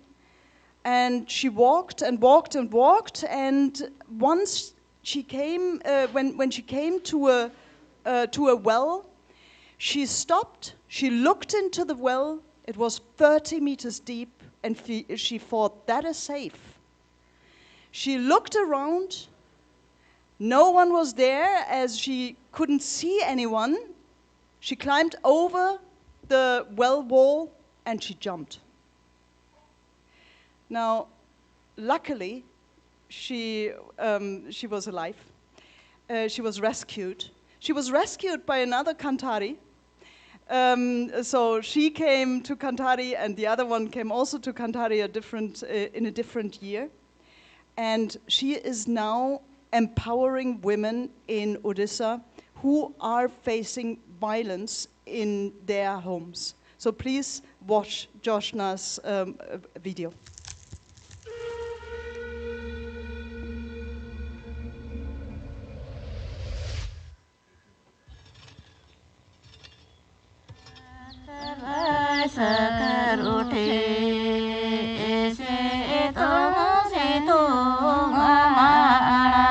Women spend the money for the well-being of the children, but the husband is asking why you are spending the money in the other way. You just save this money. Myself, Joshna. My husband is abused and beaten me. Then after I left the home without money, without children, without family support, I finally decided to attempt suicide. But God gave me another life. In our organizations, all board members are women who have been affected by the domestic violence. आजिर समाज रे महिला मानकु बहुत न्यून दृष्टि देखुचंदी समस्ते किंतु आमे जनमंगल गोटे अनुष्ठान तैयारी करिछु को नै कि मु होचु आसकी बाहर रहउतली तापरे देखिली जे मेंबर मानक संग जाई बाहर देखिली जे गोटे आदिवासी एरिया रो मां माने भी मो भलिया दुखित होई रही Janamangal organization is directly working with the women as well as the adolescent girls. এই মাধ্যমে যদি সেমানে বুঝি পারিলে যে ছোট ছোট কুনি কুনি পিলা মানকো স্কিট করিকি সেমানে বুঝি পারিবে যে ছোট ছোট পিলা মানকো যে আমি যেতে গণ দুষ্কর্ম কৰিছে তেনে সেমানে যদি বুঝি পারিকি এই মানে কিছু চেঞ্জ করি পারিবে When they know about their rights, the sexual harassments, then they will come forward to stop violence against women. Herbal medicine preparation is the traditional skill of the tribal women. एटा महुल छाल ये diabetes पे औषध तैयारी हो जा तुम छुली बानो ना डाड़ा काई लो हो तो नहीं एई गछटी खाइने छुआ मानकर पाटी घा भल हो की गछ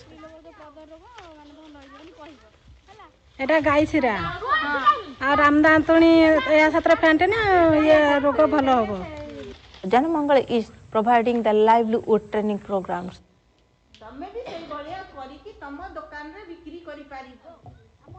They will be make this qualitative medicine to fulfill their needs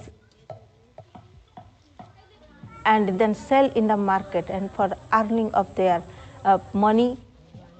Most important part is the mindset change. When they know about their rights, when they know about the acts. मान तो माने पाठ साठ पढ़ी ना टिका निर्बुद्धिया लोक आमे चाहछु जे आमे टिका शिक्षित हेइ गलु आमे चाहछु जे आम स्वाधीन गला आमे टिका भलो बाटरे जिवु कि ए कार्यरा आम पय सक्षम होई परिबो एने जेतेले स्त्री लोक ना एमाने घरे रहउतिले घर बाहरी पार नथिले कार की चिन्हु नथिले कि जानु नथिले एबे जाउ पंचायत गाही की सरपंच को भी चिन्हलेनी अन्य गाँव लोक सहित भी मिशामुशी करछंती चिन्हुचंती जाउ बाट घाट जोटी देखा हल्ला कथार्था हल्ले होउचंती आगे कहीं कि जानि पार नथिले कि चिन्हि पार नथिले प्रत्येक गाँव महिला मानक संगठित भाव संगठित करुचंती संगठित करी ग्रुप करुचंती छतु चाष कुकुड़ा चाष ये जो औषध पत्र तैयारी हम सब पत्र चेर मूलर आगे सब कर बहुत बढ़िया हो जनमूल काम करवा उचित. Nowadays, Janamangal works with a total of 220 farmers, adolescents and women self-help groups. These groups cover 2,300 families and over 700 adolescent girls. Additionally, 438 women are part of any of the enterprise promotional programs in mushroom cultivation, tailoring, leaf plate production, or organic kitchen garden activities.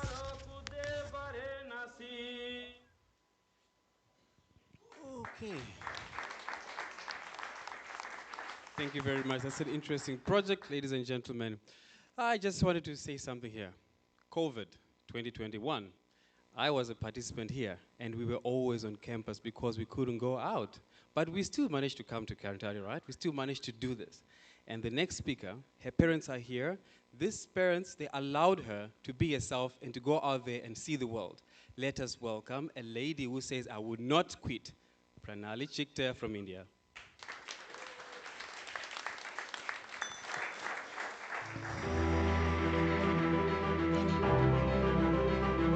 The bicycle, a vehicle that defies time. It has evolved over the years, yet it has never lost its place.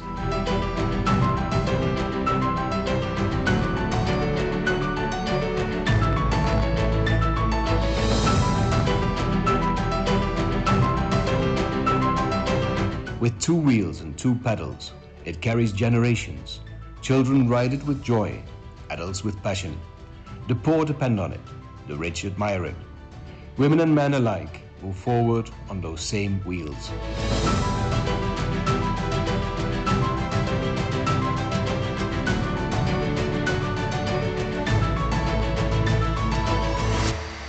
For some, it's a livelihood. For others, it's a partner in fitness after half a lifetime. Whatever the reason, this vehicle needs no fuel, causes no pollution, and remains deeply familiar to all. The cycle reminds us that when hard work stops, the journey halts. Progress only continues when we keep pedaling. That's why bicycles are truly the need of our time, and it's on such a humble yet powerful machine that a 21-year-old young woman journeyed across Maharashtra, paddling through 435 days, and covering 17,000 kilometers. Who all are these people? So dangerous. They are destroying our economy.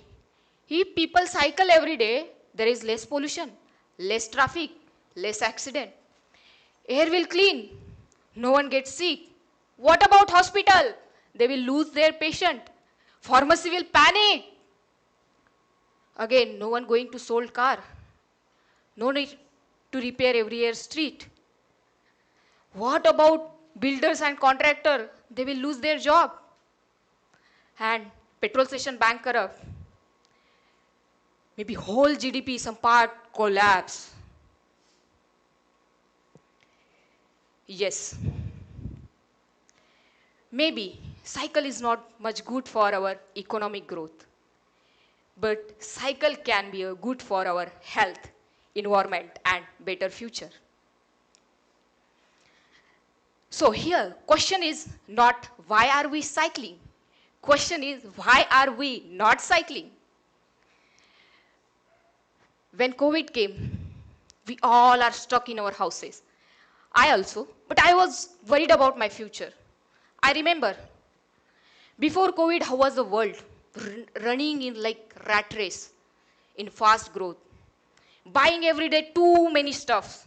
But in COVID period, I observed, no need to buy much stuff except food. We can live with very minimal things. And that realization made me think, and I had enough. I took my cycle without any planning, without money, with 3 sets of cloth. My parents thought I am going nearby district for study, but I cycled more than 2 years, 16 states across India, 25,000 kilometers. However, this journey was not about the kilometers. The journey about discovering myself, to know world beyond the 4 walls of education, understand our environment, and to understand our society, how are they living in every day. But I observe, while traveling, each and every kilometer, people was asking me, why are you traveling alone? Don't go. Take some 4 boys with you. Society bad for women. And that all questions made me again think, why can't I really travel alone as a woman? And with this question, I decided to know and challenge. However, as society portrayed for women, I get very different experience. I crossed the border of societal norms. Because of that, I learned how to tackle situation and how to move forward. Strangers was giving me food and shelters. And I had many good experience. However, well-educated and religious people always not support you. One dark night, I knocked the door of temple. They shut out. They said, there is no space for women. And I come out on the road. I was waiting, hungry and tired. One tribal person passed through my side, and I asked him, I share my story. Without he asking much, that night he gave me space. And that incident encouraged me, keep going. And on the way, I was visiting schools, colleges, communities, organizations, how they are working, and what they are facing challenges. As well, I saw through my eyes, there is big serious problem. Environmental degradation, health issues, pollution, overconsumption. There is no safe mobility for education and work to women and girls. And top of that, there is discrimination based on caste and religion and status. This is all serious problem dividing our society. But there is one big problem to connect to all of us. That is climate change. Climate change does not see whether which your caste, what is your religion, what is your economic status. That affect to everyone. However, I observe affect most farmer and low income citizen. And after that realization, 2023, I went to Delhi. I was shocked. Chaos of traffic and unpredictable air, and there is no safe travel freedom. And that moment, I asked myself, what can I make difference? And answer was clear. These two wheels gives me freedom to travel and see the world beyond the barriers with open eye and heart. Why not these two wheels bring change? And with these two wheels idea, I came at Kanthari. Kanthari is one of the best place for me to become more clear with my vision. And here I founded Cycle Chak. Cycle Chak, Chak is a Marathi and Hindi word. It means in English, wheels. More than organization, Cycle Chak, a movement of conscious action. And we envision vibrant and conscious cycle culture across India. But how we'll do it? Let me take you with cycle journey. This is here I develop Cycle Chak workshop. And how can make this cycle more friendly for our everyday life? There is 6 steps of curriculum where I'm sharing how can make this cycle more easy our life and integrate for daily use. The first we can understand the wheels. Wheels remind us human history and how these two wheels and cycle play a role in shaping the development. Second is the frame. Frame how is connecting to all each part. Without that we can't ride and we can't assemble cycle. That representing how cycle connected to health, environment, education, livelihood, sustainable mobility, and most importantly, freedom. And third is handlebar and brake. We are giving scenario of the world, how we are facing the problems. And throughout, how should keep our direction and brake in our hand. There is control, where we can use the brake. Chain. Chain is the connection of togetherness of human and nature, where we are learning experience through practical how to repair our cycle and overcome the fear. And fifth one is paddle. Paddle is a conscious action. How to cycle use for our everyday purpose life that we understand. And the sixth one is awareness and alertness, where we are understanding how to ride safely cycle and how should we aware about human and environment rights. This is the whole cycle check curriculum. We are working this with school, communities, and organization. But while sharing and listening is feel good, right? Cycle as familiar, but as I personally believe action can make real impact. And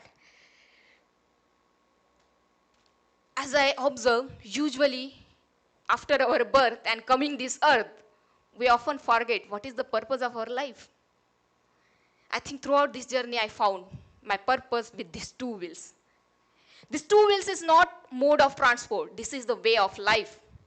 And coming next week on 29 December, on my birthday, with the message flashing where women can travel and women can make change. I am starting from Kanthari to my hometown bicycle journey. And this is my route where I am covering 5 South Indian states and 2,500 journey. Throughout the journey, I will visiting schools, communities, organizations, and how this cycle can help for our everyday life. And we will implement this cycle check curriculum with people to make our life more minimal, happy, and healthy. And throughout this journey, wherever you are, you can join with this journey. Cycle मेरी cycle cycle मेरी cycle ना Let's पीती ride. है petrol ना छोड़ती है धुआं पर देती है सेहत साइकिल मेरी साइकिल ला ला ला ला ला ला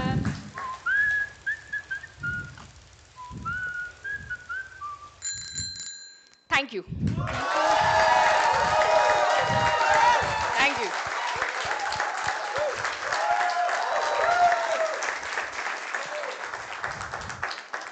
And there's the bell for alertness. Okay, do we have questions for our panelists?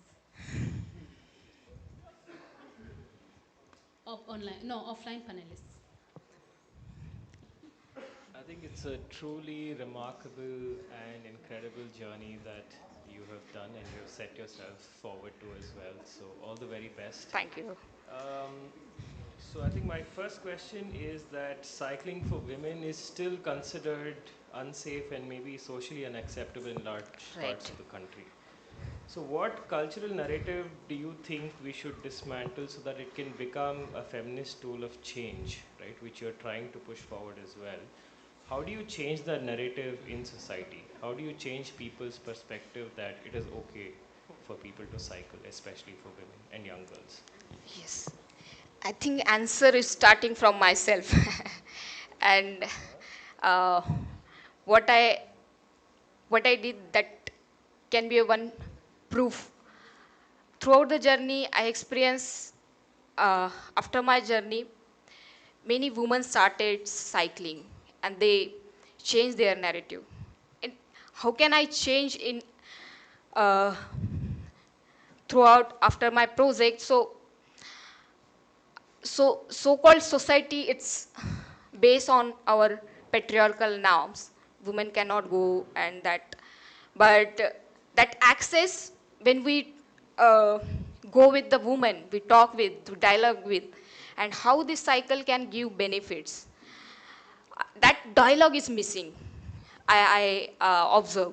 And that could be a one way where we can discuss and share.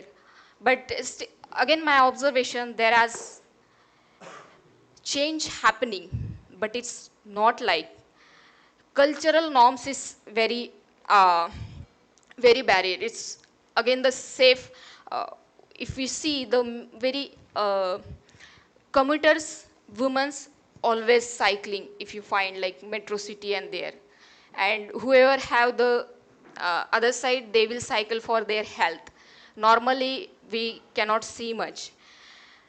That's, we are trying to, through dialogue, how can we make this, and even not here in the policy, we don't have the, that. Can I ask a follow-up question? Yes. Yeah. So mobility, especially for women and let's say rural India, is never considered at a policy level. If you had a magic wand and you could make that one policy change, what would you do with regards to this?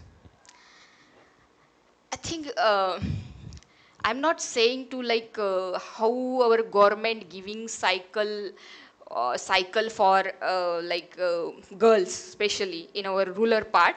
They drop out schools because of they providing cycles.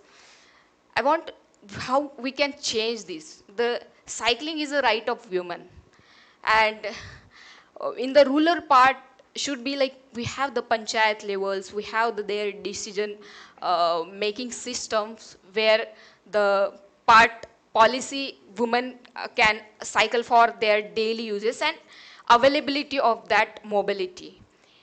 How that is again the one question where the uh, policy can bridge the gap. Okay, thank you. Issa, you have a question? Oh, yes. Hi. Hi. Very nice. Thank you so much for coming back to the stage again. I thought like you are already gone. Like, hey, I have a question. How are you to ask? So, you were talking about safe mobility. Sorry. Safe mobility. Yes. Right? So, what made you to feel or think that cycle is the safest way, apart from this petrol and the immediate repairing? Apart from that, what made you to feel that it's the safest way for you? Because as a woman, for you, your parents accepted it. You want every woman to go and cycle? Not every woman, but again there comes the interest part and how they familiar with friendly with cycle. Then after can they use for their daily purpose. But the safety part is not only like only the repairing, but overall cycle is the one kind of the safe mobility. But we have to see the other side. Are really we have the safe roads for cycling? That's why. Roads safe of infrastructure. There is no cycle path. There is no cycle parking. Even though there is no good cycle shops repairing the rural part and no dignity and respect whoever has small shops.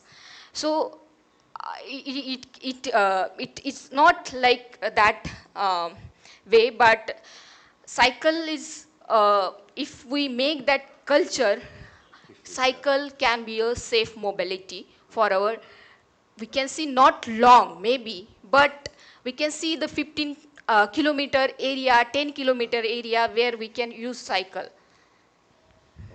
safely with security. Okay, thank you so much. On to the online panelists. Hello. Lovely Hi. seeing you on stage. I have one question and I have also one suggestion. One question which I have is about you are planning to go and promote cycling, which is great, and there are a lot of different ways doing that. And you have also come up with this philosophy which you want to bring to schools so that on a school level they can hear about this philosophy and try to be more familiar. In your journey, how are you demanding, or do you have any demand with government? As you said that there is no proper road or infrastructure in the city also for cycling. So is also going to be part of it? Yes, sure. For the Yeah. And um, may I give answer? Or you have any suggestion? That's why this is, which throughout the journey I observe there is very less people are demanding for these rights. And through this workshop, I am trying to connect first, build the movement. There is no demand. Government answer have sometimes they somehow promote, but why should we make the infrastructure? There is no demand from the cyclists or commuters. I think that I observe where I am trying through this my project, where we can connect to cycles groups, schools. Students are the future of the country, where they're demanding for their rights, and we can push throughout that policy, and where government can make in future the cycle lane. How we see the Europe countries, when we see there, when we go, we feel it's nice. There is in many countries like Switzerland, Netherlands, they have the good infrastructures for cycling. Why not this come in our India? It can when we demand in that way. Lovely. I love the approach. I love it that you as a woman in India have done this and is going to do this. So absolutely hats off to you and all support from Thank our you. side. One suggestion, being a woman on cycle, you can also think of what are the alteration you can do to the cycle where it could also be a more easy functional. Like I know someone personally who has created a cycle, did little alteration and created a cycle which becomes a tent by itself. So when you are trying to stop somewhere, you just open certain part and you have a tent or you have a bench in the cycle, very light, and you have your small little kitchen you can carry. So adding on more later to promote for long distance cycling. Just Thank you, thank you. Actually, I have that program, the cycle park, where I am trying to, wherever you are just pedal without using any energy. You can read your book, you can grind in you, and you can make your juice. So this is the pilot project, but slow and slow, we will go through how can make more. Thank you. Thank you for suggestion.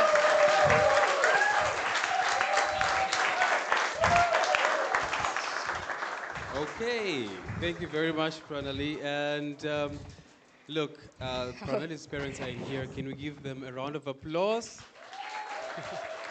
Yes, they allowed her. They allowed her. Yeah, yes, yes. Louder, louder. They allowed her to go out there out of the nest, which can be very scary, and that is what I call radical love and trust.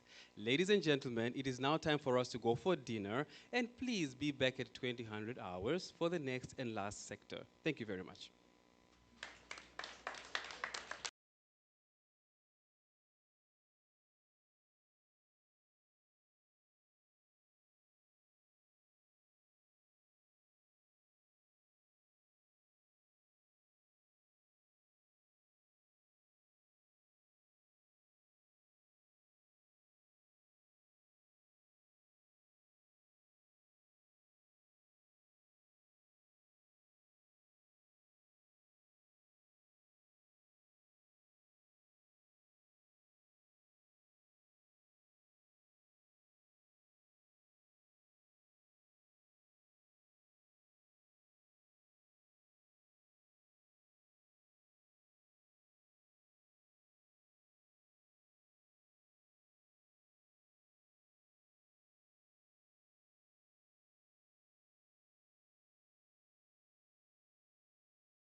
Aha, okay, thank you. Whoa, yeah, whoop, whoop. All right, I hope everybody enjoyed dinner, especially the mushroom soup was the dope. It was so good. Thank you very much. So now, welcome back. And before we continue, we are going to go slightly back because we may have new visitors in here. So we just go straight into the house rules. So while you're in this auditorium, we are asking you kindly, do not use your mobile device, do not record or do not take a picture, because we already have a team, very dedicated, who are doing that for us. And if you need to relieve your bowels, there's a toilet on your left, which is my right, and you can go. But we ask you, please, do not go to the bathroom unless it is really an emergency when it is during a speech, okay? When there's a participant on stage, we ask you not to move around because really, they prepare themselves the whole year so that you guys can enjoy, right? Thank you for understanding. And what else can we come? Yeah, speaking about the mobile phones, kindly let's put our phones on silent or flight mode because this session is also being recorded. We have online audience watching us. And so if there is any ring or beep or vibration, it's going to disrupt the session. I forgot we have got online panelists. Please, the bathroom is only for the offline. You can use yours. Use yours. Thank you very much. Thank you. Okay. All right. Now, you see, we are welcoming back the panelists that have already been there, right? But I'll start with a new panel member who is in person, Dr. Yamini Krishna. She is a medical professional, currently serving as a medical officer, a graduate of Government Medical College, Calicut. Very nice. She has built a strong clinical foundation through her work at DM Williams and Tripunnitura. Ooh, I hope I said it right. The Taluk Hospital, known for her sturdy, evidence-based approach and clear clinical decision-making. She also maintains a keen interest in the broader healthcare sector, engaging with issues that shape its development. Please let us welcome Dr. Yamini Krishna.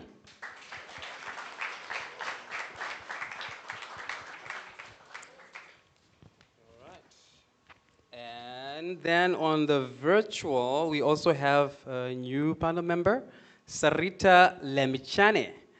She is a visually impaired woman from birth and is committed to disability rights, advocate, and the founder of Prayatna Nepal. She is a Kanthari 2014 graduate. Wow. She serves as a core advisory member at the Association of Women's Rights in Development, AYID, where she raises critical issues of accessibility and reasonable accommodation within the funding ecosystem. Very important. Welcome.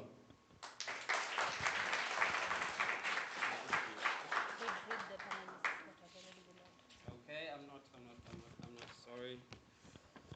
I am not forgetting the panel members that have already been there, okay?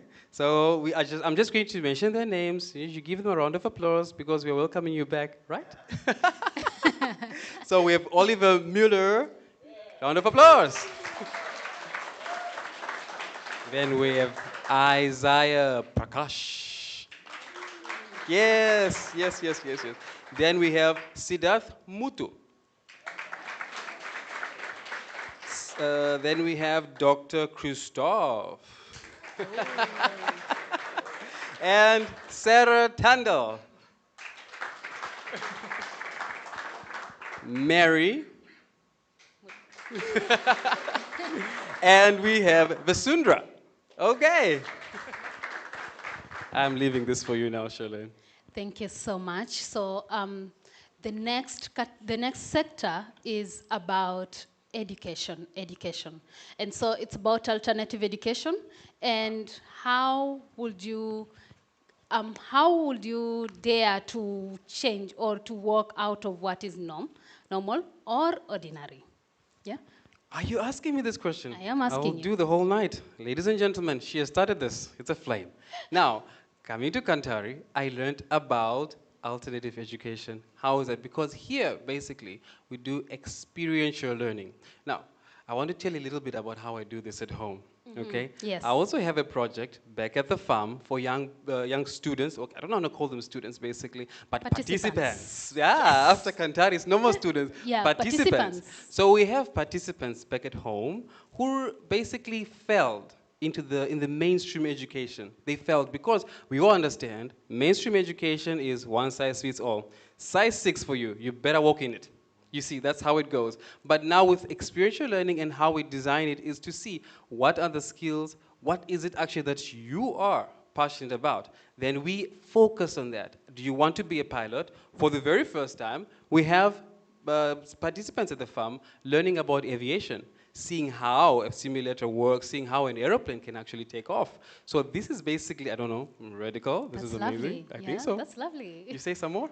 Yeah, please. Okay, some more? Good? Yeah, okay, yeah. yes. That's a very beautiful design because I learned this right here in Kanthari. So as you can understand, you come here with your own ideas. You come here thinking, okay, I know everything. I'm done. This is all good. Until you get into this place, you leave a different person altogether.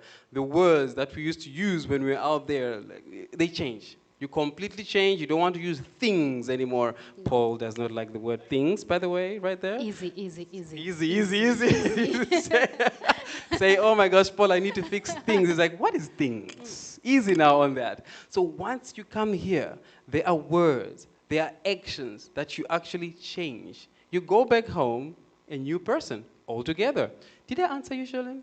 Somehow, but then I would also she wants more. get to experience. Yes. Here in Kanthari, we do learn about, or rather not learn, but we are put in a washing machine. And so not a real washing machine, it's please. Not a real washing stuff. machine, but it is a real washing machine. Yeah, now, it don't washes scare the new your mind. participants. It washes your thinking process. It cleans you up. You either go through see, when you put clothes in a washing machine, you decide if it's cotton, linen, you want a fast wash or a slow wash or whatever, it's denim, whatever it is. And then there is that time where water comes in, and then there's the tumbling, and then there's a rinsing, and then there's a repeat, because some of us get out of the washing machine a bit and then slowly thrown back into the washing machine. How many times were you in there? Oh my goodness. During my batch, I was the last person to leave the washing machine. No wonder you're so clean. Good. Yes, so, and this... That explains this. She came out very clean. This is Kanthari's I came out squeaky clean, I'm actually. telling you, I came out squeaky clean. Indeed. Yeah? Yes. And so through the washing machine, we also go through concept transformation.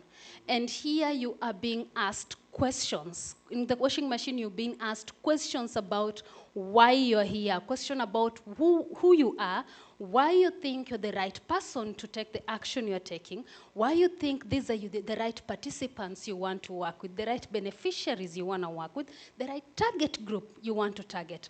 And that will put you in a thought process, because every single time you are asked questions, you're put on the spot, and there's no mercy. There's no mercy, because you have to rise above challenges, yeah?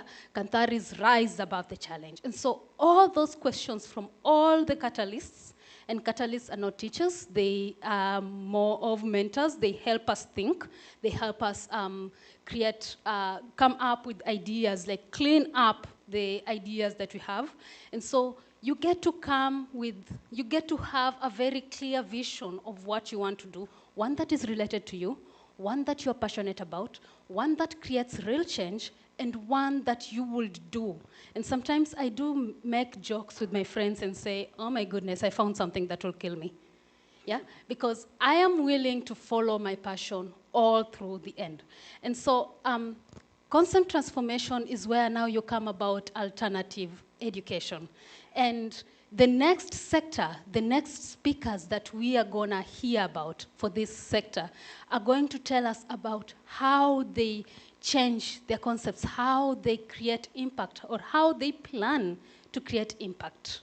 It is understandable. And while it's in Kanthari, there is where we get to the aha moment. Because, is it aha? Because you think you know it all, then they tell you, like, aha, I didn't know this one. So remember, aha. When you go. Yes, so we are now going into alternative education. Yeah. Yes, indeed. So now we can introduce our next speaker, Sholin. It's all yours. Yes. Yes, the stage is all yours, Charlene. Please shine, shine, girl, shine. Okay, Tyrone, who is the next speaker? Tyrone ran away from the stage.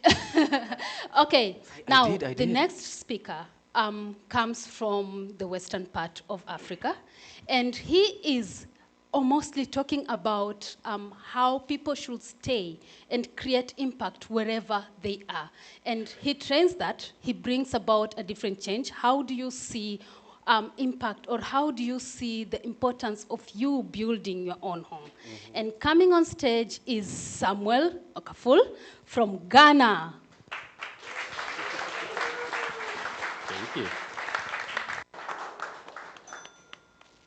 Mama, yo, I hope you and Baba are doing just fine. I'm happy to tell you that life here in Accra has been nothing short of amazing. I found a very nice job in one of the city's finest restaurants, the kind that we usually hear about in the radio, and the salary is really good. Where I live now feels like a dream, Mama. It's a beautiful apartment filled with expensive furniture and really nice gadgets. The lights never goes off, and the food here is so good. Every day here feels like a blessing, Mama. At night, I sometimes step out to see what the city looks like, and it feels like it never sleeps. Guess what, Mama? I heard from Clement. He's now working with one of the biggest oil companies in Takoradi. He says the job is hard, but he makes a lot of money. We talked about you and how proud we are to be doing something with our lives. Don't worry about us, Mama. Your children are shining in the city of dreams, and very soon we'll send you some money. With much love, your daughter, Hannah. This letter represents the experiences of many who have walked the same path. A child's voice speaks of hope, yet the reality is that a parking officer. And when I received my first salary with joy, I called home so I could send my mother some money, only for me to be told that she had died 2 days earlier. At that moment, money lost meaning. The tree that I leaned on had fallen. So, what else was I working for? With time, I took solace in reading works by Sheikh Anta Diop and Chancellor Williams shaped my thinking from chasing jobs to creating value for myself. Therefore, my plans to transition to Europe stopped immediately. Why? I'll tell you. Europe is already developed. If Africa is still developing, then what will be my contribution? Creating something meaningful in my homeland will be more fulfilling than being used as a replaceable worker abroad. I ended my contract immediately and came home.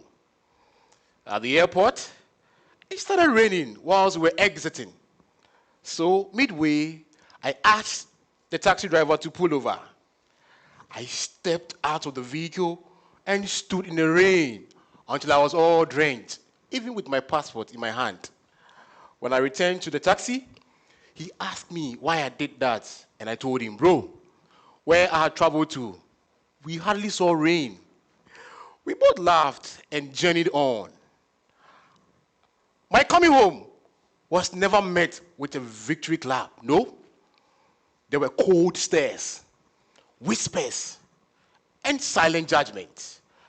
But I remained focused, inspired by the single commitment to ensure that others do not travel the same journey that I had traveled. What happened next was that I began with my story. One day, a principal of a senior high school invited me to speak to the final year students, the group most vulnerable to risky migration. When the session ended, one student told me that he never heard the journey described that way. Another also said that these two dangerous migration routes recorded over 8,000 deaths in the year 2024, according to UN reports. Now, for any youth out there watching me, feeling stuck in the margins of society, and probably thinking of embarking on the same journey again, you'll be asking me, so Samuel, what do we do? Here's the thing. You are the gold that you are looking for out there. And like any other gold, it needs external mechanism to uncover it. That is why we at Mukwera have designed something special. Ladies and gentlemen, behold the golden tree. Wow. Whoops. Our tree is not standing. Just like many of us, our dreams, shaking, uncertain, but we'll fix it. Our golden tree has 4 stages. The first stage has to do with our golden flower. During this stage, we shall have a 3-week simulation game. The first week is full of excitement, anxiety, and a lot of expectations. We shall give our participants some money as well. But in the second week, reality will set in. There will be high cost of living, bills such that you will have little money to send back home. And then the final week will be full of reflection and truth. Wow, the tree still not standing. But never mind. Next on our golden tree is the golden fruit. During this stage, we shall embark on an exposure tour in the northern region where we get to see and feel the richness of the place.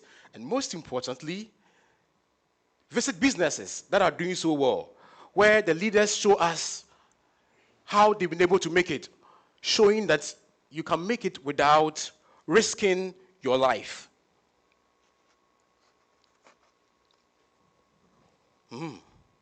Still, the tree is not standing.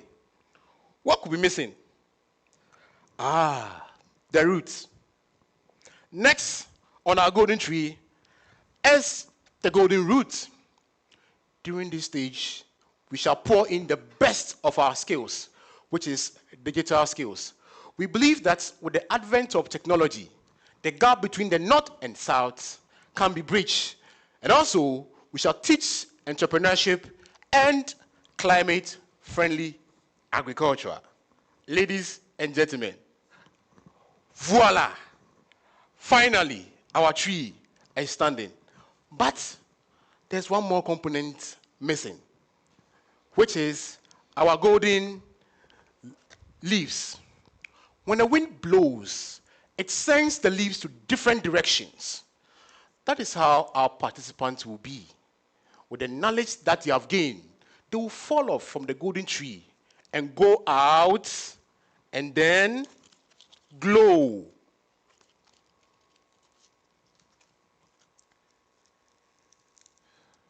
Wow. This stands as a call to any youth out there tempted by the dangerous path of migration, that hope is never found in harm, and that if we also water our plants, it shall be greener. Thank you.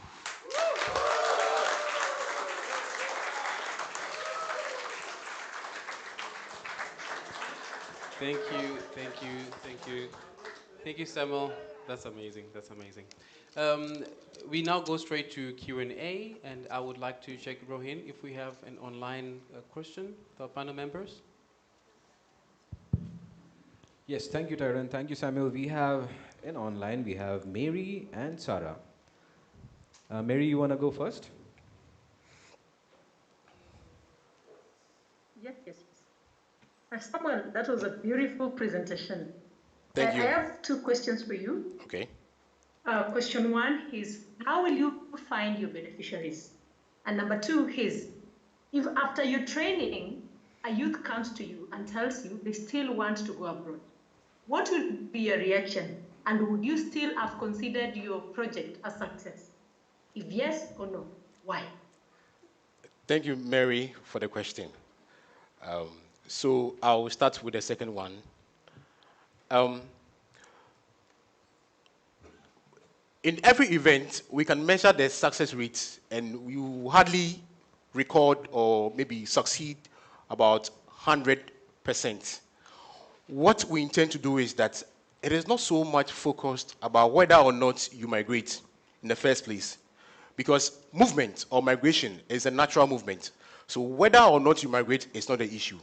We believe that everybody, regardless of where you find yourself as a human being, you deserve dignity. So our training will be such that once you are done, migration will not, or migration will be a choice. You will not be compelled to migrate, or it will not be a necessity. So that is the issue. So if you are done and our participants still want to go elsewhere and then work or whatever they want to do, what we are hoping for, or one of the central focus of our training is that wherever they find themselves, they should create something meaningful for themselves. The work that they are involved in should come with decency. And then the next one, the first one you asked for, if you can remind me of the first one, what the question was. The first one I had asked, how will you find your beneficiaries? What is the criteria? So the students from the senior high school, they are going to be our main focus in terms of how we get our beneficiaries. We are going to establish rapport with heads of schools, because these people are the most vulnerable ones in terms of those who embark on risky migration. So we are going to establish a rapport. In fact, we have begun already. We're going to establish a rapport with these principals of senior high school, and then we're going to have a series of symposium. We go there, we talk to them, and then we lay out our plans to them. So that is how we are going to get our participants. Thank you, Samuel. Yeah. And can you have a question from our offline members, please? Hi, Samuel. Hi.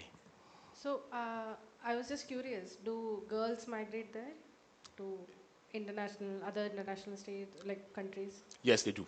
So, how will be the training program be catered in a way that they understand the nitty-gritties of a female migrating? How is the training program catering to that? Everything is shaped that it will cater for both male and female.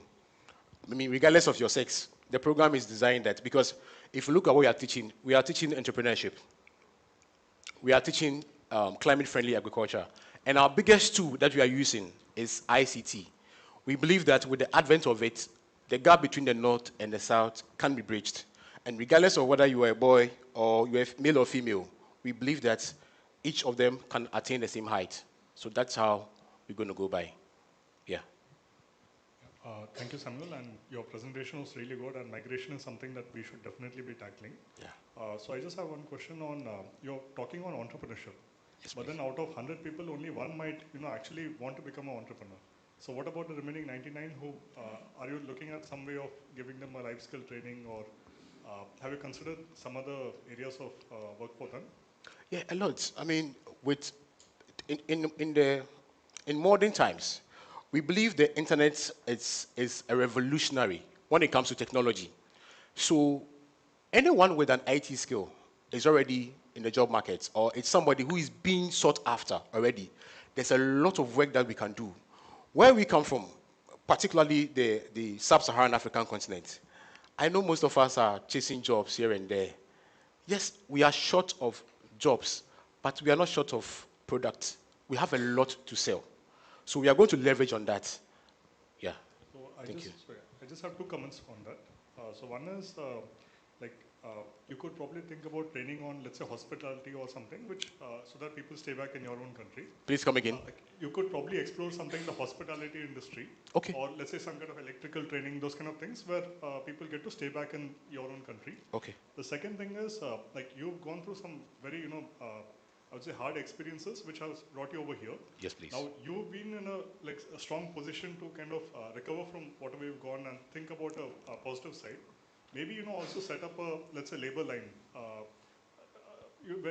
where people who've gone abroad, who migrated, they call back and say, okay, these are the tough times that I'm going through. So that some kind of mental health or some kind of support system is there back home. Yeah. That's something that you can just consider. Yes, thank you. Thank you. Thank you very much. All right.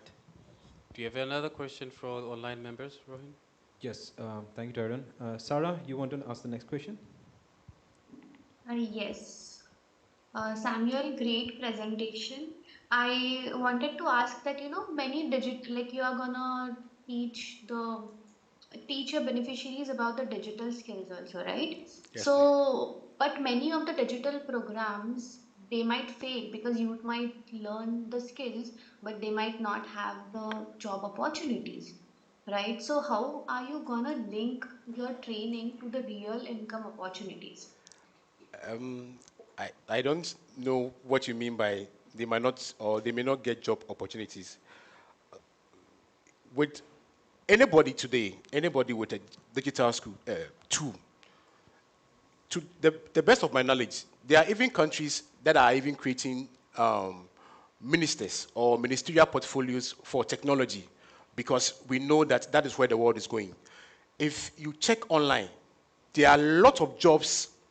There are more jobs when it comes to the digital world than there are no jobs. But all we need to know is that, or some of us, we have the view that we are used to the traditional way of maybe going to school, learning the theories and the books and all that. There are lots of computer skills that once we see, it puts us away. But we want to demystify that mystery because we believe that the hard way is the only way. And then once we get there, we'll expose that numerous jobs that awaits them or the job market that we are sitting on, but we are failing to explore that avenue. So it's part of our core mandate that we are going to explore that avenue so they could access a lot of jobs that are online waiting for them. So we are very sure we are going to go a way we call the pregnancy way. Any woman who is pregnant is not thinking whether or not they are going to give birth. They are very sure that in the 9th month, whatever happened, they will give birth. And even when they are done with it, the following year, they will go for another one. So that is the approach that we are going to go. Thank you very much.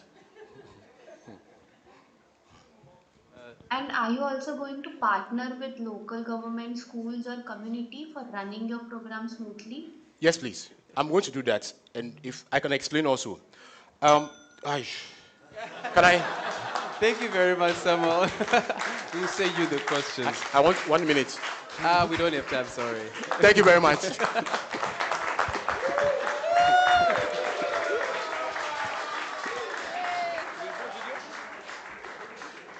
Sabria? Good.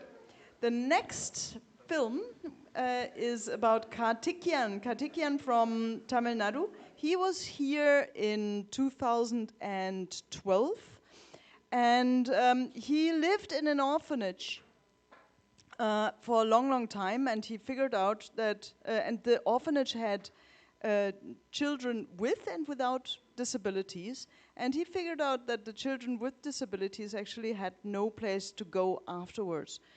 And so he had this dream here in Kanthari to start his own center for children with disability or his own community. And then he went back and he didn't do anything. He went back to Tamil Nadu, and at first he was just taking, or he was the CEO or the director of the orphanage, but he didn't do his own plan. And later he fell in a depression. And then he came back to Kanthari as a catalyst for just half a year, and he got back to the energy. And we always say, because we always see this example of Karthik, go right away into your project. Start when you hit the ground. Start when you land in your own country. And I think Karthik can really, really be a great role model for that, because what he did later is amazing. Thank you.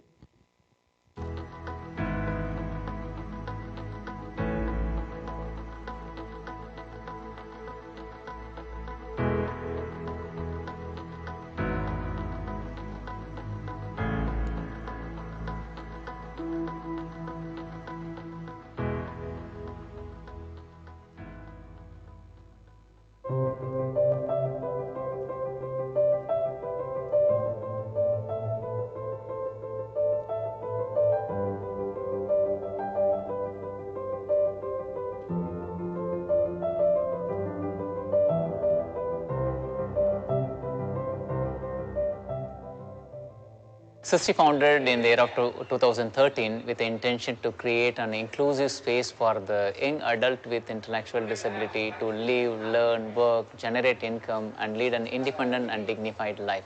But why I started? I lived in an orphanage. It is an orphanage for children with a disability and also for the non-disabled children. It is an inclusive orphanage. It is located in Pondicherry. Where the children with the non-disabled children getting a chance to go to school and completing their graduation and slowly get the job and become independent in their life. But for the children with the disabilities, they always stay back at the home. Imagine you just get food and shelter and do nothing in your life. And that's what happened most of the institutional care. And really I'm thinking about to change this scenario. And it is not only for the non-disabled people, but also the person with the disability should enjoy the inclusive society. That made me to start the SISTI village. We have students from the different background, someone having parents, someone who lost their parents, someone who abandoned. It's come from the different background. So anyone who join in the community, within a day, within a few days or within a week, they could easily adapt their lifestyle of SISTI, and then they feel it's a safe and secure space where they can also learn some skill. At SISTI, each and every activity we are thinking how the young adult or the youth with intellectual disability to become independent in their life.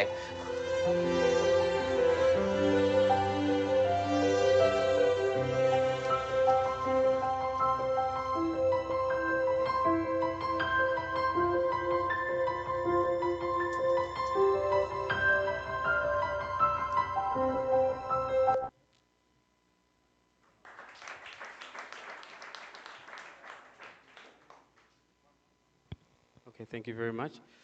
All right, I want to just give a little clip here. Listen to this. Listen to the lyrics. When I was just a little boy, I asked my father, what will I be? Will I be handsome? Will I be rich? Here's what my father said. Que sera, sera. Whatever will be, will be. The future is not ours to see. Que sera, sera. Right. This is what we grow up hearing. We don't decide our future. We don't decide our future. It's already planned for us. The next speaker is Manish Kumar, who's challenging that traditional norm. Welcome him to stage.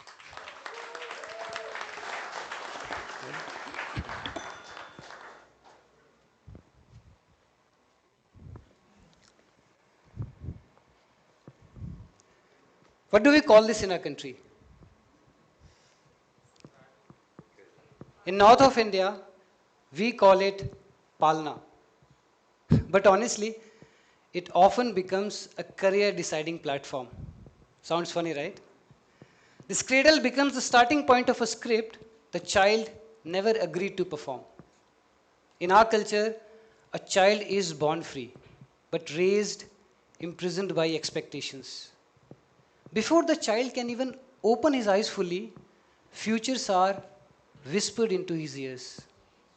Doctor banega, engineer banega, army mein jayega, government officer banega. Dreams, dreams, and dreams. Not of the child, but of parent, relatives, and society. And no one asks the child, no one, what really makes you curious? What makes you come alive? And this is exactly where the death of dreams begins. Not in poverty, not in failure, but in fear. Fear of disappointing those we love the most. Let's ask ourselves, every few years, because of my father's profession, it was quite challenging to adapt to new places, culture, languages, and friends, but it made me independent. Being the eldest son of a family comes with immense pressure and a silent expectation to be the one who fulfills family's aspirations. My father, too, was the eldest in his family. And despite all the financial struggles, he rose to become an officer in Indian Air Force. His journey shaped his dream that I would also follow in his footsteps and serve the nation as he did. And I can understand from where his expectations are coming from. But I chose a different path, to work with marginalized. I started to question norm I once accepted blindly. And as I began to think independently, my father grew increasingly uncomfortable. Because that's not what he had envisioned for me.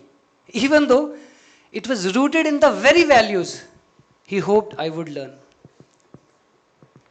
Sometimes I sense his regret for sending me to study further, as if my choices betrayed his hopes. And I felt hurt by his lack of understanding. And perhaps he sees me as a wasted potential. What we call parental love often hides under the layer of control, protection, and image preservation. We know what is best for you. We are doing this for your future.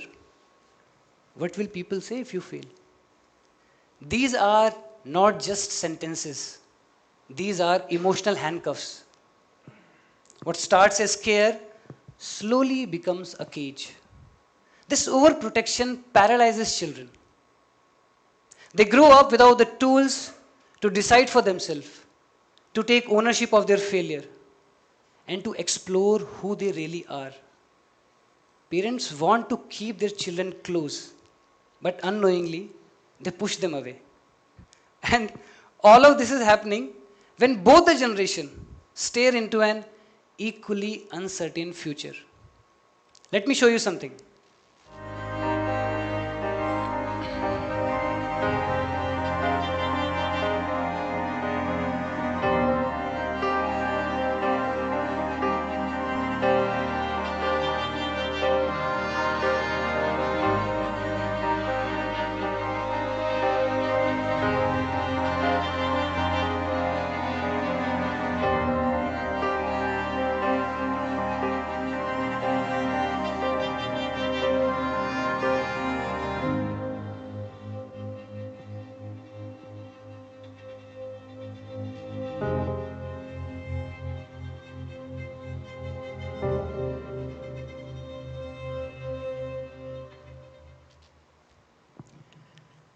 Every year, millions of young people across India spend their prime years in preparation for government exams.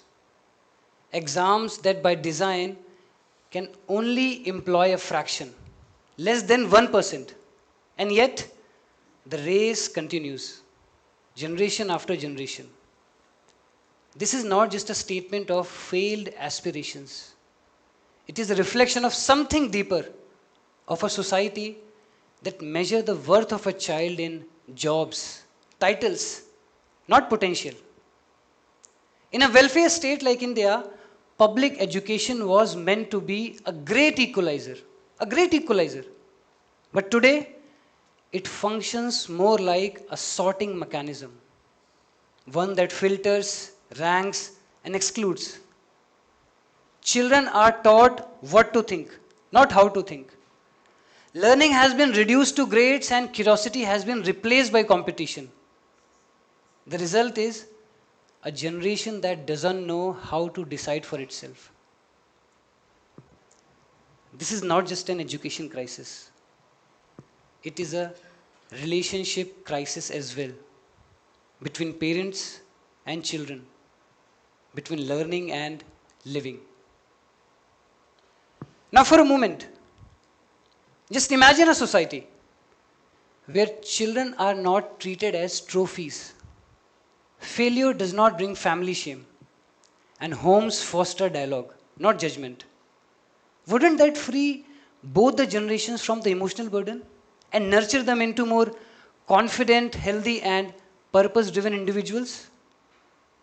At KB Trust, we are aiming to build an inquiry-based experiential learning that brings children, young adults, and parents together on a shared journey of growth. At its core, we believe that learning begins with trust, flourishes in curiosity, and sustains through compassion. Through our 6 deprocess, discover, define, design, develop, deploy, and deliver, we are aiming to cultivate future-ready skills in our generation of learners, like critical and creative thinking, problem solving, social and emotional resilience, adaptability, and the most important, taking responsibility of own actions. Here, parents and children will come together to understand each other's perspective. Parents will learn about child development and trust-based guidance. And children will understand the meaning of responsibility through real-life projects. Both the generations together will co-create small eco-projects like model making, rainwater harvesting pit, organic farming experiments with farmers, artisans, and entrepreneurs. And all of this will be documented through a film that will be showcased in a family film festival in the cultural setting of rural community. Throughout my speech, you have heard about children, right? But it's not entirely about them. It is about us as well. When a child stops dreaming, it is never the child who failed. It is the mirror they grew up looking into, the adults, the society, and the system that told them again and again who they were allowed to be. So before you leave this hall today, I want you to do one thing. Look into the mirror of your own lives and ask yourself, have I been a guardian of curiosity or a jailer of dreams? And the answer to that question is what will decide the future of our children. Thank you.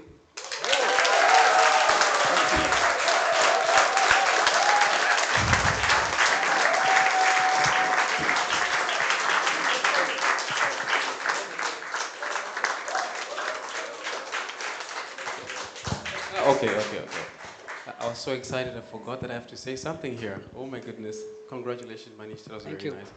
Yes, may we jump right into questions? I will start with the offline panel members. Check. Hi. Hello. Thank you so much, Manish, for giving your idea. I have a question, like, why film? Why film? You said you're going to make this entire process as a film.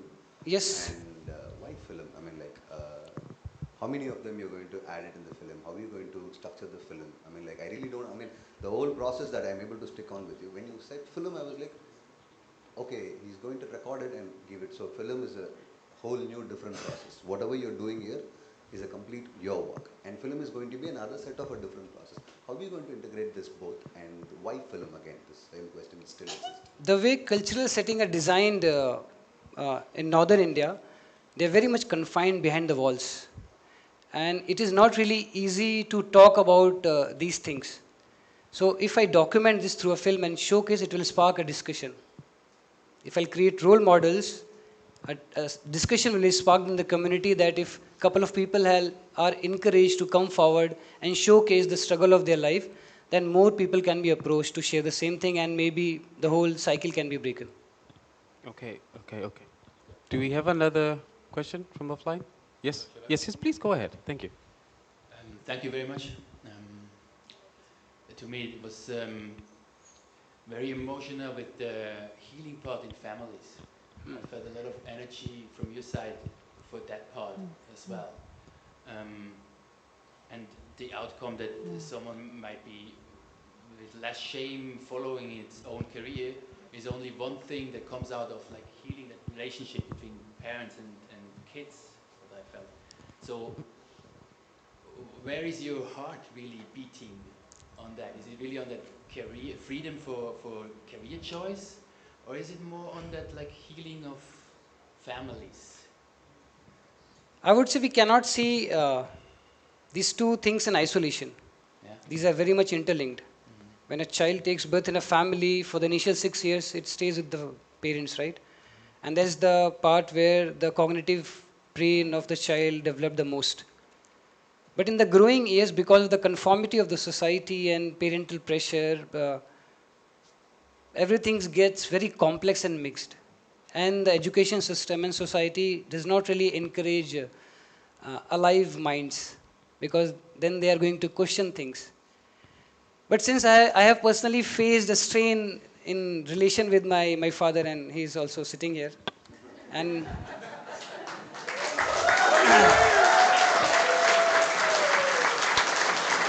it speaks volume that he has come to this speech to listen to me what I have to say, and I've told him very openly that I'm going to talk about our relationship. So usually the male family members, especially father and son, are not usually in talking terms in Indian society context. The more they grow up, the less they talk. So I personally felt that pain, and I really love my father. And I mean, we both are growing in our own spaces, and I want that relationship to cherish and grow as we are growing. So through my pain, I think I am trying to address a more societal bottleneck. So, but coming with this as well, I also come with an education system which has its own deformities. So I would like to address that as well. So I think it is going to go hand in hand. Thank you, Manish. All right, thank you, Manish. Very good. Can we have questions from our online members, Rohin? Thank you, Tyron. In online, we have Christoph and Sarah. Christoph, do you want to take a shot first? Sure. Thanks for giving the opportunity. Hi, Manish. Hi. Thanks a lot for sharing this great and really much needed initiative. I was just wondering if you can talk quickly about your outreach and engagement strategy, in the sense of how do you really reach the families that they would need this the most, but they are the least likely to volunteer, right? So those which are really from a, let's say, more conservative background, and who would already from the outset see you as a threat to their parental authority, to breaking or destroying tradition, and so on. Like, how do you reach out to those families? As I said, that I'm going to start small. The vision is really big, and it's an ambitious project, I would say. But starting small and creating such role models where they are open to talk about families, the relationship between their children, and the conformity of the societal boundaries and the expectation in it, it will create a spark and debate among the circle.